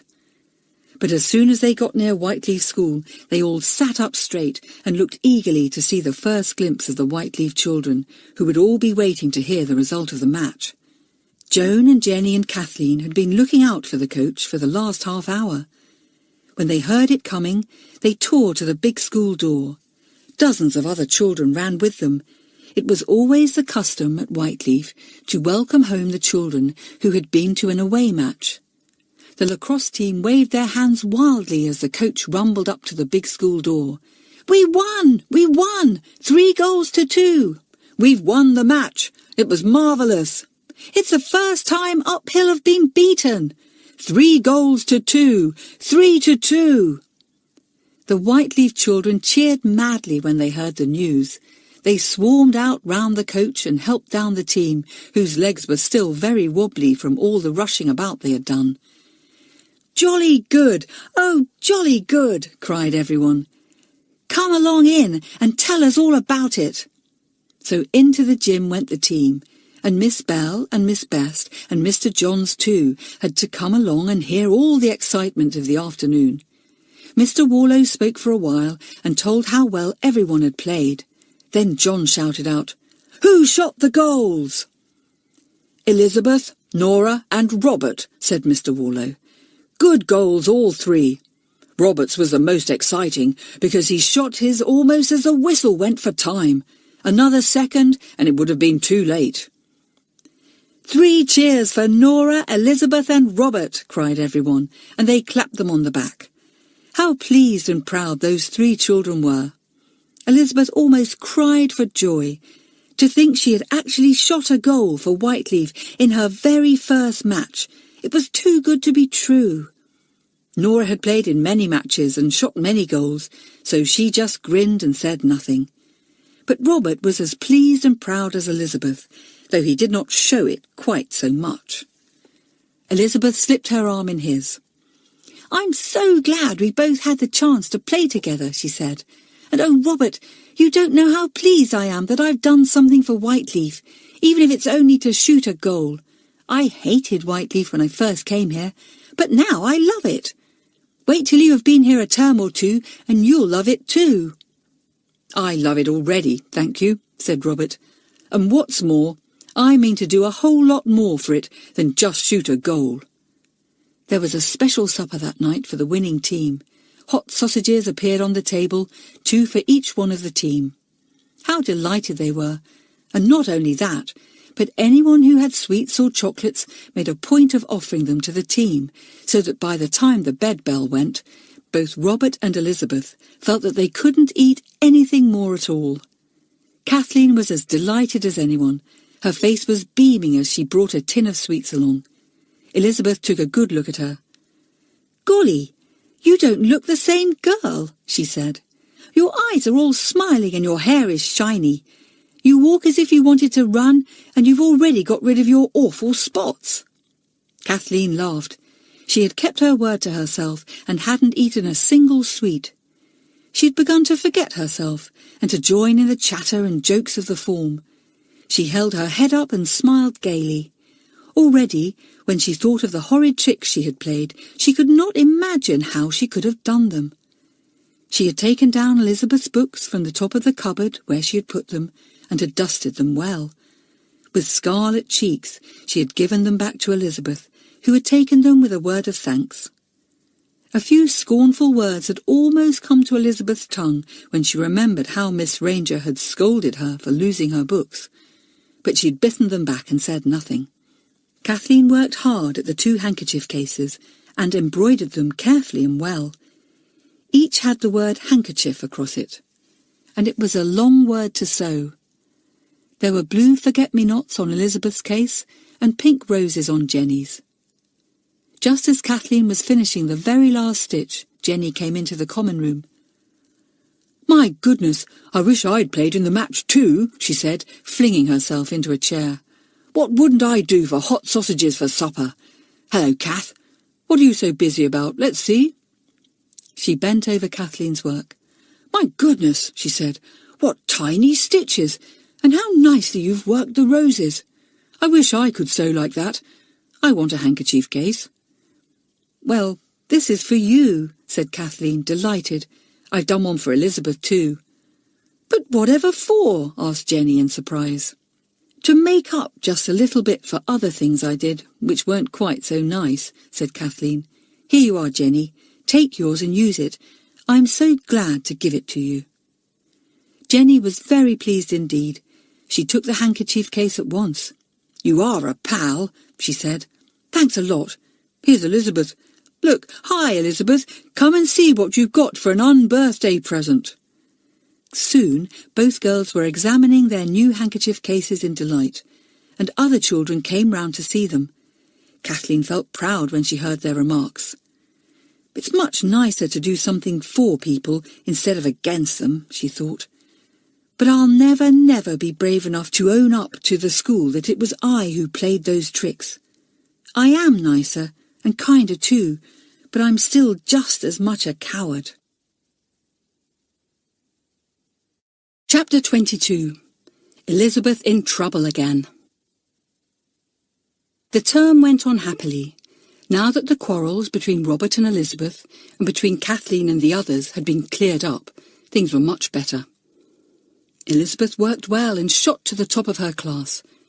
Robert was sometimes second and sometimes third, which pleased Miss Ranger very much, for it was by sheer hard work that the boy did so well.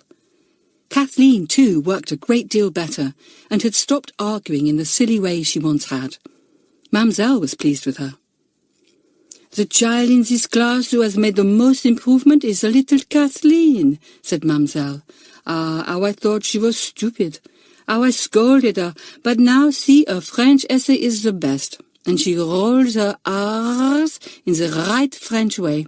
Not like you, Robert, who will never get them right." Robert smiled, and Kathleen went red with pleasure. She had never been praised in class before, and it was very pleasant. She began to wonder if she was as stupid as she had always thought herself to be. "My memory does seem to be better," she thought, "and I like working at my lessons now. I was bored before. Maybe I shan't always be at the bottom of the class now. How marvellous! Wouldn't Mother be pleased if I came out top in something?" She worked especially hard for Mademoiselle, and this was a great change for Kathleen, for ever since Mademoiselle had scolded her so badly, she had disliked the French teacher and done her lessons carelessly. But now, somehow, things were different. For one thing, the girl was healthier. She went out riding and walking with the others, and she even offered to help John, Elizabeth and Peter in the school garden. "Good gracious," said John. "You're the last person I would have thought wanted to help. Are you any good at gardening?" "Well, no, not much," said Kathleen honestly. 3 weeks before she would have boasted untruthfully that she knew everything about gardening. "But, John, I'd like to help a bit. Isn't there anything I can do?" "You can wheel that rubbish over there to the rubbish heap," said John. "Then bring back the barrow and fork the next pile of rubbish in. It's really too heavy for Peter to wheel." Peter was very keen on gardening, and John was delighted to have him. Peter told John how Robert took him riding, and John grew quite interested in hearing about the horses.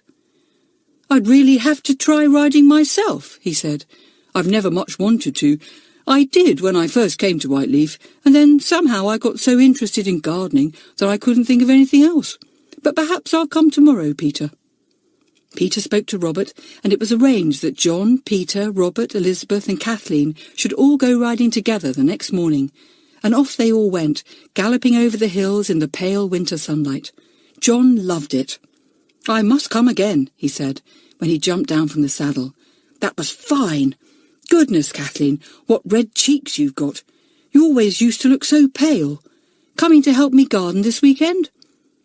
"Yes, please," said Kathleen, overjoyed at being asked to help someone. She was beginning to find how lovely it was to make friends and to be a friend.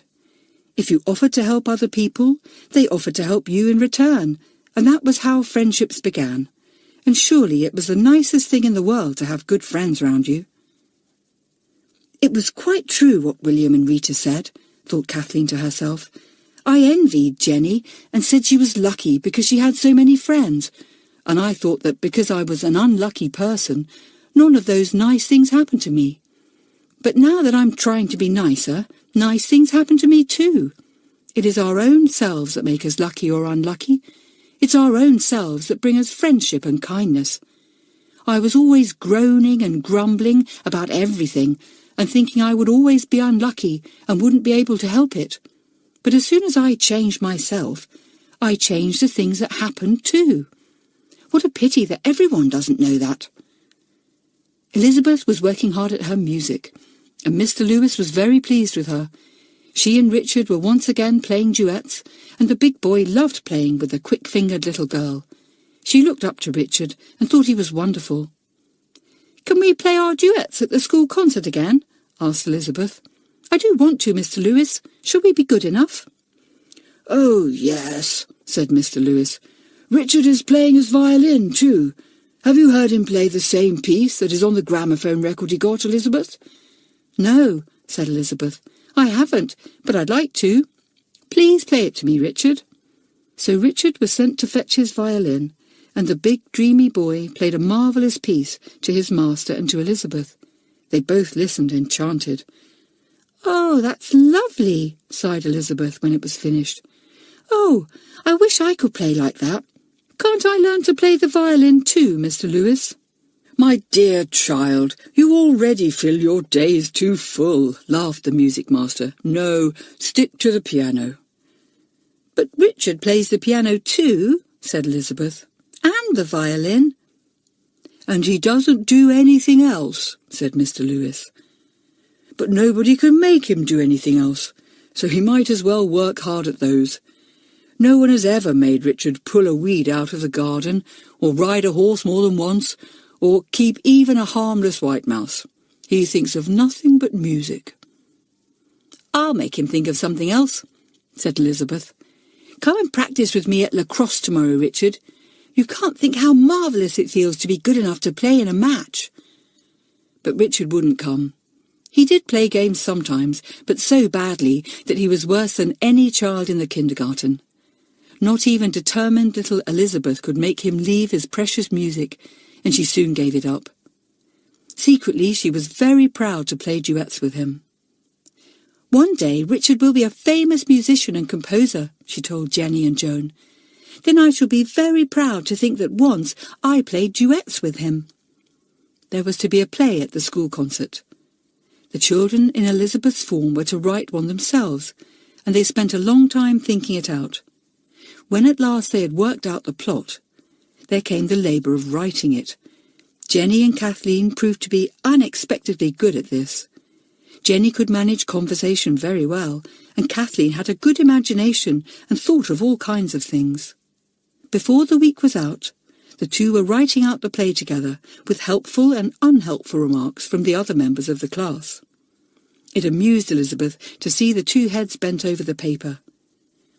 "It's just as funny to see Jenny and Kathleen like that as it was to see me and Robert," she thought. "How silly we are when we quarrel. Well, I'll never quarrel again." It was a pity she said that, for she broke her word to herself the very next day. She quarrelled with John. They had built a big rubbish heap, and John had said they would light it the next time they had an hour or two to spare. But when Elizabeth went to find John in the garden to light the fire, he wasn't there. "Oh, bother," thought the little girl. "I did so want to see the bonfire burning. Well, if John doesn't come in the next few minutes, I'll light it myself. He won't mind." But she knew that he would mind, really, for although he trusted Elizabeth in a great many ways, things such as lighting bonfires he always did himself. Elizabeth fetched a box of matches. She struck one and held it to some paper she had pushed into the heart of the rubbish heap. It caught fire, and in a trice the bonfire was burning furiously. What a blaze it made! Blue smoke streamed out from it and flew over the shed nearby. Elizabeth danced round happily. This was marvellous. How silly John was to be late. And then she suddenly noticed something. The wind was blowing the flames of the bonfire near the shed. "Oh, I hope the shed won't catch fire," cried Elizabeth in alarm. "Oh, my goodness, I believe it will. John! John! Quick, where are you?" John was coming down the path at that moment. He saw the flames of the bonfire at the bottom of the garden and hurried to see what was happening. When he saw that the red tongues were actually licking the woodshed, he had a terrible fright. "Elizabeth, get the hose out with me," he cried. Together, the two children unrolled the hose and hastily fitted it to the garden tap. John turned on the tap and the water gushed out of the hose. The boy turned it on the bonfire. In a few minutes the fire was out, and only dense black smoke came from the very heart of it. John threw down the hose and turned off the tap. "What in the world did you light the bonfire for?" he said angrily. "What an idiot you are! Don't you know by now that I'm head of the school garden? You might have burnt down the shed." "Don't talk to me like that," cried Elizabeth, firing up at once. "You said you were going to light it, and it would have happened just the same if you had, wouldn't it?" "My dear Elizabeth, I'm not quite so foolish as to light a bonfire just there, with the wind blowing the flames straight towards the shed," said John furiously. "Have a little sense. I didn't dream of lighting it today, and you've no business to. Now we've ruined the bonfire, and I meant it to be such a beauty. You're a real nuisance, and I don't want you in the garden any more." "Oh!" cried Elizabeth, with tears in her eyes. "You hateful boy! After all I've done in the garden, and all the help I've given you." "You shouldn't have done it for me," said John. "You should have done it for the garden and for the school. Go away, Elizabeth. I don't feel I want to talk to you any more." "Well, I'll certainly never come and help in the garden again," shouted Elizabeth, and off she marched in a great rage. But half an hour later, a little voice spoke inside her head. "You said you weren't going to quarrel with anyone any more, and you have already. After all, John was right to be cross. You might have burnt down the shed and all his precious tools and everything, and you've spoilt the lovely bonfire he wanted to light." And a voice was speaking inside John's head too. "Elizabeth didn't mean it. She was just silly, not bad. She's as disappointed as you are about the bonfire. And you know you do want her help in the garden. Suppose she takes you at your word and doesn't come any more. That wouldn't be very nice." "I'll go and find her," thought John. And the same thought came to Elizabeth. "I'll go and find John." So they met round the corner of the garden path, each looking rather ashamed. They held out their hands. "Sorry I was piggy to you," said John. "And I'm sorry I was too," said Elizabeth. "Oh, John, I said to myself yesterday that I'd never quarrel with anyone any more, and I've gone and done it again." "You always will," said John with a laugh. "But it won't matter, if only you will make it up quickly. Come on and do some digging. It will do us both good." Off they went together, the best of friends. It takes more than a quarrel to break up a real friendship, doesn't it? Chapter 23. A Thrill for Joan. 2 months of the Christmas term had already gone by. 7 school meetings had been held, and the 8th was to be held on the Friday night. A new monitor had to be chosen, because one of the old ones, a boy called George, had the flu, and was in the sand for a week or 2. "How are new monitors chosen?" asked Robert. "Nobody new has been chosen since I came at the beginning of term. I thought monitors were only chosen for a month, but we've had the same ones for 2 months. "Yes, because they're so good we don't want to change them," said Joan. "We can change them at the end of each month if we want to, but there's no point in changing them if we are satisfied. I think all our monitors are awfully good." "So do I," said Elizabeth. "I once thought it must be awful to be a monitor and have to keep all the rules and see that the others did too. But now I've changed my mind. I think it's rather nice to be trusted so much and to have people coming to you for help and advice." "Well, the people who matter in this world are the ones who can be really trusted and who are willing to help anyone in trouble," said Jenny. "We get good training for that at Whiteleaf. One day I'd like to be a monitor. But like you, Elizabeth, I know I never shall be." "Well, nobody's answered my question yet," said Robert patiently. "What was it?" asked Elizabeth. "I asked how new monitors are chosen," said Robert. "Do we choose them, or do the jury, or the judges, or who?" "Well, the whole school chooses them first," said John. "We each write down the name of one we think we would like as monitor, and then the slips of paper are folded and passed up to the jury." "What next?" asked Robert. "The jury undo them and see which 3 children have the most votes," said John. "They vote for whichever of those 3 they think would be best. Then their votes are passed up to William and Rita, and the 2 judges decide which child is to be made a new monitor." "I see," said Robert. "It seems very fair. Everyone has a say in the matter. That's what I like so much about Whiteleaf. We all have a say in things." "I can't quite think who to vote for," said Jenny. "I'll have to think hard." "So will I," said Joan thoughtfully. "It is such an honour to be chosen. The one we choose must really be worthy of it." "Can I walk with you when we go for our nature ramble this afternoon?" asked Kathleen. "Elizabeth can't go.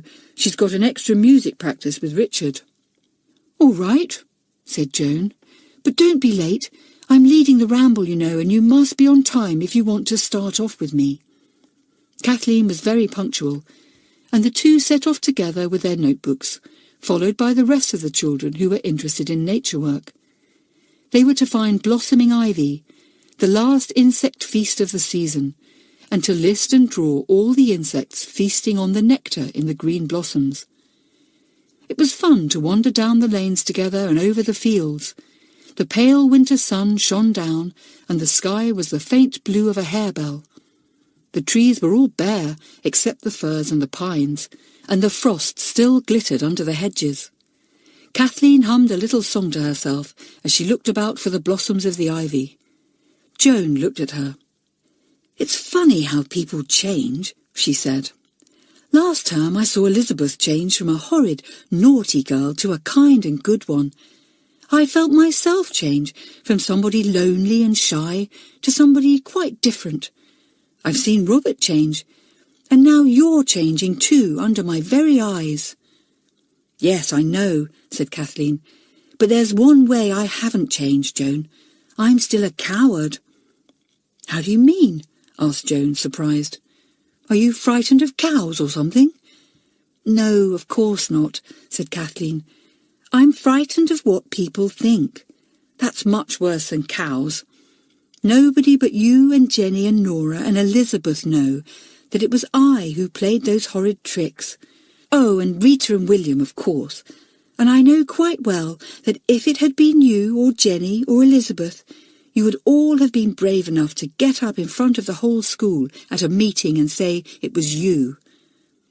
"Well, of course," said Joan. "Why not? You know quite well that the whole school would think well of you for owning up, and not so badly of you for doing the tricks.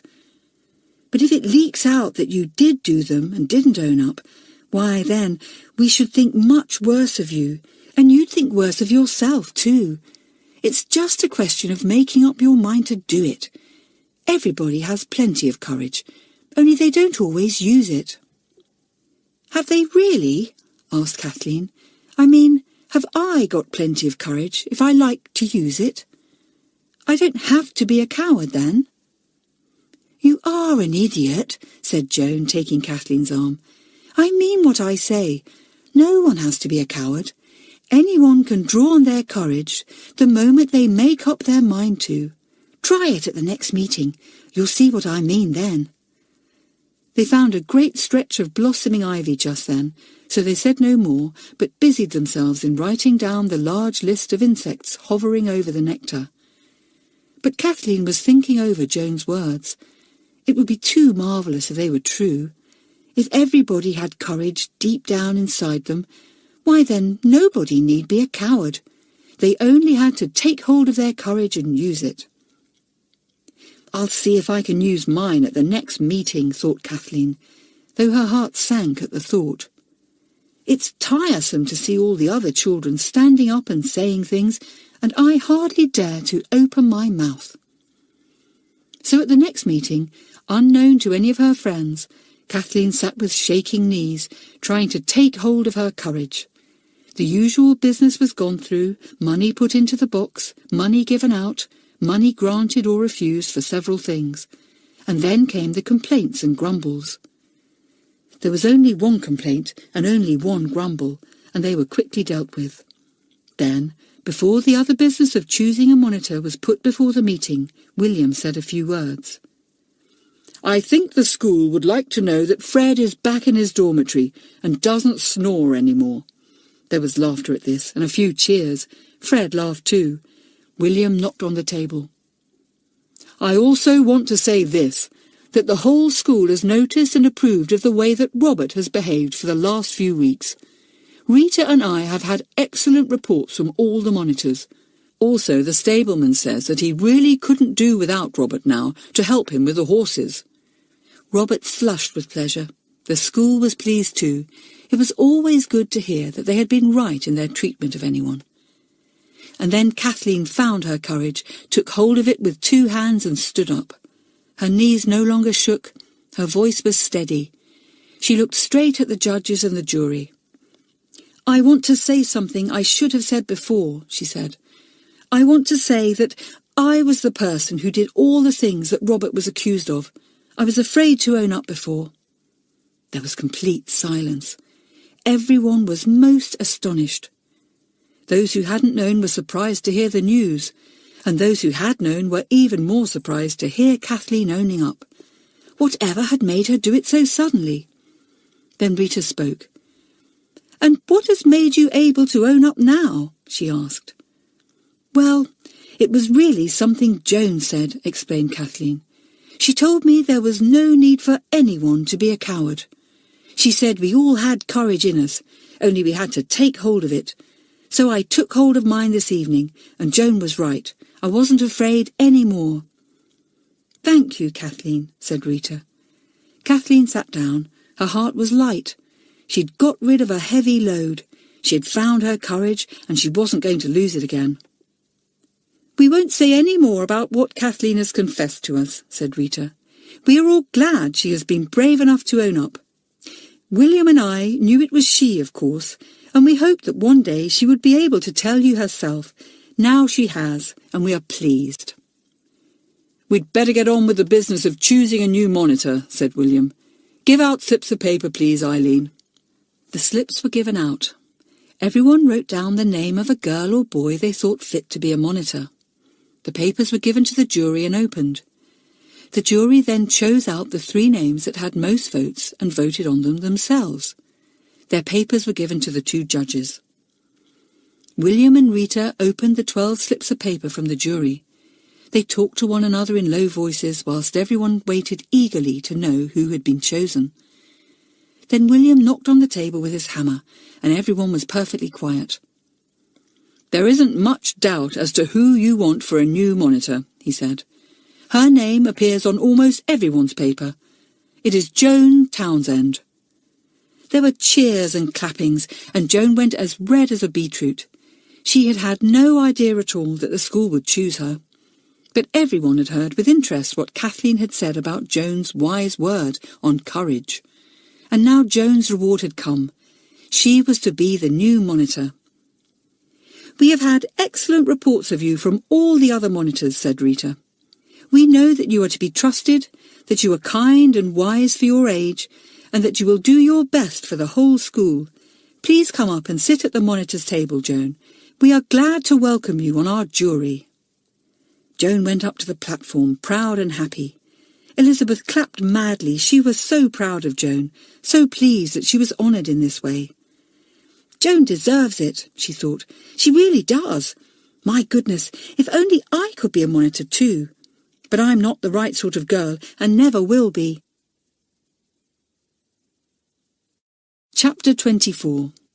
A Horrid Adventure. The term slipped into December. The school was very busy planning and preparing plays and songs of all kinds. The weather was unkind, and many afternoons there were no games to be played out of doors. "It's even too bad to garden," groaned John, looking out of the window. "The ground is so sticky that I can't dig." "Anyway, you'd get soaked through," said Joan. "It's a good chance for you to take an interest in something else. But I expect you'll get down one of your gardening books and pore over that." Joan was very happy to be a monitor. She took a great pride in her new honour and did her duties well. She had to see that the children in her care did not break the rules of the school. She had to advise them when they came to her for help. She had to act wisely and kindly always, and this was not difficult for her because she was naturally a sensible and kindly child. Elizabeth was very pleased that Joan was a monitor. She did not feel jealous, of course, but she longed to be one too. Still, Joan had been at Whiteley for far longer than Elizabeth, so she must wait her turn in patience, though patience was not a thing that Elizabeth possessed very much of at present. Elizabeth practised her music pieces hard and played the duets over and over again with Richard, for she was very anxious to do her best at the concert. Mr. Lewis praised her. "Elizabeth, you are working very hard. You're playing extremely well this term." Elizabeth felt proud. My goodness, she would show everyone at the concert how well she played. If her father and mother came to the concert, they would be surprised to see Elizabeth playing such difficult duets with a big boy like Richard. "You're getting conceited about your playing, Elizabeth," said Richard one afternoon. Richard never thought twice about what he said, and he could be very hurtful. "It's a pity. I like your playing, but I shan't like you if you get conceited." "Don't be so horrid, Richard," said Elizabeth indignantly. "I don't tell you you're conceited, do I?" "No, because I'm not," said Richard. I know quite well that my gift for music is nothing to do with me, really. It's something that has been given to me, a real gift. I'm thankful for it and grateful for it, and I'm going to use it for all I'm worth. But I'm not conceited about it and never shall be." Elizabeth was annoyed with Richard, especially as she knew that what he said was just a little bit true. She was getting conceited about her playing. "But why shouldn't I be proud of it?" she thought. "I haven't got a wonderful gift for it like Richard, so my playing is my own hard work, and I've every right to be proud of that." So she went on planning to show off at the school concert and make everyone think what a wonderful pianist she was. But pride always comes before a fall, and poor Elizabeth was going to have a dreadful shock. She and Robert, John and Kathleen had arranged to go out riding one afternoon before games. Peter came running up and begged Robert to let him go too. "No, you can't, Peter," said Robert. "The horse you usually ride is limping, and I don't want you to have the other. It's a restive horse. Wait till your horse is all right." "Oh, please do let me ride the other horse," begged Peter. "You know I'm a good rider." "Let him come, Robert," said Elizabeth. "You know he can ride Tinker." "Well, Tinker really is a bit funny today," said Robert. "I'll see what he's like when 2 o'clock comes, Peter." When 2 o'clock came, Robert was not in the stables. The others were there. Elizabeth saddled the horses and looked for Robert. Still he didn't come. "Oh, bother," said Elizabeth. "It's 2:10 already. Wherever has Robert got to? We are wasting all our time." Peter sped off to look for Robert, but he came back in a few minutes to say that he couldn't find him. "Well, if we're going for a ride, we'd better go," said Elizabeth. She called to the stableman. "Hi, Tucker, can I saddle Tinker? Is he all right?" "Well, he's a bit upset about something," said Tucker. "You have a look at him, miss." Elizabeth went to Tinker's stall. The horse, which was a small one, nuzzled into her hand. She stroked his long nose. "He seems all right," she said. "I'll saddle him for you, Peter. I'm sure Robert would say you could ride him." She saddled him quickly. Peter leapt up onto his back, and the 4 children cantered out into the paddock. Then away they went down the grassy field path, the girl's hair streaming out in the wind. "We shan't have time to go very far," shouted Elizabeth. "We've only got about 20 minutes. We'll go as far as Windy Hill and back." They cantered out into a lane leading to the hill, and then something happened. As they trotted round a corner, a steamroller started rumbling down the lane which had just been mended. Tinker reared up in fright, and Peter held on with all his might.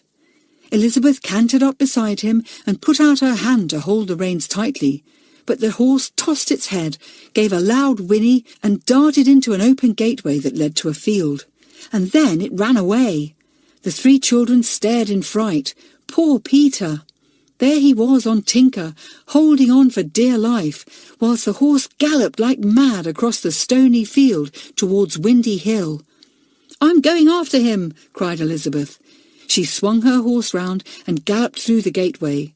She shouted to him and smacked him on his broad back. He set off swiftly, knowing that he had to overtake the runaway horse. Over the stony field went Elizabeth, whilst John and Kathleen watched in fright. Far away galloped Tinker, Peter still clinging fast. Elizabeth's horse was bigger and faster than Peter's. He galloped eagerly, his heels kicking up the stones. Elizabeth urged him on, shouting loudly. It was a good thing that she was such a good rider and that she trusted her horse. On and on they went, gaining little by little on Tinker. Peter's horse was panting painfully.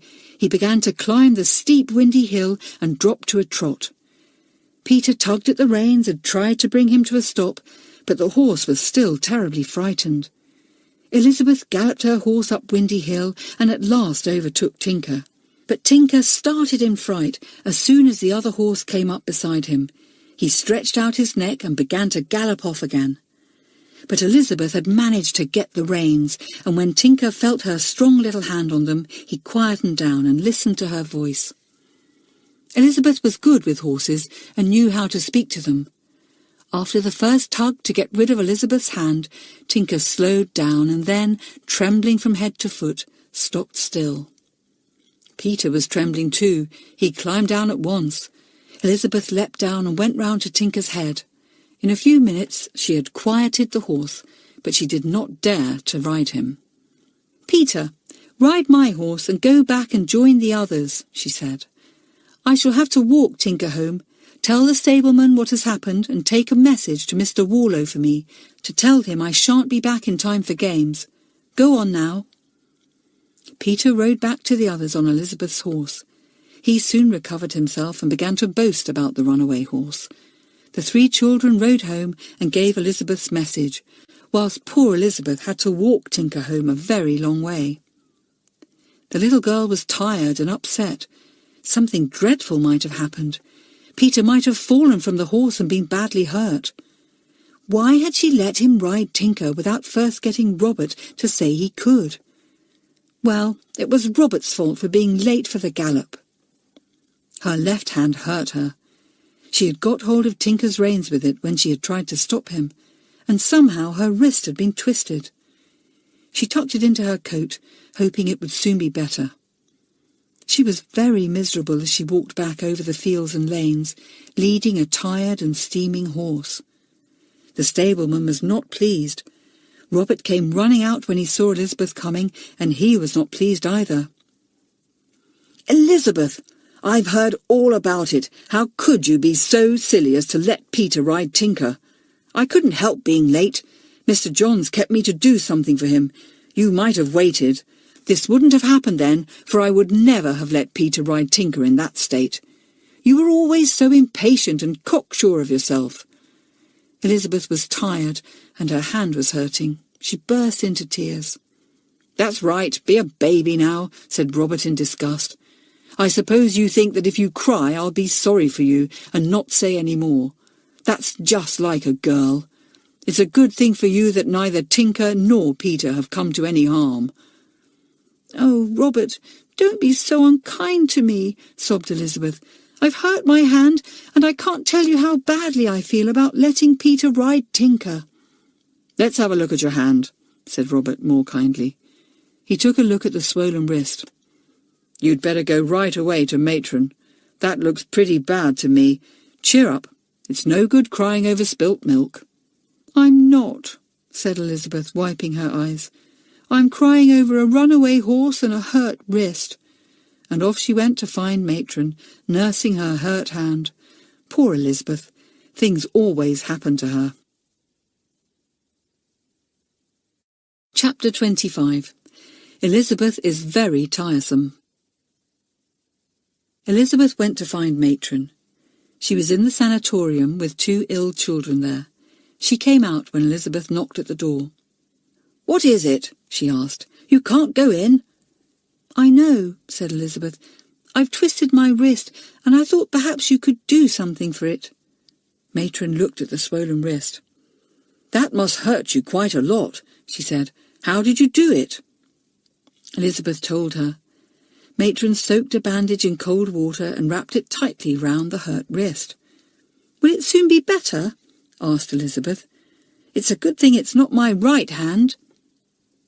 "It will take a little time to get right," said Matron. "Now keep it as still as possible, please, and look, I will make you a sling out of this old hanky, like that, round your shoulder. That will help a bit." It was past tea time by now. Matron took Elizabeth into her own room and made some toast. Elizabeth was tired and pale, and although she said she didn't want anything to eat, she couldn't help thinking that the buttered toast looked rather nice, so she soon ate it up and drank the cocoa that Matron put before her. Then she went off to the common room. Everyone was waiting to hear what had happened. Joan ran to her at once. "Elizabeth, is your hand badly hurt?" "Well, it hurts a bit now," said Elizabeth, "but it's not nearly as bad as it was since Matron bandaged it. It's all my own fault, as usual. I was impatient because Robert was late and I saddled Tinker for Peter, and Tinker ran away." "Poor old Elizabeth," said Jenny. Robert said nothing. He sat reading a book. He still looked cross. There came a knock at the common room door, and small Peter poked his head in. "Is Elizabeth here?" he asked. "Oh, there you are, Elizabeth. I say, how's the wrist? I'm awfully sorry about it. I suppose you won't be able to play the piano for a little while now." Elizabeth hadn't thought of that for one moment. She stared in dismay at Peter. "Oh, my goodness," she said. "I'd forgotten that. Oh, dear. And I so badly wanted to practice hard this week, and now I've only got one hand."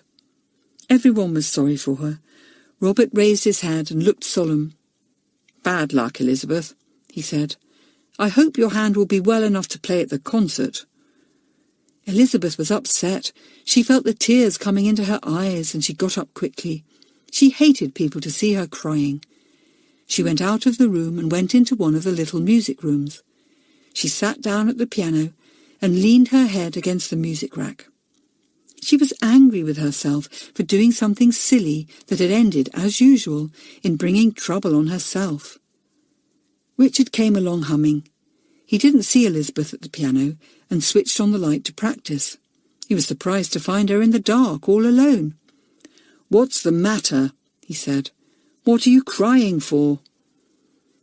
"Because what you said has come true," said Elizabeth sadly. "You told me I was getting conceited about my playing, and that pride comes before a fall. Well, you were right.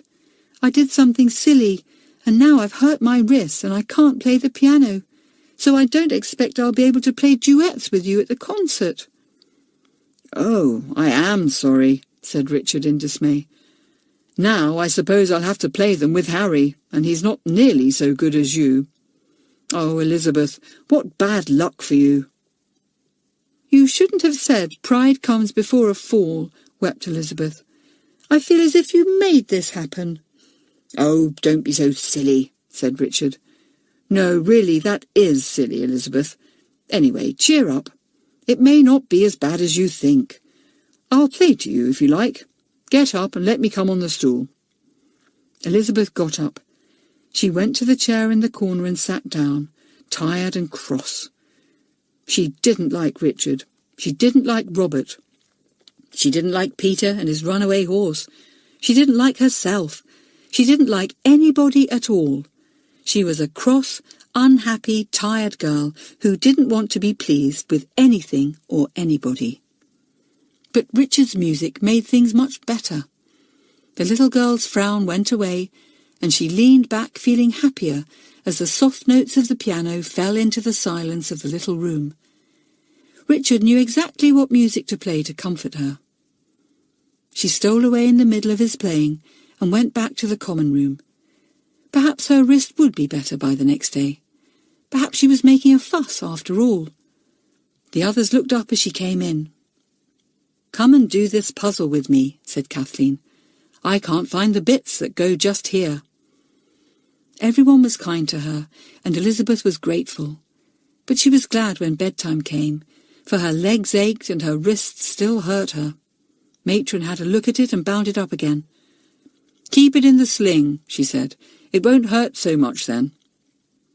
Elizabeth hoped it would be better when she awoke in the morning, but it was still swollen and tender, though it did not hurt quite so much. She couldn't possibly play the piano with it. It was too bad. And then Elizabeth found how difficult it is to do even the most ordinary things with one hand instead of two. She couldn't tie her hair ribbon. She couldn't tie her shoelaces. She couldn't wash herself properly. She couldn't do up a button. She couldn't even seem to blow her nose easily. The others did what they could for her, but Elizabeth was not easy to do things for. She wouldn't stand still. She jerked her head about when Joan tried to do her hair. She stamped her foot when poor Kathleen tried her best to do up the buttons of her blouse and got them all wrong. "Oh dear, you've gone back to being the little girl who had a little curl right down the middle of her forehead," sighed Joan, "and you're being very, very horrid." "Well, so would you be if this had happened to you," said Elizabeth in a rage. "If it had been my right hand, I could at least have missed all the exams next week. But as it is, I'll be able to do the exams and have to miss the things I really love, like gym and riding and music. Oh, it's just too bad." In a few days' time, Matron said Elizabeth could use her hand again, but alas for Elizabeth, she seemed to have no strength in the hurt wrist and didn't dare to use it much. The doctor said she must do what she could with it, and that gradually it would be all right, but she must be patient. Well, that was just the one thing that Elizabeth couldn't be. She was upset and she showed it. She was annoyed and everyone knew it. She was furious because Richard was now practicing the duets with Harry, and when she found that she couldn't be in the play because her part, which was that of a soldier, meant doing some drilling and exercising with a wooden gun, which her wrist couldn't manage, well, that was just the last straw. The form were worried about Elizabeth and disappointed in her. They talked about it. "She's just getting crosser and crosser," said Jenny. "Nobody can do anything with her. She can't help thinking about herself and the nice things she's missing all the time. It is bad luck that she can't even play games. She does love them so." "Let's think of some things for her to do," said Joan sensibly. "There's George in the sand getting better. Couldn't Elizabeth go and read to him? Then there's all the programmes to make for our play. Elizabeth is awfully good at designing things like that. Let's ask her to help us. She can easily do it with her right hand. And there's those gold crowns we've got to make. Robert says he'll make them, and surely Elizabeth could paint them with gold paint." Everyone agreed that it would be a good thing to get Elizabeth to do a few things so that she might forget her crossness. So one by one they went to her and asked her for her help. Now Elizabeth was sharp, and she soon guessed why the children were suddenly asking her to do things for them. At first she felt that she would refuse. Why should she do things for them when she couldn't do anything nice for herself at all? Joan saw her face and took hold of her arm. "Come along with me," she said. "Let's have a talk, Elizabeth. I'm a monitor now, and I have a right to tell you a few things and to help you." Elizabeth went with her into the garden. "I know all you're going to say," she said. "I know I'm behaving badly. I'll never be a monitor like you. I'll never be able to forget myself and not mind when things go wrong." "You're a goose, Elizabeth," said Joan patiently. "You don't know what you can do till you try. There are only 2 weeks left of the term. Don't make them miserable for yourself. We all like you and admire you. Don't let a little thing like a hurt wrist spoil our liking and admiration for you. You really are being rather trying. Everyone has been as kind and patient as possible. You make things very hard for your friends." Elizabeth kicked a stone along the path. After all, why should she make things horrid for her friends when her hurt wrist was her own fault and nobody else's? It was rather feeble of her. She took Joan's arm. "All right, monitor," she said. "I'll help you all I can. I'll do the programmes and read to George and paint the gold crowns. If I can't be a sport for 2 weeks, I'm not much good." "It's just because you're such a strong person, really, that we don't like to see you suddenly being awfully weak," said Joan. "All right, now do your best for us, Elizabeth." Once Elizabeth had really made up her mind to do something, she could always do it. She could be just as patient as she could be impatient. She could be just as cheerful as she could be cross. And in the very next hour, her friends saw the difference. She set to work on the programmes. She could manage to hold the paper with her left hand, and it was quite easy then to draw and paint with her right. Soon she had done 6 excellent programmes, and the whole form came to admire them. Elizabeth was pleased. "Now I'm going to be a good girl and go and read to George," she said, smiling cheerfully round, and off she went, leaving the others laughing. "She can be a monkey, but you can't help liking her," said Jenny, and everyone agreed. Chapter 26. A Marvellous Surprise. The last week of the term came. Exams were held every day and the children worked hard. Elizabeth, Robert and Kathleen worked the hardest of all, for each of them wanted to do well. Elizabeth longed to be top of her form, and so did Robert. Kathleen wanted to be top in something, she didn't mind what. It would be so lovely to tell Mother I was top in something, thought Kathleen. I'm always so near the bottom, and Mother has been so perfectly sweet about it. It really would be a marvellous surprise for her if I could do well in something.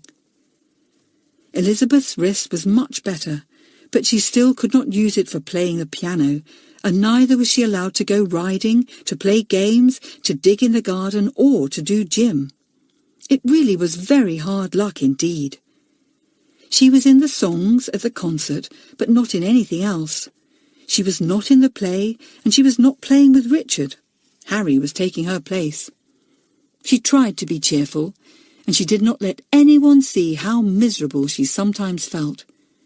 She had pulled herself together and was doing all she could to help the others in every way.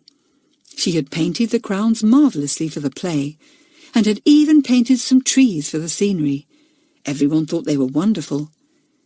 She had done 12 programmes, the best that had been done in the school. Miss Bell was to have one, and so were Miss Best and Mr. Johns. Elizabeth was proud of that. She had been to read to George and to play games with him every day till he had come out of the San. She had done lots of little jobs for Matron. She couldn't help John in the garden, as she'd been used to doing, but she wrote out lists of flower seeds for him, ready for the spring, and listened eagerly when he told her all he and Peter had been doing. "She's really being a brick," said Joan. "There's good stuff in our Elizabeth. She can be the naughtiest girl in the school, but she can be the best girl too." Elizabeth went to watch the hockey and lacrosse matches and cheered the players, though deep down in her heart she felt very sad because she too was not playing. It was awful not to be able to do any of the things she liked so much. "You know how to grin and bear things, Elizabeth," said Richard. "I'll say that for you." Nothing that Elizabeth had ever done made the school admire her as much as they did the last weeks of the term. Everyone knew what a fiery, quick-tempered child she was, and they knew how hard it must be for her to be cheerful, patient and helpful. They were proud of her. The school concert came. It was a most exciting afternoon. All the parents who could come came to hear it. Mr. and Mrs. Allen were there, and were going to stay at a hotel the next day so that they might take Elizabeth back with them. Elizabeth flew to meet them, and they hugged her in delight. They were sad to hear that her hurt wrist prevented her from taking any real part in the concert, but they loved the programme she presented to them. "I did it for you," said Elizabeth proudly. "Do you like it? The heads have my programmes too. And Mummy, please notice the gold crowns in the play, because I painted them, and the trees too." The concert was a great success. The play was funny and made the audience laugh loudly. Jenny and Kathleen were thrilled because it was they who had written it out for their form. Richard played the violin most beautifully, and he and Harry played the duets that Elizabeth had been going to play. She felt sad when she heard them, but she made her face smile all the time and clapped hard at the end. She saw Jenny, Joan, Robert and Kathleen watching her, and she knew that they were proud of her for being able to smile and clap when inside she was very disappointed. At the end of the concert, the results of the exams were given. Elizabeth listened with a beating heart. So did Robert and Kathleen. Jenny did not care much. So long as she was somewhere near the top, that was all she minded. Kathleen cared much more. She knew that she had done her best, and she hoped she wouldn't be too near the bottom. At last Miss Bell came to Elizabeth's form. "Miss Ranger says that this form has done exceedingly good work," she said. "Some of the children have been surprisingly good. First come Elizabeth Allen and—" But Miss Bell couldn't go on because a storm of clapping interrupted her. Everyone seemed to be delighted that Elizabeth was top. Robert clapped hard too. How he hoped that he might be second. He had half hoped he might be top, but never mind, he might be second. Miss Bell held up her hand for silence. "Wait a moment," she said. "Let me finish what I had to say. First come Elizabeth Allen and Robert Jones. They have tied for first place, so they are both top." Robert sat up straight, his face bright with surprise and delight. So he and Elizabeth were top together. That was almost better than being top by himself. Elizabeth was sitting just behind him, and she bent forward and clapped him on the back. "Robert," she said, her face beaming, "I'm awfully pleased. I'd rather be top with you than by myself. Honestly, I would." Robert nodded and smiled. He couldn't speak because he was so pleased. He had not such good brains as Elizabeth, so he had to work really hard to win his place. And how proud his father and mother looked. Miss Bell read down the list. Jenny was fourth, Joan was fifth, and both girls were pleased. Kathleen was sixth, well away from the bottom, and she had top marks in history. Her cheeks glowed as she heard Miss Bell read that out. She was fairly near the top, and she had the best marks in history. What would her mother say to that? Kathleen stole a look round the big gym and saw her mother's face. One look at it satisfied Kathleen. Her mother was looking as happy as anyone in the room. "I can't think what Whiteleaf has done to my little Kathleen," her mother was thinking. "She looks quite different. She was always such a plain child, poor little thing. But now she's really pretty when she smiles, and how happy and bright she looks with all her friends." It was a splendid afternoon, and in the evening the last school meeting was to be held. There was a surprise for the school then, which William did not announce until after the usual business had been dealt with. All the money was emptied out of the box and evenly divided between each girl and boy. This was always done at the end of term, and the children were pleased, because it meant that they started their holidays with a little money in their pockets. Then William made his announcement. "I'm sorry to say that we are going to lose Kenneth this term," he said. "Kenneth's father and mother are going abroad, and he is to go with them, so we shall not see him again until they come back, which will not be for 6 months." The school listened in silence. "I should like to say that we thank Kenneth very much for being a wise and good monitor for many terms," said William. "He has done many kind and generous things that most of us know nothing about, and we shall miss him very much. We shall be very glad when you come back, Kenneth." "Thank you," said Kenneth, going scarlet. He was a quiet, shy boy, liked by everyone. The school was sorry to say goodbye. "Well, as Kenneth will not be here to be a monitor next term, we have to choose another new one," said William. "You may like to have George back again, of course, or you may like to give someone else a chance if you think there is anyone worthy of being tried as a monitor. Nora, give out slips of paper, please." Nora rose and gave out the slips of paper to each boy and girl. They took them and sat, thinking hard. It was unexpected to have to choose a monitor without talking about it between themselves first. Elizabeth chewed her pencil. Whom should she put? She decided on John, though she half felt that John wouldn't be a very good monitor, because he only understood one thing really well, and that was gardening. Still, it might be good to give him a chance, so she wrote down his name, John Terry. Soon everyone had written down a name. The papers were given to the jury, who unfolded them and counted them. Then the jury too considered the matter and at last handed in their own papers. William and Rita undid them, said a few words to one another, and then William knocked on the table with his hammer. "3 names have been given the most votes," he said. "One is John Terry. The second is Robert Jones, whom the younger ones have voted for. You should be pleased about that, Robert. And the third is Elizabeth Allen." Elizabeth jumped. She had no idea at all that anyone would vote for her, or would even think her good enough to be a monitor. She had the surprise of her life. "Now we have heard a great deal of Elizabeth this term," said William, "some good and some bad. But both Rita and I have noticed how well Elizabeth has tackled a big disappointment these last few weeks, and has tried to forget herself and to help her form in every way. So it is no wonder that so many people have voted for her. We know that she brought disappointment on herself, said Rita, but we mustn't forget that she hurt her wrist in trying to stop Peter's horse. It was a brave thing to do. Elizabeth, you are a real mixture. You can be foolish and you can be wise. You can be impatient and you can be patient. You can be unkind and you can be kind. And we all know that you try to be fair, just and loyal. Rita paused. Elizabeth listened, her heart thumping. Was Rita going to say that she must try again and perhaps be made a monitor next term if she did well? No, Rita was not going to say that. She smiled down at Elizabeth and went on. Well, Elizabeth, both William and I know you well by now, and we are quite sure that if we make you a monitor, we shall not be disappointed in you. You will always treat other people better than you treat yourself, so we feel that it is quite safe to call you up to the monitor's table and ask you to do your best for the school next term. With burning cheeks and shining eyes, Elizabeth marched up to the jury's table.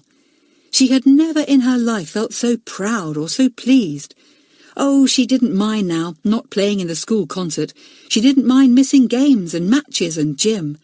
Her ill luck had turned into a piece of marvellous good luck. She was actually a monitor. Yes, really and truly one.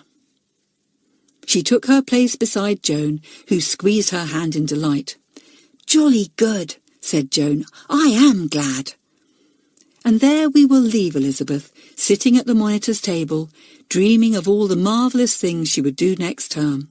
A monitor! Could it really be true that the naughtiest girl in the school had become a monitor? I shall still do silly things, I expect, even now I'm a monitor, thought Elizabeth. But never mind, I've got my chance. I'll show everybody something next term. And I expect she will.